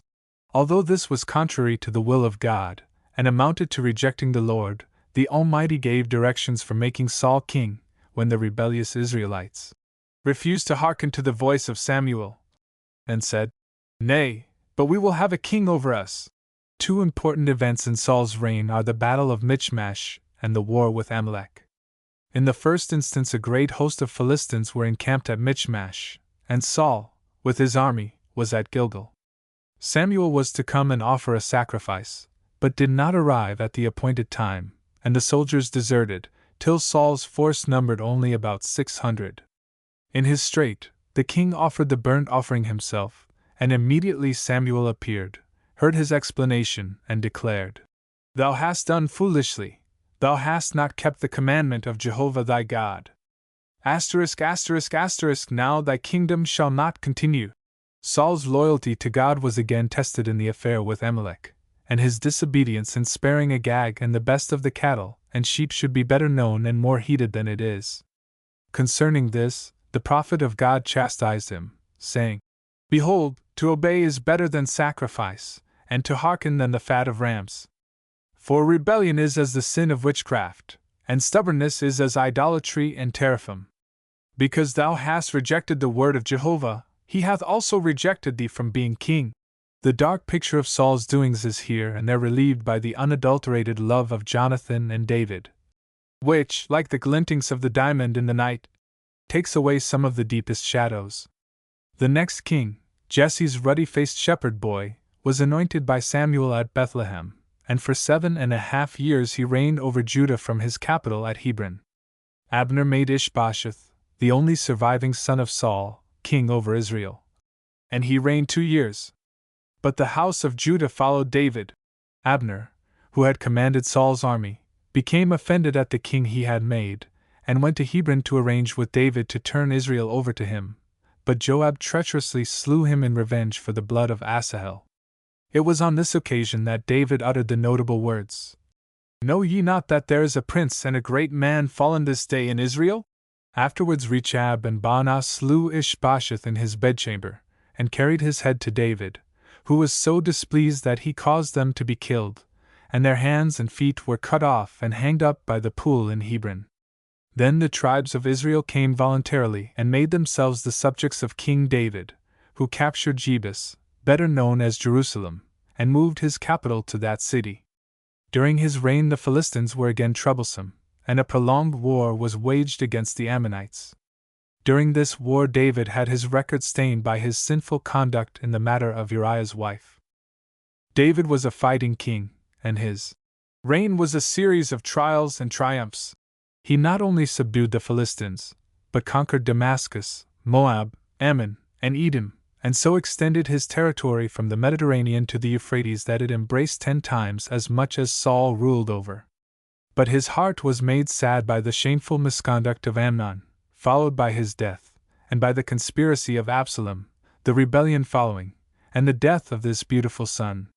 The story of David's hasty flight from Jerusalem over Olivet and across the Jordan to escape from Absalom is touchingly sad, and David went up by the ascent of the Mount of Olives, and wept as he went up, and he had his head covered, and went barefoot.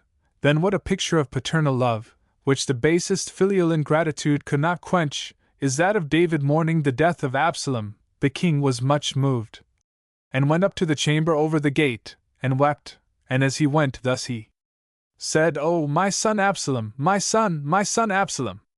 Would I had died for thee, O Absalom, my son, my son!"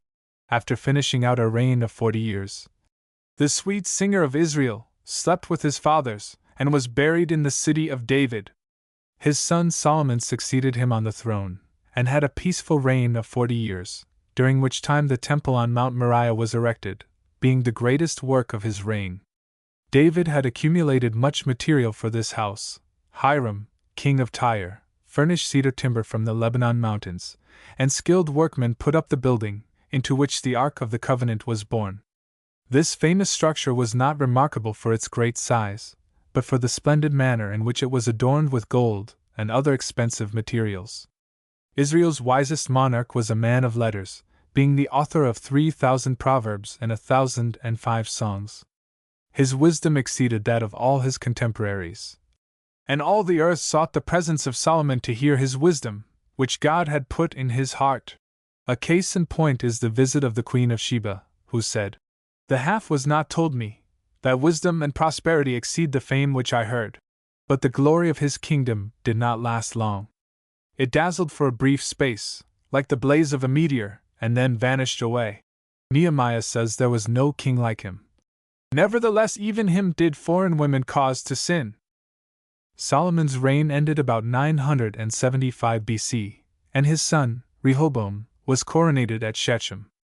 Jeroboam, the son of Nebat, whose name is proverbial for wickedness, returned from Egypt, whence he had fled from Solomon, and asked the new king to make the grievous service of his father lighter, promising to support him on that condition. Rehoboam counseled with the old men that had stood before Solomon, and refused their words, accepting the counsel of the young men that had grown up with him. When he announced that he would make the yoke of his father heavier, the 10 northern tribes revolted, and Jeroboam became king of what is afterwards known as the House of Israel. The kingdom lasted about 250 years, being ruled over by 19 kings, but the government did not run smoothly. Plot after plot was formed, and first one adventurer, and then another seized the throne. Besides the internal troubles, there were numerous wars. Ben-Hadad, of Damascus, besieged Samaria. Hazael, king of Syria, overran the land east of the Jordan. Moab rebelled. Pul, Tiglath-Pileser, king of Assyria, invaded the country, and carried off a large amount of tribute, probably amounting to $2 million, and 30 years later he entered the land and carried away many captives. At a later date the people became idolatrous, and Shalmaneser, an Assyrian king, reduced them to subjection, and carried numbers of them into Assyria, and replaced them with men from Babylon and other places. By the intermarriage of Jews remaining in the country with these foreigners, a mixed race, called Samaritans, sprang up. The southern section of the country, known as the Kingdom of Judah, was ruled over by 19 kings and 1 queen for a period of about 375 years. Asa, one of the good kings, was a religious reformer. Even his mother he removed from being queen, because she had made an abominable image for an Asherah, and Asa cut down her image and burned it at the brook Kidron. But he, like many other reformers, failed to make his work thorough, for the high places were not taken away. Nevertheless, the heart of Asa was perfect with Jehovah all his days. Joash caused a chest to be placed at the gate of the house of Jehovah, into which the people put the tax that Moses, the servant of God, laid upon Israel in the wilderness, until they had gathered an abundance of money, with which the house of God was repaired, for the wicked sons of Athaliah had broken it up and bestowed the dedicated things upon the Baalim. But after the death of Jehoiada, the priest, Joash was himself led into idolatry, and when Zechariah, the son of Jehoiada, rebuked the people for turning from God, they stoned him to death by the order of King Joash. The last words of the dying martyr were, "The Lord look upon it and require it." This is strangely different from the last expression of Stephen, who kneeled down and cried with a loud voice, "Lord, lay not this sin to their charge." Amaziah returned from the slaughter of the Edomites, and set up the gods of the idolatrous enemies he had whipped to be his gods. Ahaz was a wicked idolater, worshipping Baal and sacrificing his own sons. In strong contrast with such men as these we have the name of Hezekiah, whose prosperous reign was a grand period of reformation and improvement. He was 25 years old when he came on the throne, and in the 29 years he ruled, he removed the high places, and brake the pillars, and cut down the Asherah. The brazen serpent, made by Moses in the wilderness, had become an object of worship, but Hezekiah called it a piece of brass, and broke it in pieces. The Passover had not been kept in great numbers in such sort as it is written. So Hezekiah sent messengers from city to city to call the people to observe the Passover. Some laughed them to scorn and mocked them, but others humbled themselves and came to Jerusalem. And in the second month the very great assembly **** killed the Passover. ****, so there was great joy in Jerusalem. For since the time of Solomon the son of David, king of Israel, there was not the like in Jerusalem. Manasseh, the next king, re-established idolatry, and his son Amon, who ruled but 2 years, followed in his footsteps. Josiah, who next occupied the throne, was a different kind of a man. He did that which was right in the eyes of Jehovah, and walked in all the way of David his father, and turned not aside to the right hand or to the left. In his reign, Hilkiah the priest found the book of the law in the temple, and delivered it to Shaphan the scribe, who read it, and took it to the king and read it to him. And it came to pass when the king heard the words of the book of the law, that he rent his clothes, and commanded that inquiry be made of the Lord concerning the contents of the book. As a result, the temple was cleansed of the vessels that had been used in Baal worship, the idolatrous priests were put down, the houses of the Sodomites that were in the house of Jehovah were broken down, the high places erected by Solomon were defiled, and a great reformation was worked. Zedekiah was the last king in the line. In his day, Nebuchadnezzar, king of Babylon, invaded the land, and besieged Jerusalem for 16 months, reducing the people to such straits that women ate the flesh of their own children. When the city fell, a portion of the inhabitants were carried to Babylon, and the furnishings of the temple were taken away as plunder. Zedekiah, with his family, sought to escape, going out over Olivet as David in his distress had done, but he was captured and carried to Riblah, 35 miles north of Baalbek, where his sons were slain in his presence. Then his eyes were put out, and he was carried to Babylon. In this way were fulfilled the 2 prophecies, that he should be taken to Babylon, and that he should not see it. Thus, with Jerusalem a mass of desolate, forsaken ruins, the Babylonian period was ushered in. Some of the captives rose to positions of trust in the Babylonian government. Daniel and his 3 associates are examples. During this period, Ezekiel was a prophet. No doubt the frame of mind of most of them is well expressed by the psalmist. By the rivers of Babylon, there we sat down, yet we wept when we remembered Zion. Upon the willows in the midst thereof we hanged up our harps. The Medo-Persian period began with the conquest of Babylon by Cyrus, who brought the Jews under his rule. The captives were permitted to return to Palestine, and Zerubbabel soon had the foundations of the temple laid. But here the work came to a standstill, and so remained for 17 years.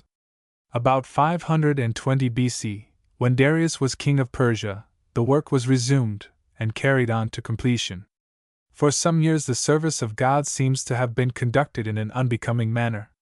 Nehemiah came upon the stage of action, rebuilt the city walls, required the observance of the Sabbath, and served as governor 12 years without pay. Ezra brought back a large number of the people, repaired the temple, and worked a great reformation. Under his influence, those who had married foreign wives put them away, and some had wives by whom they had children. As the Samaritans were not allowed to help build the temple, they erected one of their own on Mt. Gerizim. A few Samaritans still exist in Nablus, and hold services on Gerizim. After Nehemiah, the office of civil ruler seems to have become extinct. The Greek period begins with the operations of Alexander the Great in Asia, 333 BC, and extends to the time of the Maccabees, 168 BC. After Alexander's death, his empire fell into the 2 great divisions of Egypt and Syria. The Egyptian rulers were called Ptolemies, and those of Syria were called the Seleucidae.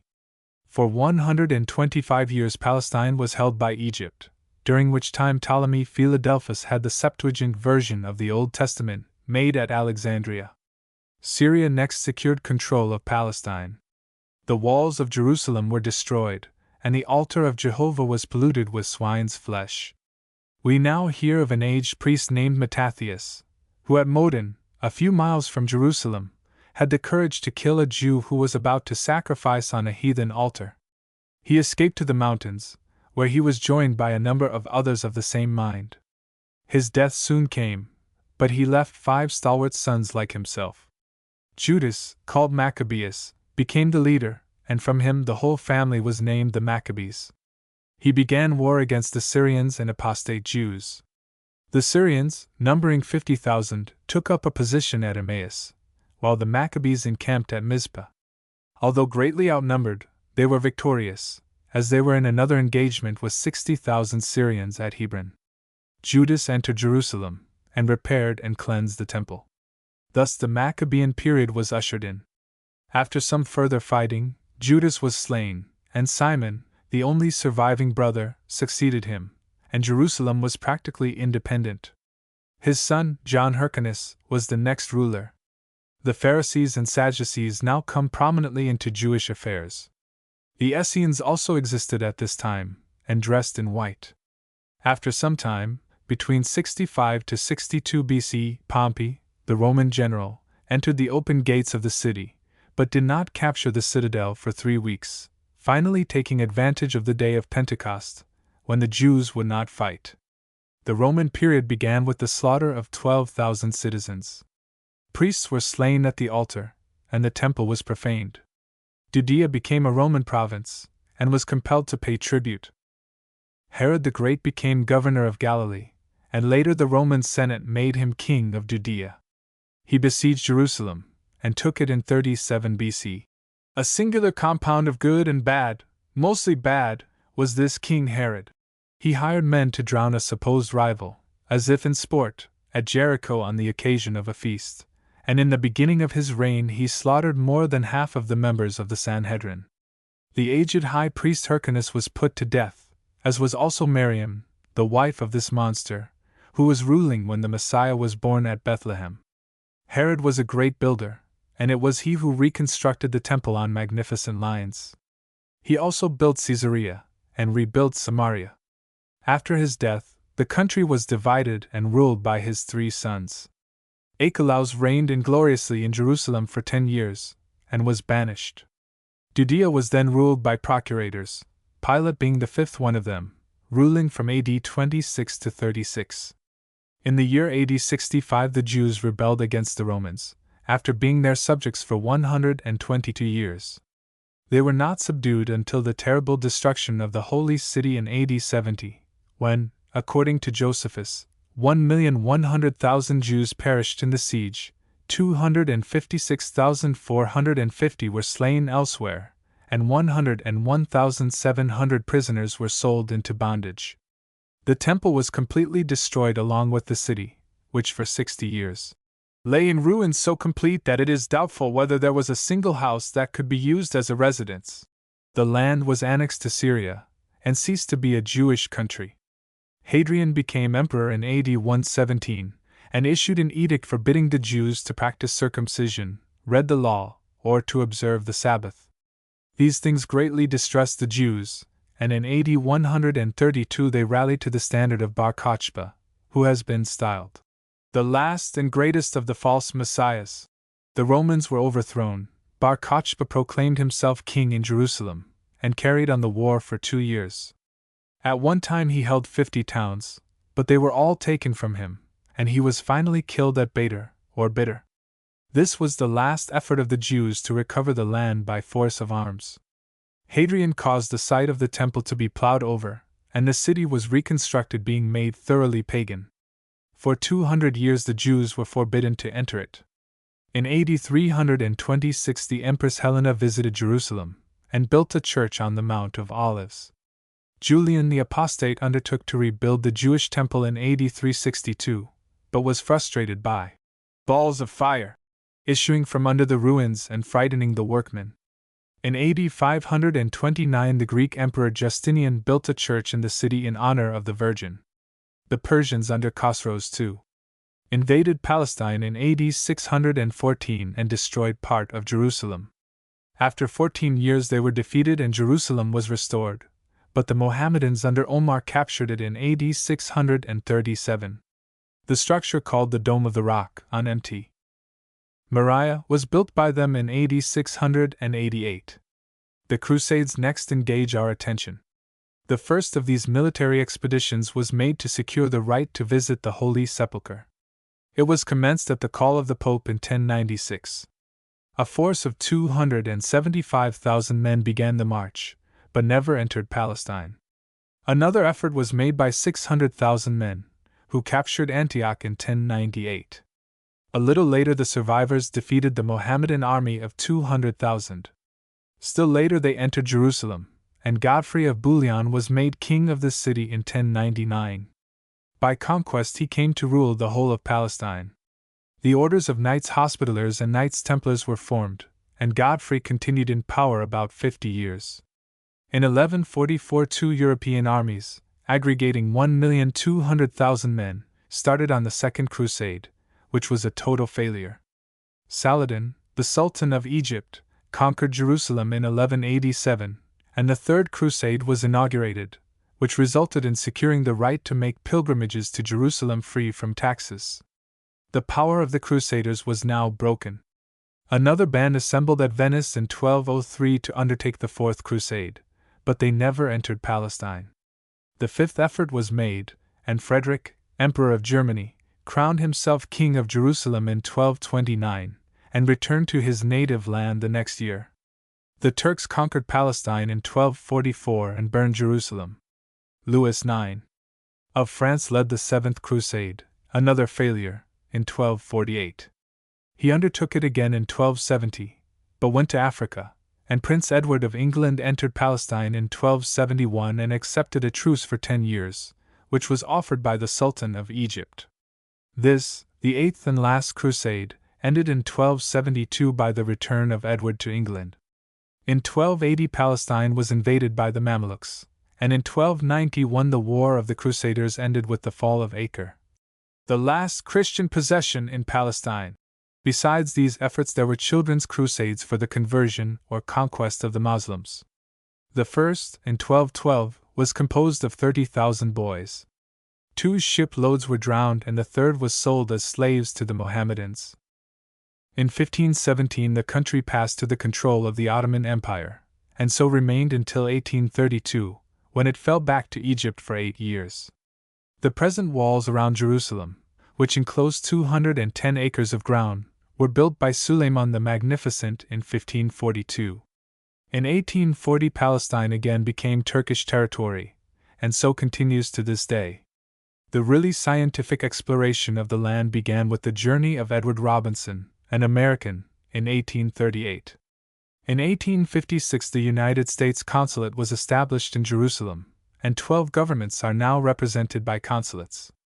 Sir Charles Wilson created an interest in the geography of Palestine by his survey of Jerusalem and his travels in the Holy Land from 1864 to 1868. Palestine was surveyed from Dan to Beersheba and from the Jordan to the Great Sea in the years from 1872 to 1877. The Siloam inscription, the only known relic of the writing **** of Hezekiah's days, was discovered in 1880.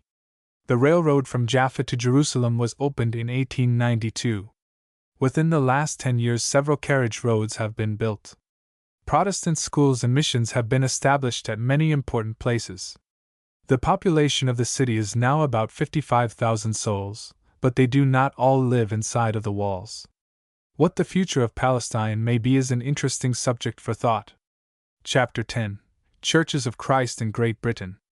No doubt many of my readers will be specially interested in knowing something of my experience and association with the brethren across the sea, and it is my desire to give them as fair an understanding of the situation as I can.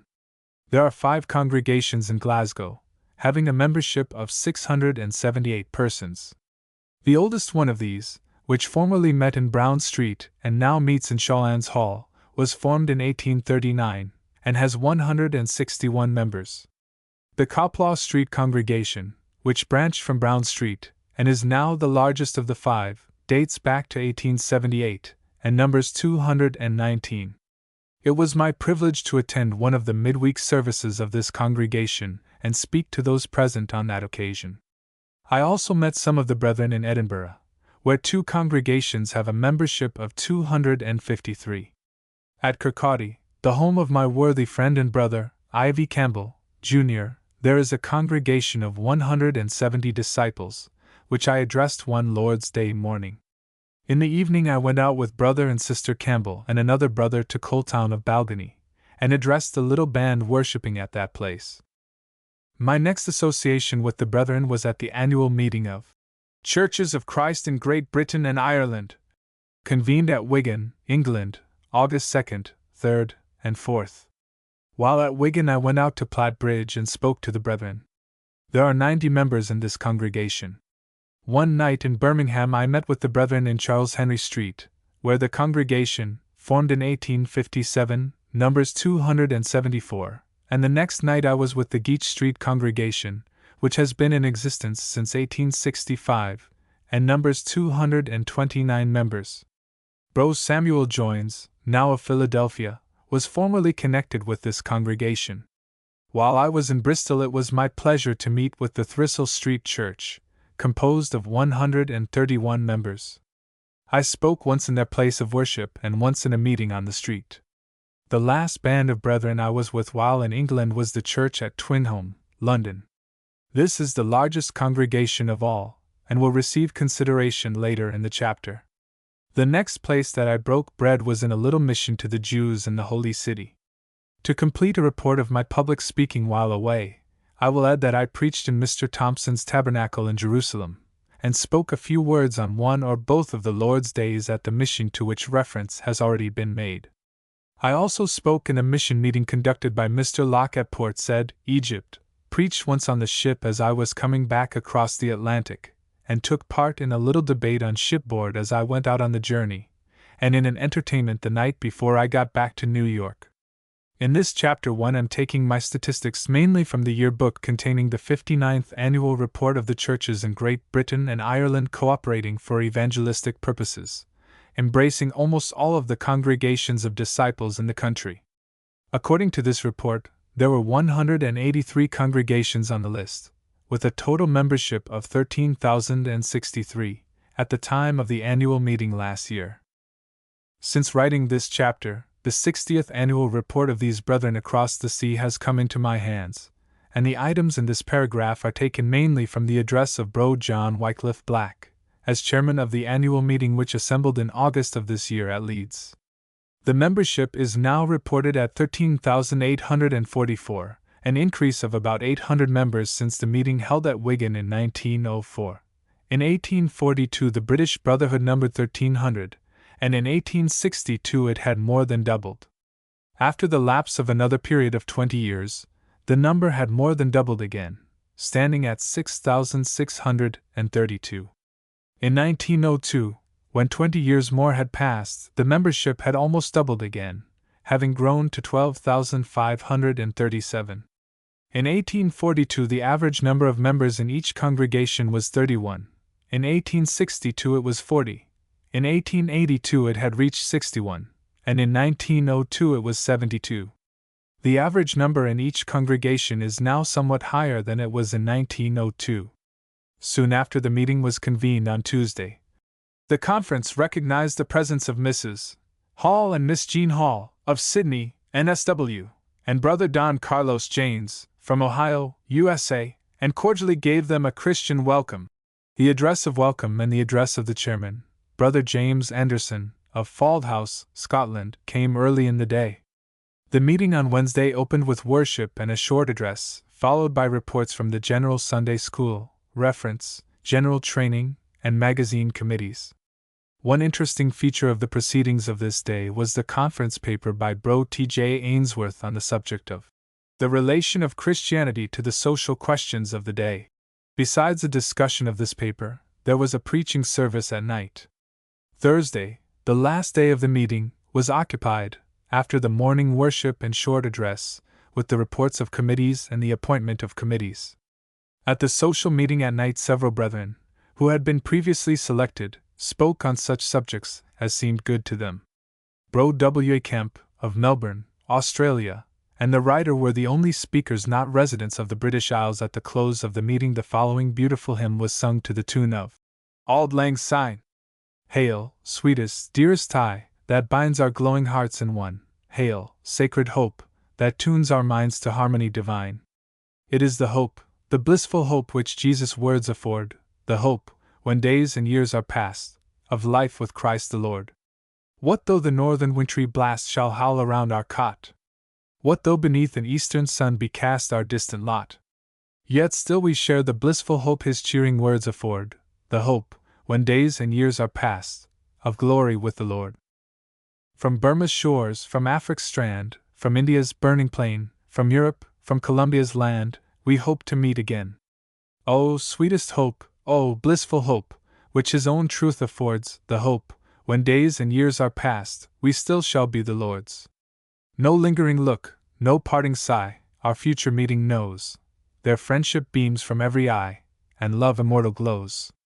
O sacred hope, the blissful hope, his love and truth afford, the hope, when days and years are past, of reigning with the Lord. I am not willing to accept everything done in the annual meeting, but the hearty goodwill manifested and the pleasant and happy associations enjoyed make it in those respects very commendable. These brethren are very systematic and orderly in their work. Someone, who has been designated beforehand, takes charge of the meeting, and everything moves along nicely. When a visiting brother comes in, he is recognized and made use of, but they do not turn the meeting over to him and depend upon him to conduct it. The president of the Lord's Day morning meeting and part or all of the officers sit together on the platform. The following is the order of procedure in one of the meetings which I attended. After singing a hymn and offering prayer, the brother presiding announced the reading lessons from both testaments, at the same time naming two brethren who would read these scriptures. After they had come forward and read the lessons before the church, another hymn was sung, and certain definite objects of prayer were mentioned before the congregation again engaged in that part of the worship. 2 prayers were offered, followed by the announcements, after which a brother delivered an address. Then the president made mention of the visitors present, and an old gentleman from the platform extended the right hand of fellowship to some new members before the contribution was taken and the Lord's Supper observed, a hymn being sung between these 2 items. A concluding hymn and prayer closed the service, which had been well conducted, without discord or confusion. A brother in Wigan gave me a statement of the work of one of the congregations there in the winter season. On the Lord's Day they have school at 9:20 a.m. and at 2 p.m., breaking the bread at 10:30 a.m., and preaching the gospel at 6:30 p.m. At this evening meeting the Lord's table is again spread for the benefit of servants and others who were not able to be at the morning service. This is a common practice. The young people's social and improvement class meets on Monday evening, a meeting for prayer and a short address is held on Tuesday evening, and the Band of Hope, a temperance organization for young people, meets on Wednesday evening. The singing class uses Thursday night, and the officers of the church sometimes have a meeting on Friday night. During the life of Bro Timothy Coop, much money was spent in an effort to build up along the lines adopted by the innovators here in America. Bro Coop visited this country, and was well pleased with the operations of the congregations that had adopted the modern methods, and he was instrumental in having some American evangelists to go to England, and a few churches were started. I was told that there are about a dozen congregations of these disciples, called American Brethren, by the other English disciples, with a membership of about 2,000, and that it is a waning cause. The rank and file of these British brethren are more conservative than the innovators here at home, but they have moved forward somewhat in advance of the churches here contending for apostolic simplicity in certain particulars. A few of the congregations use a musical instrument in gospel meetings and Sunday school services, and some have organizations such as the Band of Hope and the Dorcas Society.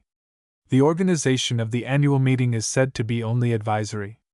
The following lines, a portion of a resolution of the annual meeting of 1861, will help the reader to form an idea of the purpose and nature of the organization. That this cooperation shall embrace such of the churches contending for the primitive faith and order as shall willingly be placed upon the list of churches printed in its annual report.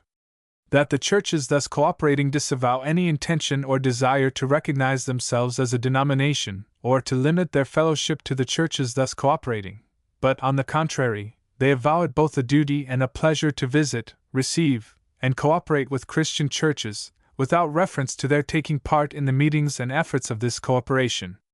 Also, that this cooperation has for its object evangelization only, and disclaims all power to settle matters of discipline, or differences between brethren or churches, that if in any instance it should see fit to refuse to insert in or to remove from the list any church or company of persons claiming to be a church, it shall do so only in reference to this cooperation, leaving each and every church to judge for itself, and to recognize and fellowship as it may understand the law of the Lord. To require the question of delegate voting with a view to making the action of the annual meeting more weighty with the congregations was discussed at the Wigan meeting, but was voted down, although it had numerous advocates. One of the brethren, in speaking of the use of instrumental music in the singing, said they try not to use it when they worship the Lord, but I consider the use they make of it as unscriptural, and it puts the church in great danger of having the innovation thrust into all the services at some future time. All of these churches could learn a valuable lesson from some of our home congregations that have been rent asunder by the unholy advocacy of innovations. But there are some very commendable things about these brethren. I notice careful attention being given to the public reading of the Scriptures, and the congregation joins heartily in the singing. I am informed that every member takes part in the contribution without exception. They do not take contributions from visitors and children who are not disciples. The talent in the congregation is well developed. In this they are far ahead of us. While there are not many giving their whole time to evangelistic work, there are many who are acceptable speakers. One brother said they probably have a preacher for each 25 members. Men heavily involved in business take time to attend the meetings. For instance, one brother, who is at the head of a factory employing about 1,000 people, and is interested in mining and in the manufacture of brick besides, is an active member of the congregation with which he worships. The brethren in general are faithful in the matter of being present at the breaking of bread. When visiting brethren come in, they are given a public welcome, and are sometimes pointed out to the congregation. Also, when brethren return from a vacation or other prolonged absence, they are given a welcome. They pray much. The weeknight meeting for prayer and study of the Bible is largely taken up with prayer, I like the way they point out definite objects of prayer. For instance, 2 sisters are leaving for Canada, someone is out of employment, and some have lost friends by death. These matters are mentioned, and someone is called on to lead the prayer, and these points are included in his petition to the Lord. Sometimes but one brother is asked to lead in prayer, sometimes more than one are designated, and at other times they leave it open for someone to volunteer. The following hymn was sung in one of these meetings which I attended. Let us pray. Come, let us pray. 'Tis sweet to feel that God himself is near, that, while we at his footstool kneel, his mercy deigns to hear. Though sorrows crowd life's dreary way, this is our solace, let us pray. Come, let us pray. The burning brow, the heart oppressed with care, and all the woes that throng us now, may be relieved by prayer. Jesus can smile our griefs away. Oh, glorious thought! Come, let us pray. Come, let us pray. The mercy seat invites the fervent prayer, and Jesus ready stands to greet the contrite spirit there. Oh, loiter not, nor longer stay from him who loves us. Let us pray. They do not publish as many papers as we do, but have one weekly journal, the Bible Advocate, edited by Bro L. Oliver, of Birmingham, which has a general circulation, reaching almost 4,000 copies. One feature of the paper last summer was the publication of the life of Elder John Smith, as a serial. The colored covers of the Bible Advocate contain a long list of the hours and places of worship of congregations in different parts of the country, and even outside of the British Isles in some cases. In some instances, the local congregation publishes a paper of its own, affording a good medium through which to advertise the meetings and to keep distant brethren informed of the work that is being done, as well as to teach the truth of God. A book room is maintained in Birmingham, where the British and American publications may be purchased. They were using a hymn book, words only, of their own and a tune book published by others, but a new hymn book was under consideration when I was among them last year.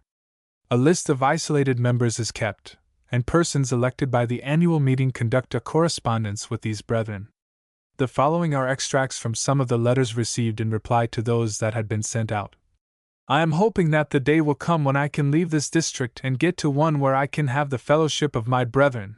But meanwhile I am glad and thankful to be held in remembrance of my brethren and to be on your list, and I pray God to help your work, for I have still hope in him, and know he has not given me up. Another brother says, though I cannot say that I have anything important or cheering to write, yet I can say that I am rejoicing in the salvation of God, which is in Christ Jesus our Lord. My isolation from regular church fellowship has been so long that I have almost given up the hope of enjoying it again in Arbroath.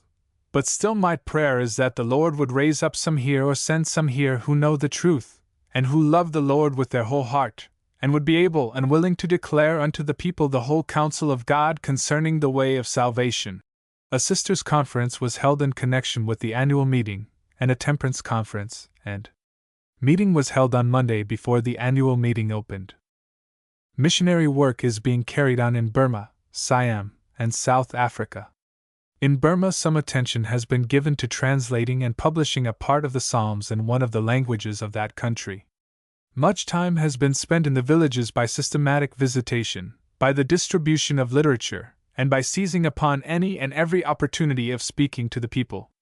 Street meetings have been constantly held, visitors received on the boat, the gospel preached from the mission boat to the people sitting on the banks of the river, and also proclaimed to the people in their homes, in the villages, and in the fields, and on the fishing stations. Although there were but 2 baptisms during the year, the congregation numbers 51. The brethren in Siam were working where the rivers, numerous canals, and creeks formed the chief roadways. The yearbook contains the following concerning the medical missionary in this field. His chief work during the year has been rendering such help as his short medical training has fitted him to give. For a time 12 to 20 patients a day came to him for treatment. After a while the numbers fell off, he thought because all the sick in the neighborhood had been cured.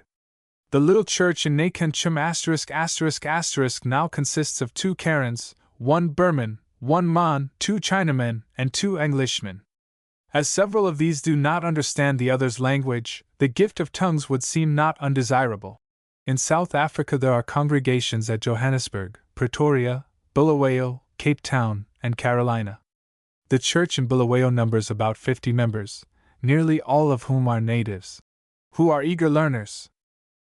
I saw more of the workings of the church at Twinholme than any other congregation visited, as I stayed at Twinholme House while in London both on the outward trip and as I returned home. Of the 7 congregations in this city, Twinholme is the largest, and is the largest in the British Brotherhood, having a membership of above 500. This church was established in 1894 with 25 members, and has had a good growth. They open the baptistry every Lord's Day night, and very frequently have occasion to use it. There were 53 baptisms last year, and 21 others were added to the membership of the church. At the close of a recent church year, the Band of Hope numbered 515, and the Lord's Day School had 1,250 pupils and 102 teachers. I think it was 160 little tots I saw in one room, and down in this basement there were about 50 more. I was told that there were more children attending than they had accommodation for, but they disliked to turn any of them away. The Women's Meeting had 116 members, the Total Abstinence Society, 150, and the membership of the Youth Institute and Bible Students class were not given. 5,000 copies of Joyful Tidings, an 8-page paper, are given away each month. The following announcement from the first page of this paper will indicate something of the activities of this congregation. Church of Christ, Twinholme Assembly Hall, Fulham Cross, SW. Regular services and gatherings. Lord's Day, 9:45 a.m., Bible Students Class. 11 a.m., Divine Worship and the Breaking of Bread. Acts 2 verse 42, etc. 2:45 p.m., Lord's Day Schools. 3 p.m., Young Men's Institute. 4 p.m., Teachers' Prayer Meeting, first Lord's Day in the month. 6:30 p.m., Evangelistic Service. 7:45 p.m., Believers' Immersion, usually. 8:10 p.m., The Breaking of Bread, continued. Monday. 2:30 p.m., Woman's Own Meeting. 7 p.m., Band of Hope. 8:30 p.m., Social Gathering for Young People, over 14. 8:30 p.m., Total Abstinence Society, last Monday night in the month. Thursday. 8 p.m., Midweek Service for Prayer, Praise, and Public Exposition of the Word. 9 p.m., Singing Practice. Friday. 8 p.m., Teachers' Preparation Class and Devotional Meeting. Open to all. Seat all free and unappropriated. No public collections. Hymn books provided for visitors. This Church of Christ earnestly pleads for the complete restoration of the primitive Christianity of the New Testament, for the cultivation of personal piety and benevolence, and for loving service for Jesus the Christ.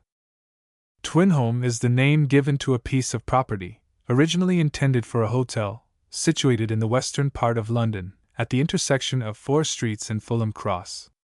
These streets make it a place easily reached, and the numerous saloons make the necessity for such an influence as emanates from a church of God very great.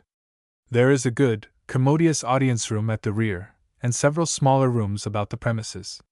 The front part is owned and controlled by a brother who has a family of Christians to live there and run the restaurant on the first floor and the lodging rooms on the 2 upper floors, where there are accommodations for a few young men. Here I had a desirable room, and was well cared for by the brother and sister who managed the house. The restaurant is not run for profit, but to afford the people a place to eat cheaply and to spend time without going where intoxicants are sold. The patrons are allowed to sit at the tables and play such games as dominoes, the aim being to counteract the evil influences of that part of the city as far as possible. One night I attended a meeting of the Band of Hope in a big basement room at Twinholme, where a large number of small children were being taught to pray, and were receiving good instruction along the line of temperance. Several older persons were on duty to preserve order among these children, many of whom had doubtless come from homes where little about order and good behavior is ever taught. Soon after this meeting I went up on the street, and there, near a saloon with 6 visible entrances, a street musician was playing his organ, while small girls, perhaps not yet in their teens, were being encouraged to dance. At Twinholme I also attended the social hour meeting, which was an enjoyable affair. A program of recitations, songs, etc., was rendered. This also, I suppose, is to offset some of the evil agencies of the great city and keep the young people under good influences. The women's meeting convenes on Monday afternoon. The leaders of the meeting are ladies of the church, who are laboring for the betterment of an inferior class of London women.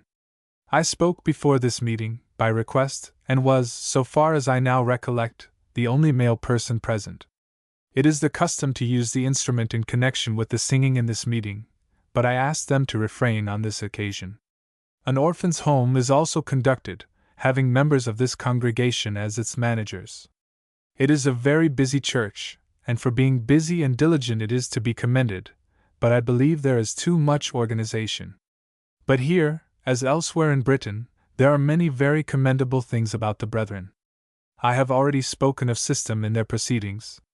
They outline their work for a given period of time, specifying the scriptures to be read, the leaders of the meetings, and who is to preach on each Lord's Day night. Then, for the sake of convenience, these schedules are printed, and they are carefully followed.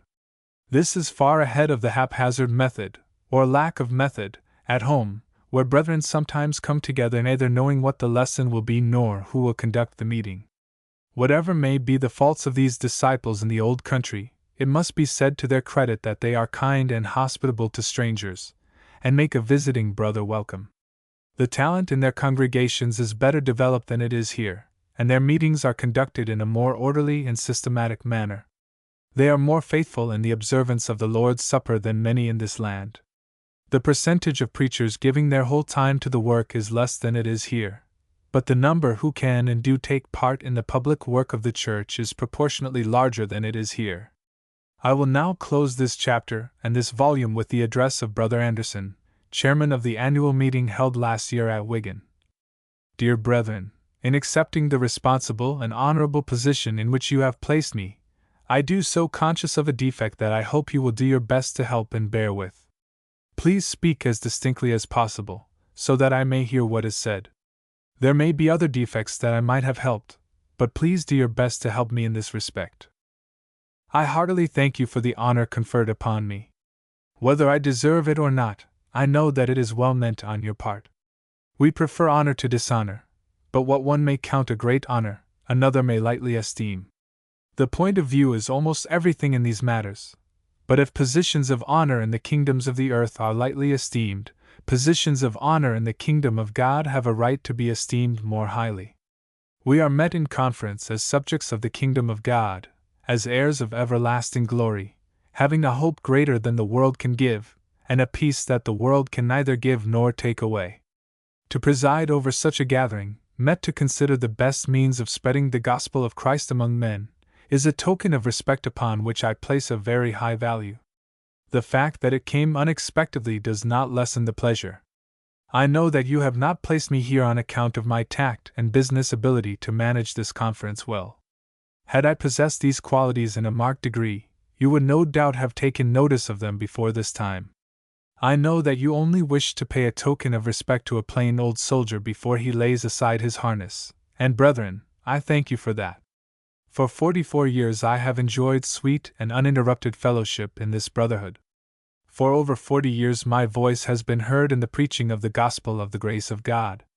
For close on 30 years all my time has been given to the proclamation and defense of New Testament truth as held by us as a people. Every year has added strength to the conviction that God has led me to take my stand among the people who of all the people on the earth are making the best and most consistent effort to get back to the religion established by Christ and His apostles. I therefore bless the day that I became one of you. Had our position been wrong, I have given myself every opportunity of knowing it.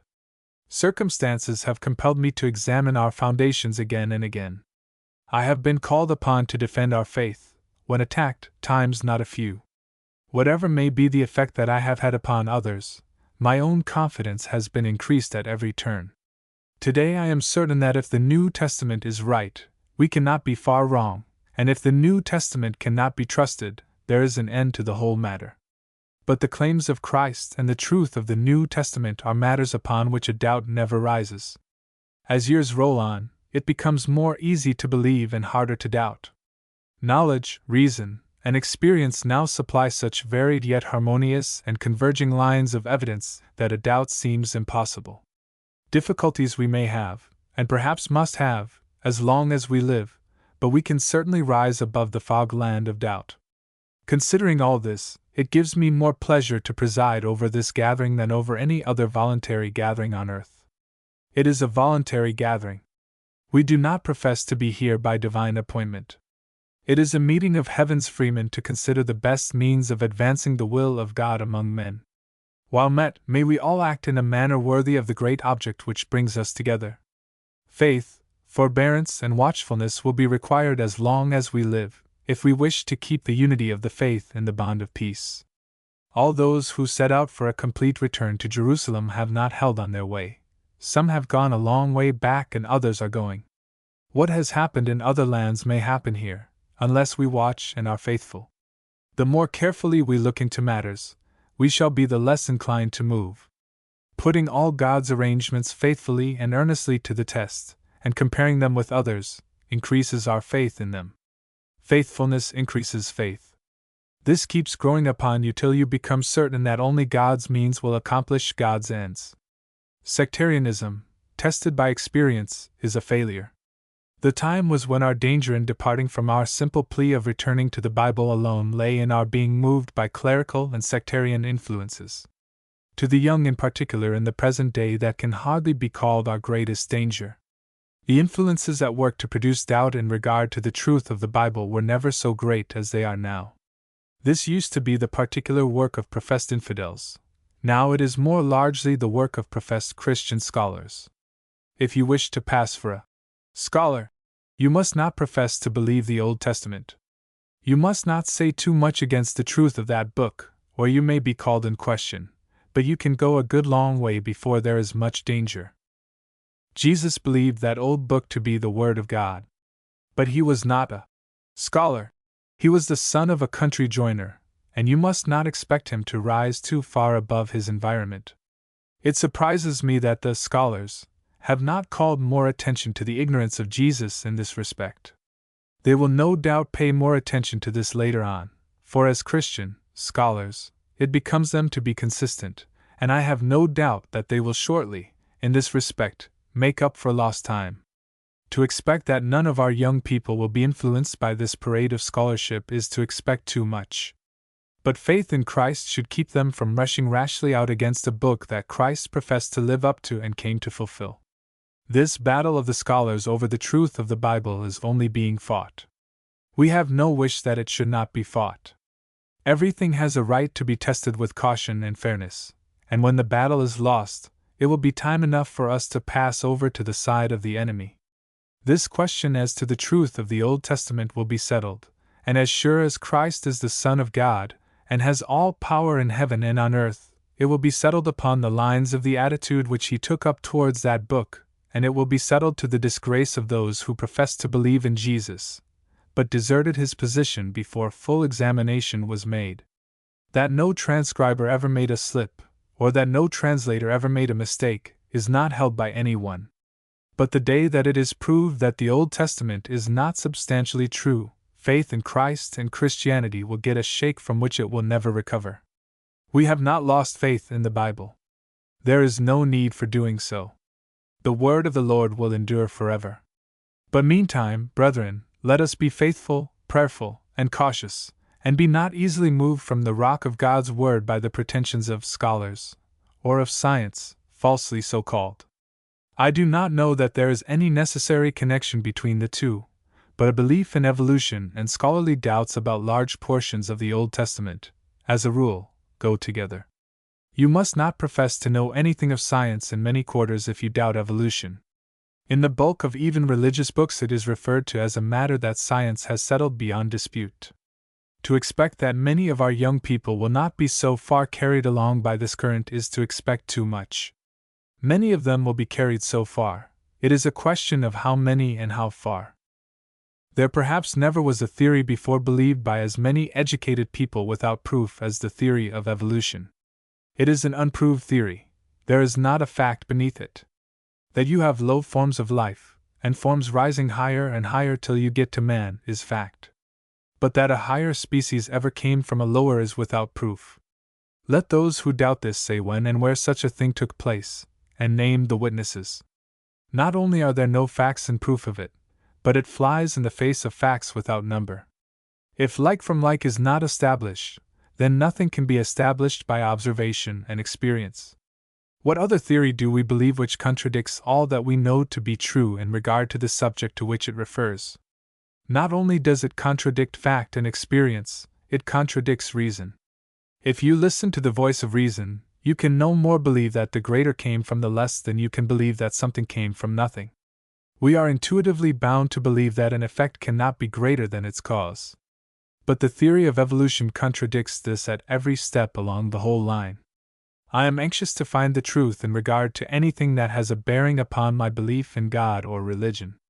But in trying to find the truth, I have never regretted being true to myself. To slavishly follow others is, to say the least of it, unmanly. I do not believe in evolution because God has so made me that I cannot. Wherever man came from, he sprang not from anything beneath him. When a man asks me to believe a thing that has not facts, but only theory to support it, said theory contradicting fact, experience and reason, he asks me more than I can grant. The thing is absurd, and must one day die. I am agreeably surprised that we, as a people, have suffered so little as yet from the sources of error referred to. Still they are all living dangers, and if we would hold fast the faith once for all delivered to the saints, we must see to our own standing, and as God has given us opportunity, let us be helpful to others. Our ground is God-given and well-tested. The fellowship with God and with each other that it has brought to us has given us much happiness here. Let us be faithful and earnest the few years that we have to remain here, and our happiness will be increased when the Lord comes to reward us all according to our works.